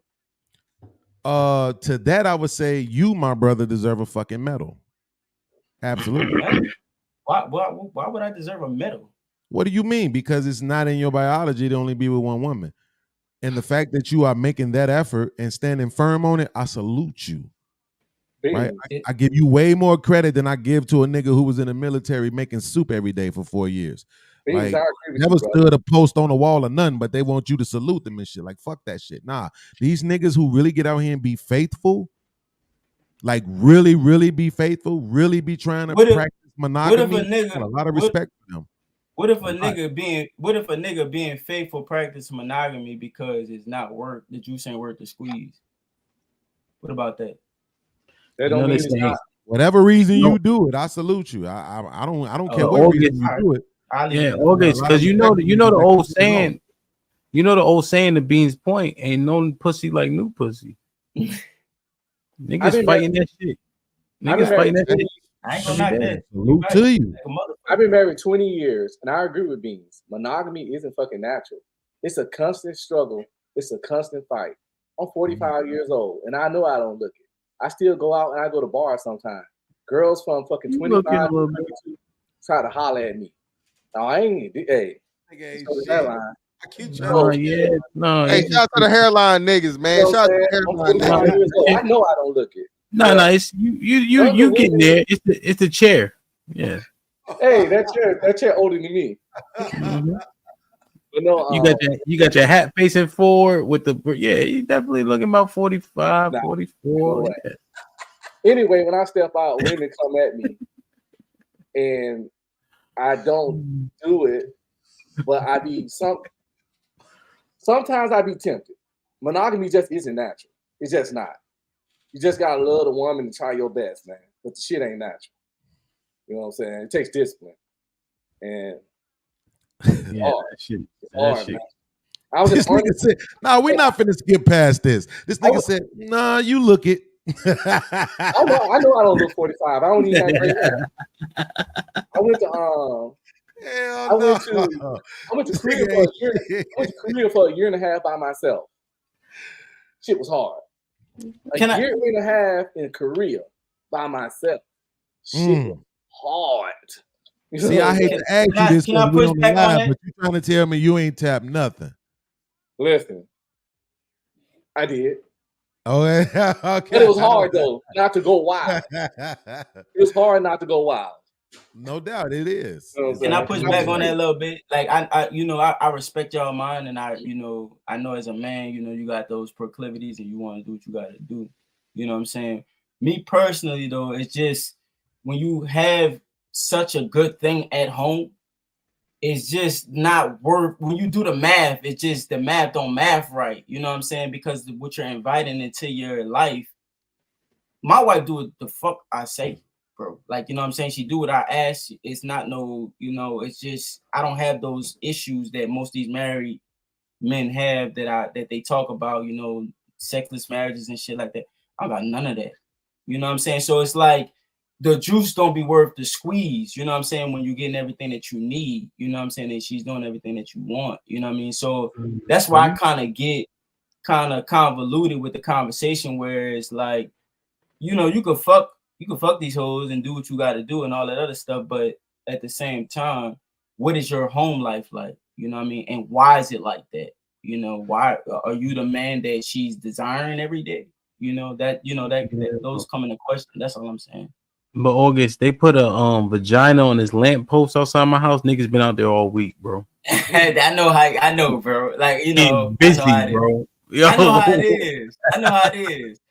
I know how it is. And most niggas be on that. You know what I'm saying? I just be on some other shit. You know what I'm saying? I be focused on business. Yeah, no, real shit. But it's a feasible thought when the men articulate it. You're like, yo, yeah, it's feasible. So like in real life, August, I bury niggas over pussy, bro. So I'm talking about dope niggas, bro. I'm talking about the woman at home happy, the kids, daddy shit, uncomparable. Best fathers you ever seen in your life. But they had 4, 5, 6, 7 chicks that they dealt with on a regular for years and years and years. And then some nigga that was messing with one of them bitches murdered them. You understand? When you bury niggas over shit like that, and you realize like, yo, this nigga was one of the best of us. Like this nigga was top dog as it gets, right? You start realizing like it's a real thing for a nigga to be able to keep his dick in his pants. That pussy powerful, That's not dog. nothing to sneeze at. You being able to do that, like for me, gives me another level of respect for you as a man. You know what I'm saying? I be on business. That's all. I'm really focused on business. You hear me? Like real shit, man. I ain't mad at you. Whatever reason you use, I don't care. As long as you getting it done. It's not that I think niggas shouldn't cheat. What I always say, Hamp, is this. If you a nigga who pay all the bills, your girl don't gotta work, don't gotta pay none, she shouldn't have nothing to say about whatever you do. Shut the fuck up. You wanted a daddy, you got a daddy, you ain't tell your daddy what to do. So now you got another daddy, don't tell your daddy what to do. I gotta respect it. I'm gonna call you on speaker tomorrow when my wife wake up, B.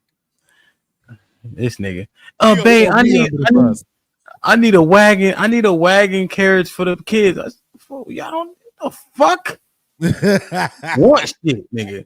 I'm about to start a TikTok. Okay. I'm like, y'all niggas ain't entertaining, just a bunch of kids. Fuck them kids. What you gonna get? You gonna get the red one? Women know when they marry a dude. Women know when they marry a guy with the ribs. Women know when they marry a guy that has that effect on women. That's why they with you in the first fucking place. They know if you certain places, you go certain places, you move a certain way, that women gonna fucking fuck with you. A lot of men are as faithful as their options. Some have the discipline not to do it.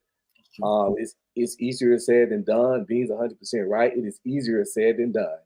I had my stepbrother, one of the most honorable men I met.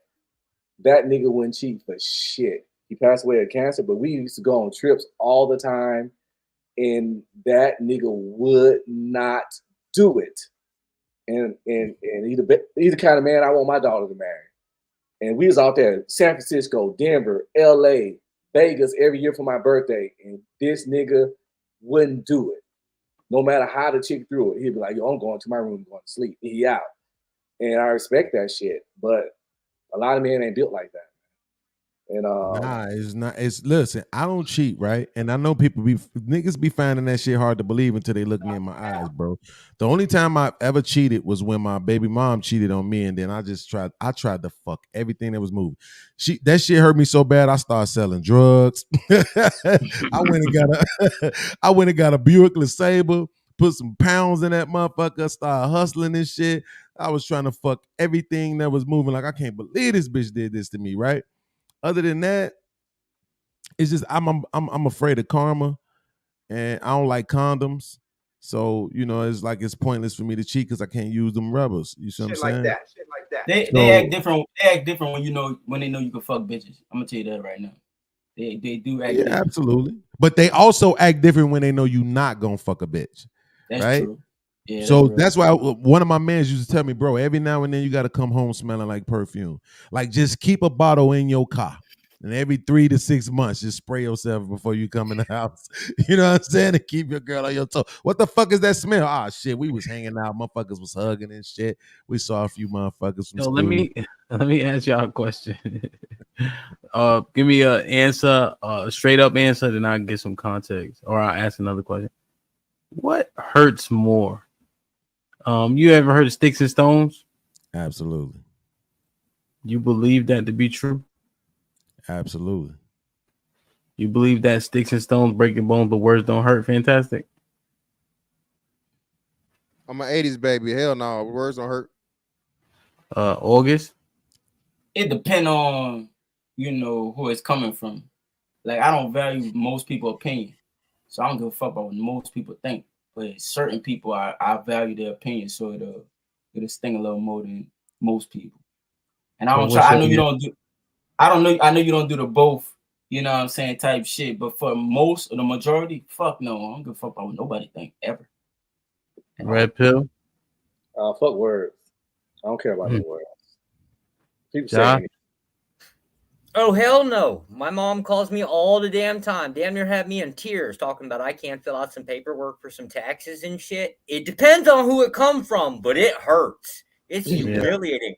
My wife will come home and say, if I said, wait, hold on, words hurt more than blows. I've been thinking. So when you first said it, I had the saying backwards in my head. Oh, sticks and stones break my bones, but words don't hurt. Absolutely. So yeah, I have to change my my take. Yes, absolutely, words hurt. Yeah, I disagree with words do hurt, but do we have to pick one or another? I would say words hurt more than punches for sure. Yeah, absolutely. Yeah, I don't think so. Nah, I don't care about what nobody think. So red pill. You get in an argument with your wife. She tell you, yo, the last nigga I was with had better dick than you. Would you rather take that, or would you rather be punched in your shit? Punched. By who? Her? Mike fucking Tyson. But this is the thing. I thought we was talking about. Answer my question first, god damn it. Please. It's a loaded question, nigga. Let me see. Nah, you gonna be saying that, nigga. I'd rather you gonna stop saying that shit. It can't be loaded with I'm gonna show you why in a minute, but I'd rather her say that shit than be punched in the face. I'd rather her say that shit. You know why? Because that means she don't respect me. So we need to go ahead and air that bitch out so I can go on this hoe. Get the fuck out of here, bro. Stop this shit, bro. Man. A liar, a cheat. I want the truth. I don't want to live in delusion. This nigga's scared. The main thing about red pill is the and if that's her reality, if that's how she feels, you're a victim. I want the fucking truth. Only women want to be lied to. Stop. I want the fucking truth. I don't want to be lied to. Say We that talking about hurt. We talking about hurt. Don't act like that. Fellas, keep it a buck. If your lady said that to you, you can't unhear, unsee. You can't. That shit will never change, bro. And Mike Tyson. I'd be like one of them. Mike Tyson, dog. I'd be like one of them. I take that Mike Tyson punch all day except one day a week. I'd be like one of them. Hell chicks that real had better pussy than you. It'll eat me up. I ain't gonna hold you. You come on, niggas be wildin'. I'm telling you, man. I'd rather get hit. I'd rather hear that shit. I'd rather hear that shit. Because if you really feel that way, I need to know that shit so I can get back in these streets. It's fun out there, I heard. Yo, why can't somebody feet? Hey, he kind of agree with me though. Though if you 20 years in, you saying you can't wait to get out in these streets, brother. I said, if she said some shit like that, I get in the street. Hey, but what's your response gonna be if she said it? You 20 years. Hold on, you 20 years. What's your response gonna be if she said it? You saying you 20 years deep. Chris said he'd rather get shot. Shoot me. Shoot me. Yeah, hey, man. I can, first supposed to be well, you know, we got 4 kids. I'm like, it don't be like, fuck you. It ain't gonna hurt you though. Yeah, bro, come on, 20 years come on, in, bro. 4 kids. I know you're gonna be hurt, bro. I'm gonna be hurt. Yo, that's crazy. 20 years. Hear me out. It will hurt, but I would rather. That's what I'm saying. Is it gonna hurt more than Mike Tyson punching you? Nigga, Mike Tyson knocked my ass out, nigga. It's the thing. Her telling one me that knockout punch from Mike Tyson is gonna hurt more than that. Hey, no mouth guard. No mouth guard, no nothing. It's gonna hurt more than Mike Tyson. 20 years in the game. Red pill. That's the part of this that you. There's a part of this that you might not. I'll be walking around snacking too, nigga. Right? Think about it, because they using you. They using your real. Hold on, they using your real life example, right? So in your real life example, you 20 years in. So if she say something about the last nigga, well, when was that? This is the thing. It's not, if it was 20 years ago, how the fuck you still remember that shit? It's not about. And if it wasn't 20 years ago, it's gonna be a real problem. What he tell us? It's not about be on one of them lifetime stories, bro. It's nigga, not 20 about years her. in, 4 kids deep, nigga. You. It's well, not Red about Pill definitely gonna be on first 48. Hey, in local news, YouTuber the Red Pill podcast was found guilty. Red Pill, stop trying to defend that shit, bro. You know you feel how we feel, bro. Stop. It's not the about Red her. Pill is about the truth, my nigga. Right? You told me I need that. the truth. You taught I me need that. her to tell me the truth. It's not about hurt. It's about what. But what would hurt more, my nigga? You taught me that the Red Pill is about the truth. It'll hurt more, that punch, because I'll be grateful for that truth she gave me. I am grateful. Hey, this nigga gonna be on the news. Nah, I wasn't even trying to hit it like that. See what had Go to the happened. fucking bathroom. I love put him in the and I missed it. I hit it. Tell me the truth. Yo, shot number 3, man. We ain't listening to Red Pill no more. Shot number 3. Bro, man. y'all We can't. I've been drinking. Y'all ass Tell taking me Nah, nigga, that's juicy juice, nigga. Nigga, Tell you me out the of your truth and mind. set me free, goddammit. Tell me the truth and shame the devil. I need the truth. Set me free. Your daddy. It's still gonna hurt. Patron. It'll definitely hurt. Now I But got it. I'll appreciate it. Sometimes the truth gonna hurt, but you still have to appreciate it. We can't be scared of the truth because of the pain it caused. It's not about the Truth is skin. beneficial. We just trying to figure out which one gonna hurt worse at that Everybody moment. said, why can't say he gonna say he blacked out? Absolutely. I didn't even know what I was doing. Hey, Your Honor. Look, you can take the eye. Definitely insane defense, brother. We was arguing, and then the next thing I know, she was laid out, Your Honor. I honestly never been like a particularly jealous dude though, because I realized a bitch gonna fuck who she wanna fuck. You can't control a woman's vagina. But that's your wife, my G. Can't even control her vagina. I'm glad you See, this is said the thing. You I couldn't willing be to give your jealous. life behind it. You know what I I'm saying? couldn't be jealous like that because I've been in the military. I went to Iraq twice, Afghanistan twice. If you have those kind of insecurities in your life, you can't function. All right, Jesus Red Pill, let me ask you another question. What did you do when you was there? Huh? Fuck Fucking bitches. try not to die.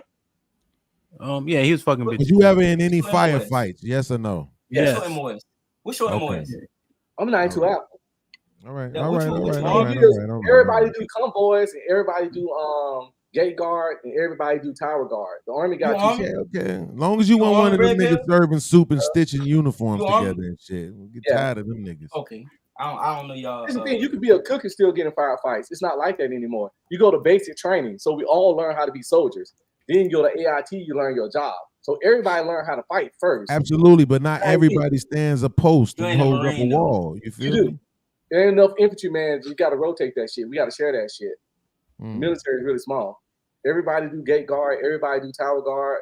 All Everybody. right. Red pill. Now, shout out. I love I'm y'all. just jealous of that little 4 bands y'all be getting that month. Hey, listen, I got another question for Red Pill since My he ear hurt. Disability 4,000. Red Pill, come here. Uh-oh. All right. Don't So Hell, don't do me bad, man. you walk in the house, right? You already snickety snow what's happening in that house. She getting them cheeks clapped. What's your next step, Red Pill, Mister fucking no feelings? Oh, somebody getting fucked up. Okay. All right. Who? Everybody? The dude for sure. Because he in my house. I paid the mortgage in this bitch. And then I would want to fuck her up, but I wouldn't because of the sake of the kids. Fuck them kids, bro. Hey, I could be honest with you, Red Pill, as a person that's been in this situation. More than likely, you're gonna get your ass. Whoa. You can't just slip that by me. Pause, nigga. Yeah, absolutely. You've been in what situation, asshole? Absolutely been in multiple situations where I was fucking married women and they men came home. But get him out of here, man. Biggie shit. Get him the fuck out of here, man. Listen, Hamp, I'm dark skinned. I'm not bragging. Why do you always say skinned? Do you say skinned on purpose? Absolutely, but it wasn't my character. It's just the melanin, bro. It is what it is, right? But what I'm saying is, more often than not, you gonna get your ass beat because a nigga who know he fucking a married chick in your house is a brave motherfucker, dog. That might not be a nigga you want to run up on talking too crazy. You might want to just let him leave. That don't mean he can fight. He might just be reckless. Okay. You know what I'm saying? Hopefully you don't have to learn the hard way. Oh. Hey, you can't be scared to take an L. Cheers. I'm afraid. I don't like L's. That shit gonna get super duper ugly, man. I know what it does. This how the conversation usually go. Hey, my man, your problem is with your bitch, not me, nigga. We ain't even talking. What's the talk Direct about? your energy the right way. How's the conversation? How you gonna talk with a barrel in your mouth? A nigga in your house. Damn, you got a gun already? Oh yeah, Right now, I'm in my man cave. In my man cave right now, I got a shotgun in the gun. I'm gonna blow your motherfucking cat back 100%. You in there with my wife. Damn, you gonna kill me? You going to jail? Absolutely. No, I'm not. No, your brother, you're in. I already gave my life to my wife. I already gave my life to my wife. Fantastic. You know better. You in Florida. You know better. Is that so what? Stand your ground. But I'm fucking your bitch, which means I was invited into the house. I am not an intruder. Hey, she invited me into the house. I am not an intruder. You don't get to shoot me. Please, So let me help you out. Let me tell you how this is gonna go. I gotta get out of free card. So let me tell you how it's gonna work, bro. Being that you're in my domicile, any stand your ground state, you automatically in the wrong. I came in the house and that's my wife. So obviously in my mind you are raping her. Brother, I'm walking in with it coming out the car. Oh, but listen, you my attorney, fantastic. Damn, you know what? That might work in Florida, though. That might work in Florida. You fine, yo. Hey, and just so you know, these these 5.7 rounds. So hey, a couple of them went through and they hit my wife, and she didn't survive. Not bad. Yo, listen, man. Listen, prison ain't that bad anyway. Once you settle in, you get your commie, you straight. Don't worry about it, bro. In the Fleece Johnson interviews, you good. I like shit. Man, I hey, want. man, make you a good shank, bro, and just be prepared, man. Stay in your bunks and do your pull-ups, Hey, bro. Exactly. Hey, Red listen, Pill, man. fantastic. August, Joshua, y'all do me a favor real quick. Yes, brother. Hemp, I'm gonna need you to start promoting jail. I'm gonna need you to. I don't not promote no jail. Every fucking show, you find a way to sneak in. Jail ain't that bad. Get the fuck out of here. Nobody's trying to hear that shit, bro. Oh man, trust me, man. You get you a microwave, nigga. You all right? Nah. You make you some fried rice. If you know that, you know most niggas don't got that kind of support. So just stop it. Stop it.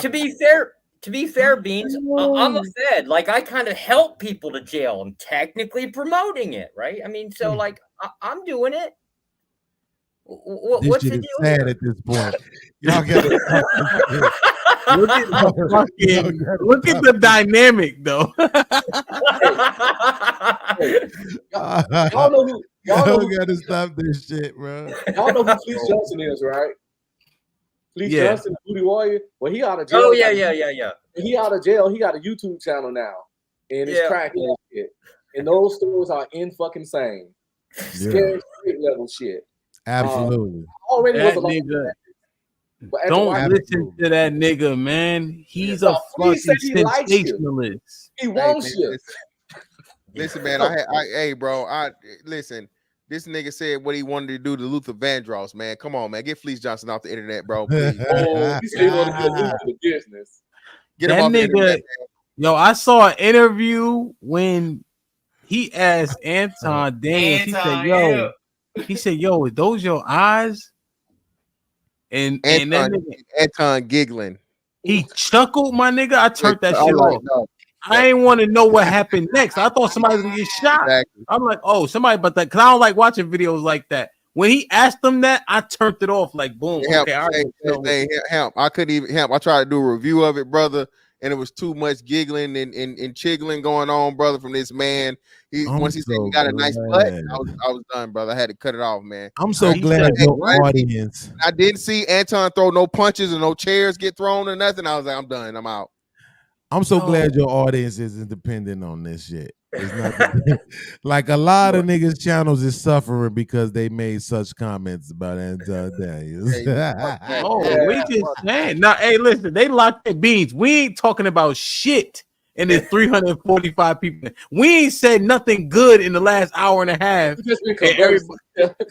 I can tell you this. We've been entertaining. What are you talking about? It's been very entertaining. Two things not gonna happen. I'm entertained. Two things that's not never gonna happen. A man that compliments, any part of me in a sexual nature, okay, not being live streamed is never gonna make it to the public.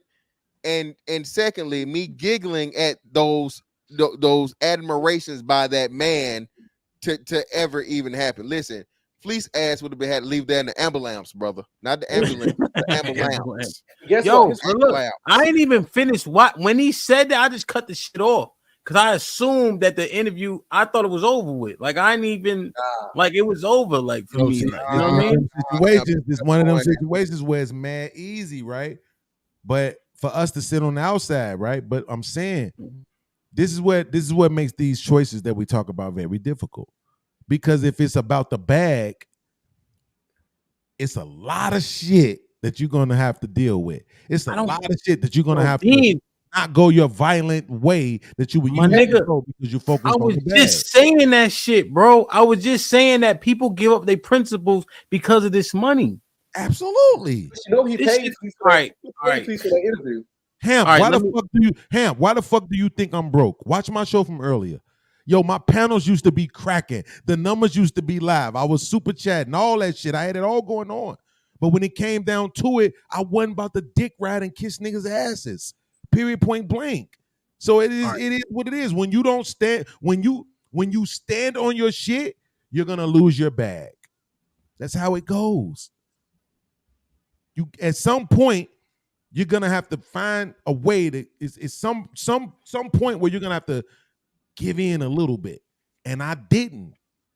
I was beans. My mama, I did the show the other day. I was live. Yo, what's my name? I was on Sharon channel. Shout out to Sharon. My mama, everybody. Yo, this Beans. What you mean? I'm Beans. I'm not nobody else. I didn't come here with no facade. My mama called me Beans, right? This is who I am. And when it came time for me to choose between the business and staying Beans, I chose to stay Beans. Right? So that's why the money ain't the way it's supposed to be. Because I don't hate women and all this other shit that you got to do in this space to get to the bag. Right? So that's why for us, we depending on you so much to make sure that you maintain the intellectual standard that you created over here, because it's been a super dope ride with you, right? Yeah. Because for some reason you haven't had to check your principles and your morals at the door so far, and we want you to stay right there. Yeah, Can I push back on that a little bit? Just Say that one more time, August. I won't push back on that a little bit. Usually, just you know what I mean. Usually, when you check it, when you ride for the women, that's when you get the most support. You know what I'm saying? So it's like I'm not saying what you're saying is incorrect. Don't get me wrong. You know what I'm saying? But when you ride for the woman, that's when you get the most support. And so when you get in these spaces like this, that's when you don't have, you have the other side of the conversation where it's like, okay, what can our women do a little bit better? You know what I'm saying? How can we, where is the support needed? You got people giving statistics that's showing that the support is needed in the women's space versus in the men's space. You know what I mean? So that's all I'm trying to say. You know what I'm saying? So I'm not trying to knock what you're saying. You know what I mean? But no, absolutely, I get what you're saying. But I mean, think about it. Who do you think do the most money? Who do you think do the most numbers? Derek Jackson or the Whatever podcast? Derek Jackson. It's not even close. Not even close. It's not Derek even Jackson used to close, do that, bro. Okay, yeah. Let me say this though. Let me say this. You talking about Derek Jackson before the scandal or after the scandal? I mean, either one you pick. No. Either one you pick is not. You can't say either one you pick because prior to this, I'm gonna say this though, because prior to the scandal, did he have 5 million? Did he have 5 million though? August, but did he have 5 million? I don't think he got the 5 million because they got the 5 million in a year and a half, bro. The numbers is ridiculous over there, bro. It's dumb, bro. What happens is, shout out to my brother Fatty. He actually has like a great thing that he does when women super chat. It's not as prominent, like the men.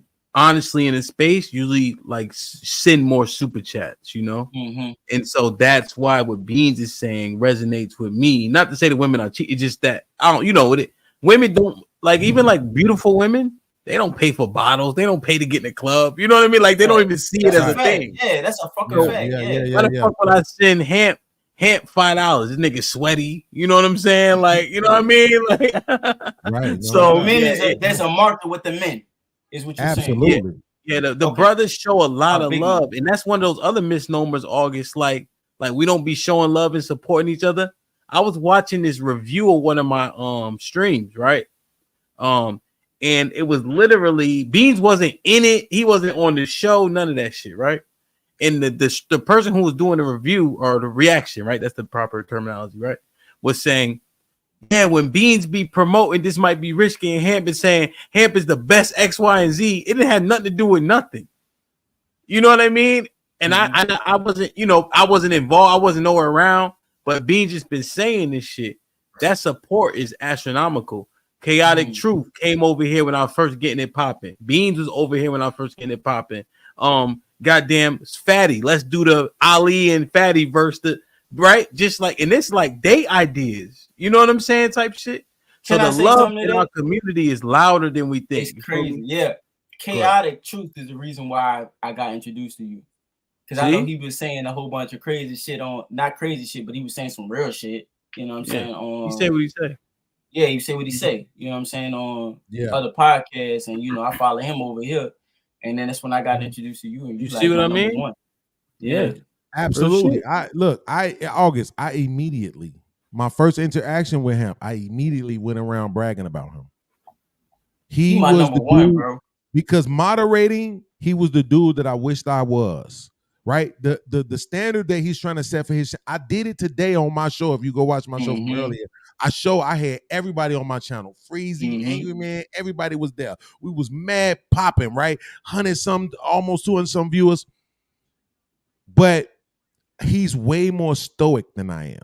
Yes, bro. So when he says, I don't want you to say some, I want you to stand on this, I want you to do this, he's way more stoic than me. I'm like, You stupid motherfucker. Fuck off my channel. Fuck out of here with this goofy shit. Mhm. Right? Like, I'm emotional that guy. shit.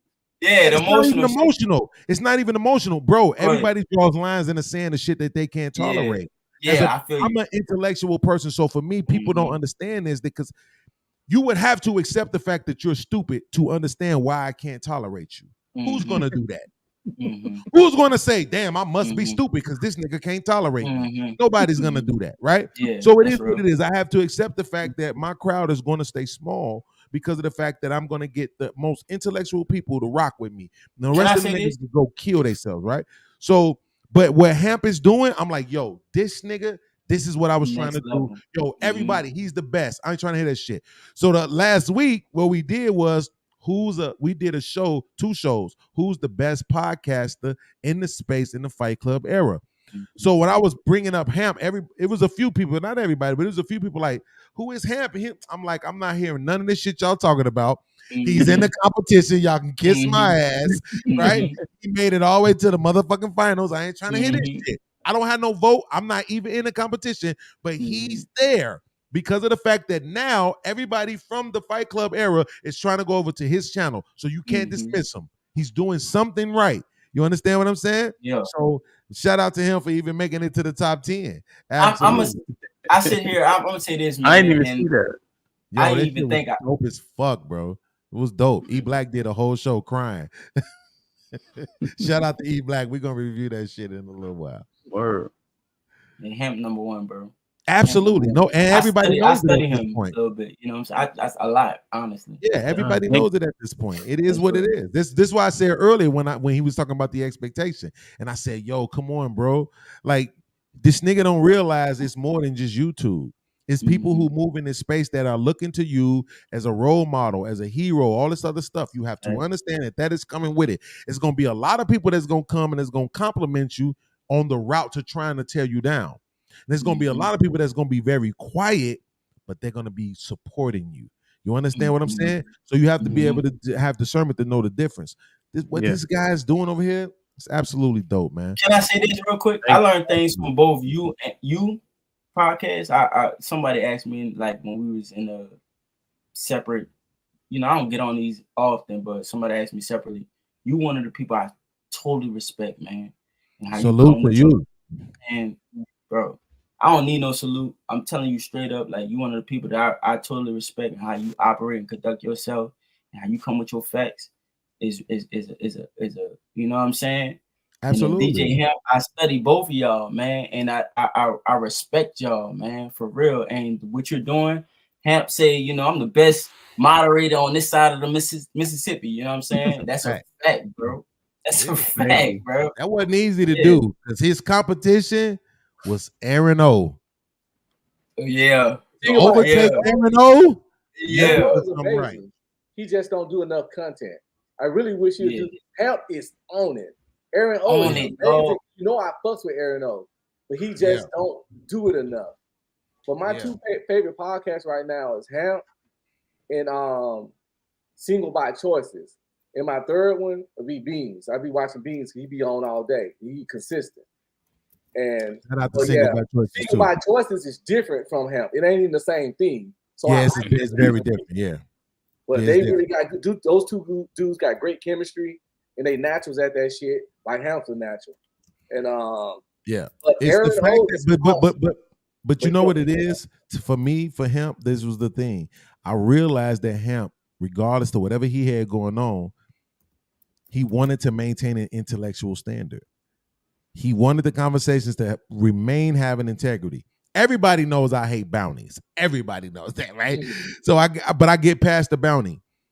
What he's saying is when we on the panels and we having a conversation, if you're up here, let's do it genuinely. What more can you ask for? Notice, even tonight, we got a little bit demonstrative in our back and forth, but it stayed respectful. That's exactly why I sent that super chat to shout out everybody who was on the panel. Because this narrative that people trying to paint about me, I don't want them to think that shit is true. Salute, my dude. Salute. We going to argue. Philosophers argued, bro. As they should. You feel me? They argued. Nah, nigga, not right. Yeah. So we're gonna do that shit. That shit don't make you feminine because you argue. Shout out to Hamp. Because I believe he was actually the first person to do a whole show, a whole panel about whether or not arguing makes you feminine. You understand what I'm saying? So the fact of the matter is we're going to debate. But at the end of the day, it's a love thing over here. Yeah. Love is moving through this stream, through this channel.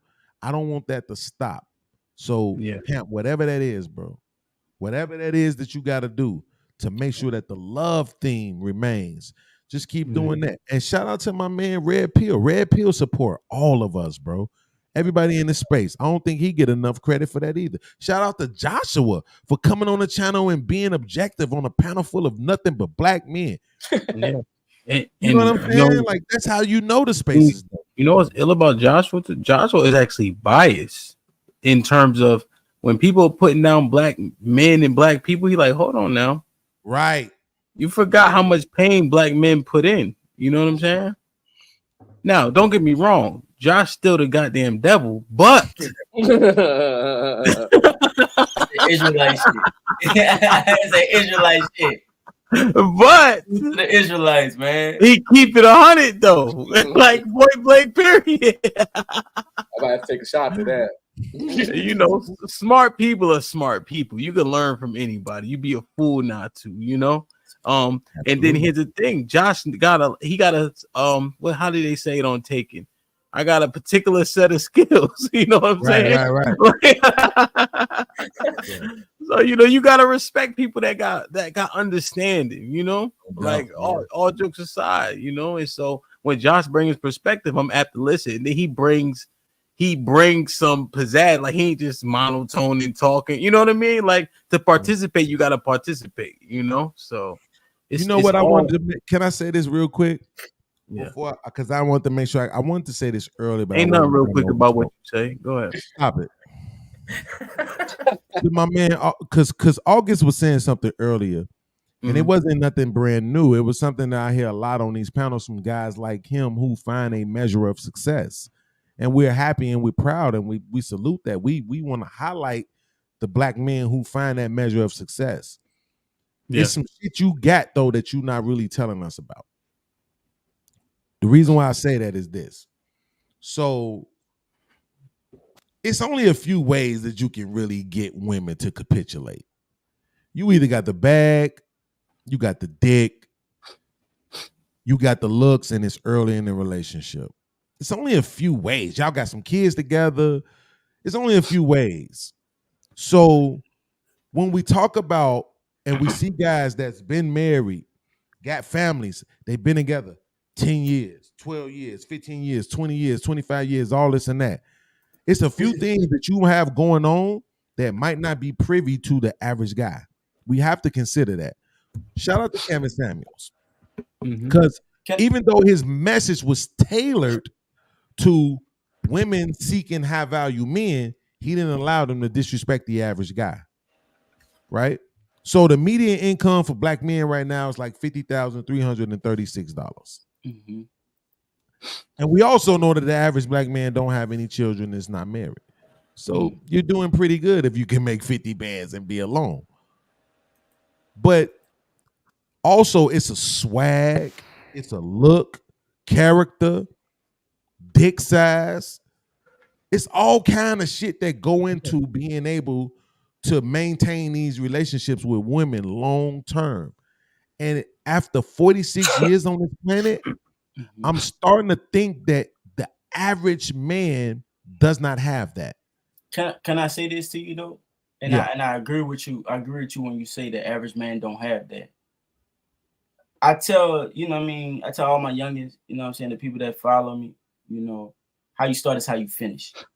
And for me, when I first started in my relationship, I always set the standard of how things are going to go. And so I never switched up on that. You know, I always set the standard of either you with this or you're not. It wasn't no discussion. It wasn't no compromising. It wasn't none of that. Either you're going to be on this train or you're not. And if you don't want to be, then don't. So if men adopted the mindset of, I have a very, and the term escapes me. You went and took a couple shots. It's a it's not a minimalist mindset. It's a more what is it? Capitalist. Not capitalist. It's more it's open. It's more I can't think of the term, but my whole idea is if you don't want to be on this train, you know, I will find whatever needs to be on this train. That means you're not for me. You know what I'm saying? So I'm not wait, real quick. Prior to your marriage, would you say you had a easier time with the women or a more difficult time with the women? Man, I mean, me personally, I was always goal oriented.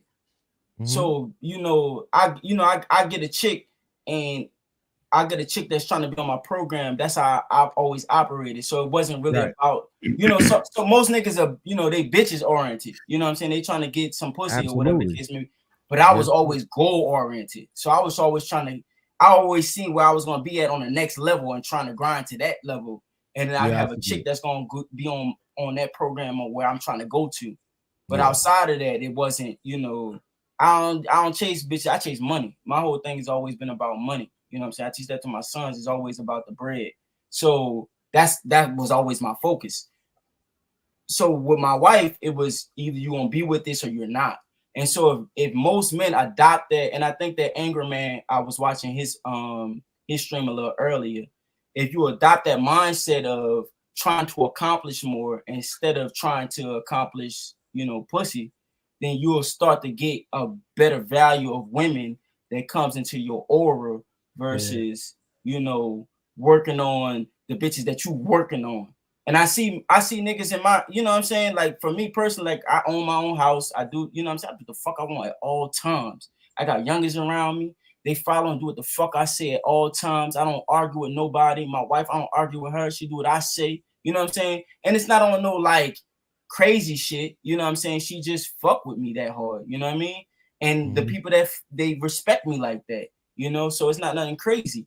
So I say all that to say, when you operate in the way that I operate and your mindset is on that, then it changes things. It changes the way that the world reacts to you. And most of our guys are driven by pussy. You know what I'm saying? Absolutely. Let's do these final. Well, let's do these final thoughts. I'll go first. Final thought. Well, I just wanted to real quick. I just want to say I appreciate the love, the respect, because that, you know what I mean, gives me inspiration. I'm always motivated, like my kids don't motivate me. My wife doesn't motivate me, right? But they give me inspiration, no question. Because I grind regardless, But when you guys say things, I'm like, okay, it's resonate with my brothers and my peers that I respect. Okay, then that puts a battery in my back. And I'm not too prideful to say that, you know what I mean? But I'm humble enough to know you got to keep perpetuating the same things that people respect you for, So I just want to say thank you to that because I appreciate it. You feel me? Beans, final thought, my brother. Yeah, I want to say, man, look, there's always going to be average, right? And there was a time when the average was what was popping because you understood that this is America. So average here is 10 times better than everywhere else, right? So, we got to get back to that. I am below average. And the reason why I say it out loud is because I want people to understand that most niggas ain't like me. So when they sit up here and they try to disparage black men, you're full of shit. Because I'm on a panel with 9 other niggas and ain't none of the motherfuckers going through what I'm going through. They ain't dealing with what I'm dealing with. They ain't in my circumstance. Even though I'm doing all right comparatively, right? I still look good. I got a woman. We've been together for 14 years. I get money. I'm doing a podcast. You know what I'm saying? I got a BMW outside, even though I just got hit in it Monday. But, I'm doing all right, right? So and I don't work a job. So you got all these men out here that's working and doing their thing, bro. You got all these men that's involved with their kids and doing their thing. You got all these men that's in relationships, whether married or not, and doing their thing.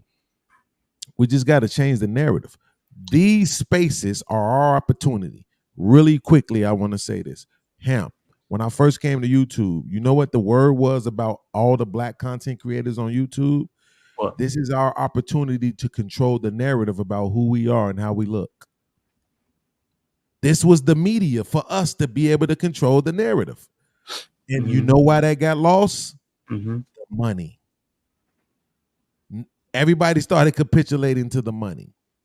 So that's what I'm saying. If you have right now, if you're thinking about starting a channel, please focus on controlling the narrative about how black people look. Make that your primary focus. Try to produce the best content you possibly can to show the best version of black people that you possibly can. Because when it becomes about the money, you're gonna have to shuck and jive a little bit. So salute to Hamp, salute to Red Pill for show, salute to my man Joshua, and salute to the homie up top above me. I'm drunk now. I'm about to go make me some ramen noodles. It is what it is. I love y'all. I love the chat. I love this channel. I love the space. Y'all know what it is. It's Beans, baby. Little podcast, the Pod Mob. We back up in this thing. Salute. Love you, bro. Appreciate it. Love you too, Amp. Josh, final thought?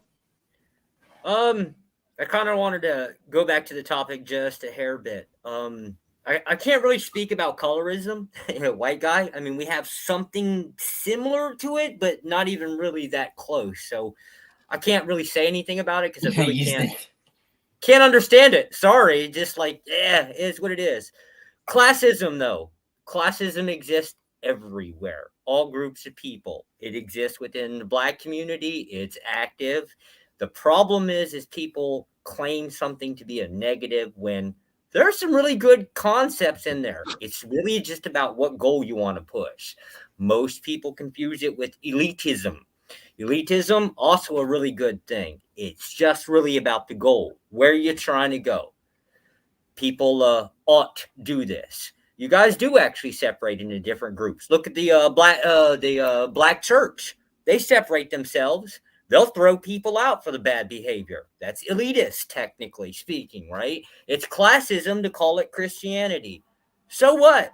It's a good thing. Some people just want all people to be equal kind of thing. People doing their thing. There's fine. There's nothing wrong with it. I agree specifically with Hamp where it's an ought. It's a moral ought. You ought do this thing. Find your goals. Go for them. That's it. Specifically find your principles. Also, I love you, Beans, but stay out of dark alleys. Stop trying to rob people in dark alleys. That's a bad thing. Just don't do that, man. Love you guys. Love you, man. Appreciate you, man. Red Pill, final thought? First of all, I want to say I appreciate you letting me come up, Hamp. And secondly, always. I had fun. It was entertaining. I had fun. Good time, good conversation. I'm glad everything kind of leveled out and we actually were able to talk without a bunch of arguing. I never been on the black side of YouTube till recently when I made this channel because I have another channel. I know the black side of YouTube. You get what I'm saying? I didn't know none of these kind of channels exist. Fight Club, none of that shit. I have a YouTube channel that's bigger than this channel, but I don't ever talk about it because my real name on it. And I know it's degenerates in this realm. I'm sorry talking about. I ain't talking about the people in Hell Room, but there's some degenerates here that like the docs and do all that weird shit. So I don't ever rep my real channel because I use my name on it. So I'm the Red Pill Ranger. And but I came to this side of YouTube, and I met some really cool people, and it's been entertaining. And everybody's not as bad as I thought, but it's interesting over here on this side of YouTube, and I'm having a good time so far. Word. That's what's up, bro. That's what's up, man. Somebody said I'm scared of the blacks. Yes. What do you mean you're scared of the black? I'm scared of N-words, but not blacks. N-words bother. August, final thought? Salute to everybody, man. You know what I'm saying?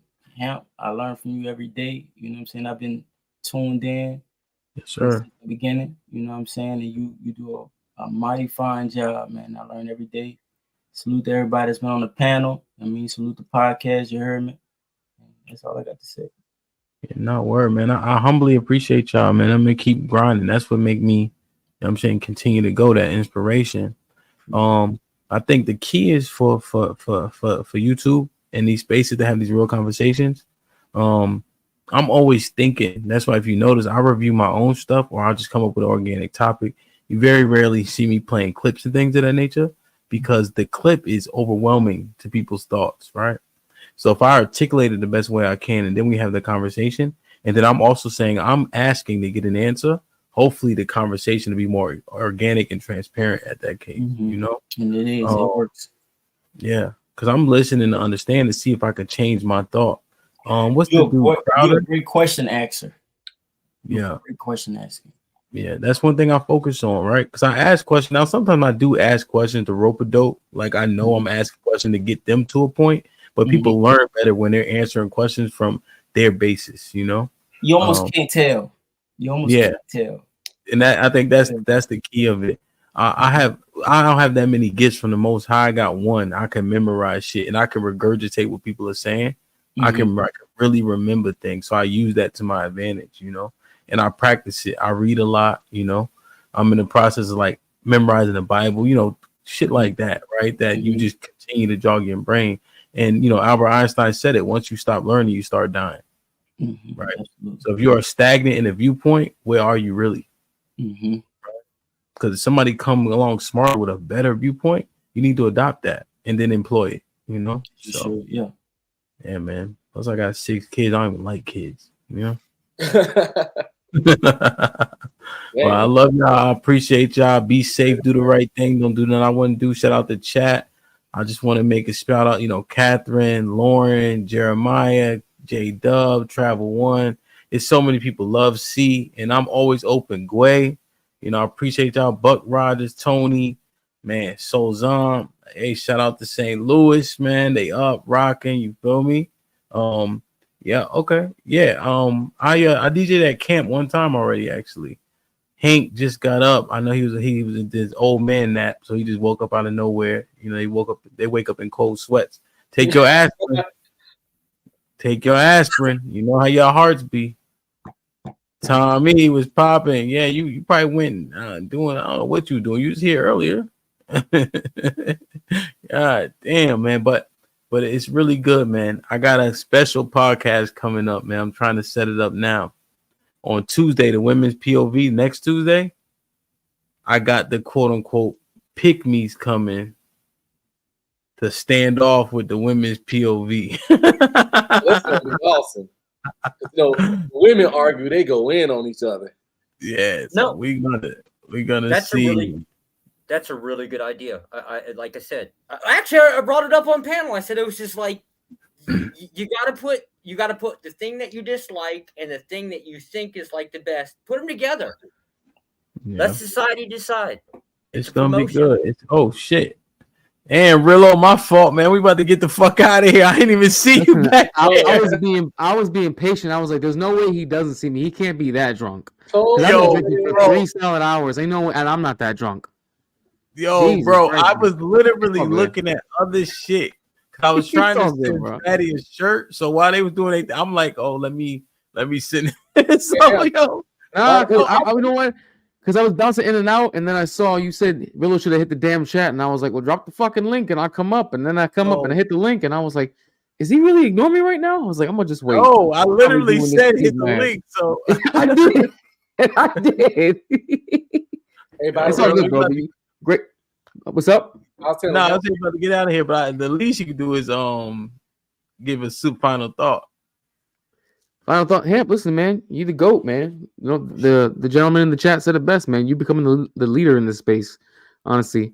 And even better because, you know, I mean, you and I come from the same neck of the woods, so, you know, I feel like I can relate to you even more so. So I really do like the fact that you provide a really good open platform, and you allow a pretty diverse crew to come up to your panels and share their thoughts and ideas. And you keep it real. And when people come with bullshit, you check it. And that's what allows for a more genuine conversation.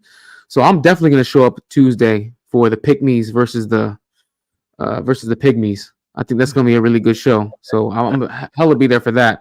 I'm I'll even show up so that way Dana can yell at me again for asking simple questions. I can't wait. Cannot wait. Indeed, bro. Hey, No, man. I appreciate that, really. I mean, Rillo, and you know, we even from our neck of the woods, like people, they don't know like what it really like. No, they don't. No, they don't, bro. They really don't, yo. They don't. So it's like, yo, because my God. New York is like the loudest, right? But I'm like, man, I give New York niggas wedgies. You know what I mean? I feel you. So, but damn, I missed the super chats and everything. Hold on. Yeah, I was about to say, I appreciate you hitting the link, bro. 100%. My bad you in the back like that. Because I literally I dropped the link as you asked, Let me read these. Caesar's Palace, thank you, Caesar's Palace, for all your support, man. It means a lot. I wish your internet was better. You probably need to get rid of that Android. Caesar's Palace with the $2. You can't change the music, but you can the women. Dub Will with the $10 says, question for the panel. Damn. If you choose not to have a state-sanctioned marriage, so you be able to go to court for child support or custody. That's for men or women. Yeah, I don't know if it's mutually exclusive, unfortunately. Striking it rich with the £2. MJ and Tom Brady weren't real ones because they divorced. Spoon Zaza with a 5 Canadian. What's up? He says, so August, you turned off your desire for other women like women turn off their femininity. How do you do that? Give us the sauce. Well, he said it. He focused on the money. The women ain't his catalyst. The money's the catalyst. The women come and he got a plan before they even get there. So if they can't fit into that plan, he put them in the fucking bathroom. Put him in the fucking bathroom. Get him out of here. Come on. Not the answer for him. I feel like I supported his arguments pretty well. Bread and Butter with a $5 says, I feel red pill. I want the truth too, but I know not to ask certain questions. And I know not to answer certain questions. Bread and Butter. Well, I can answer themselves. Beans, what you do to Big Bad Bull? He, what does that say? He hates you. Oh, he hates you. Yeah. Right. Big Bad Bull hates that dude, man. Hate him. But hey, so I'll see y'all Friday. I think I probably need the fellas to tap in. Because I think the question I want to go through on Friday is for the fellas. Me and Love had a conversation today. I want to explore it from the other side. So I'll do the pop-up. I don't know what time. That's why I call it a pop-up, because it depends on what I'm doing. But definitely if y'all not doing shit, tap in. You know what I mean? I love y'all. I appreciate y'all. Be safe. Do the right thing. Don't do nothing I wouldn't do, man. Like, share, subscribe. Tell a friend and tell a friend. And we out.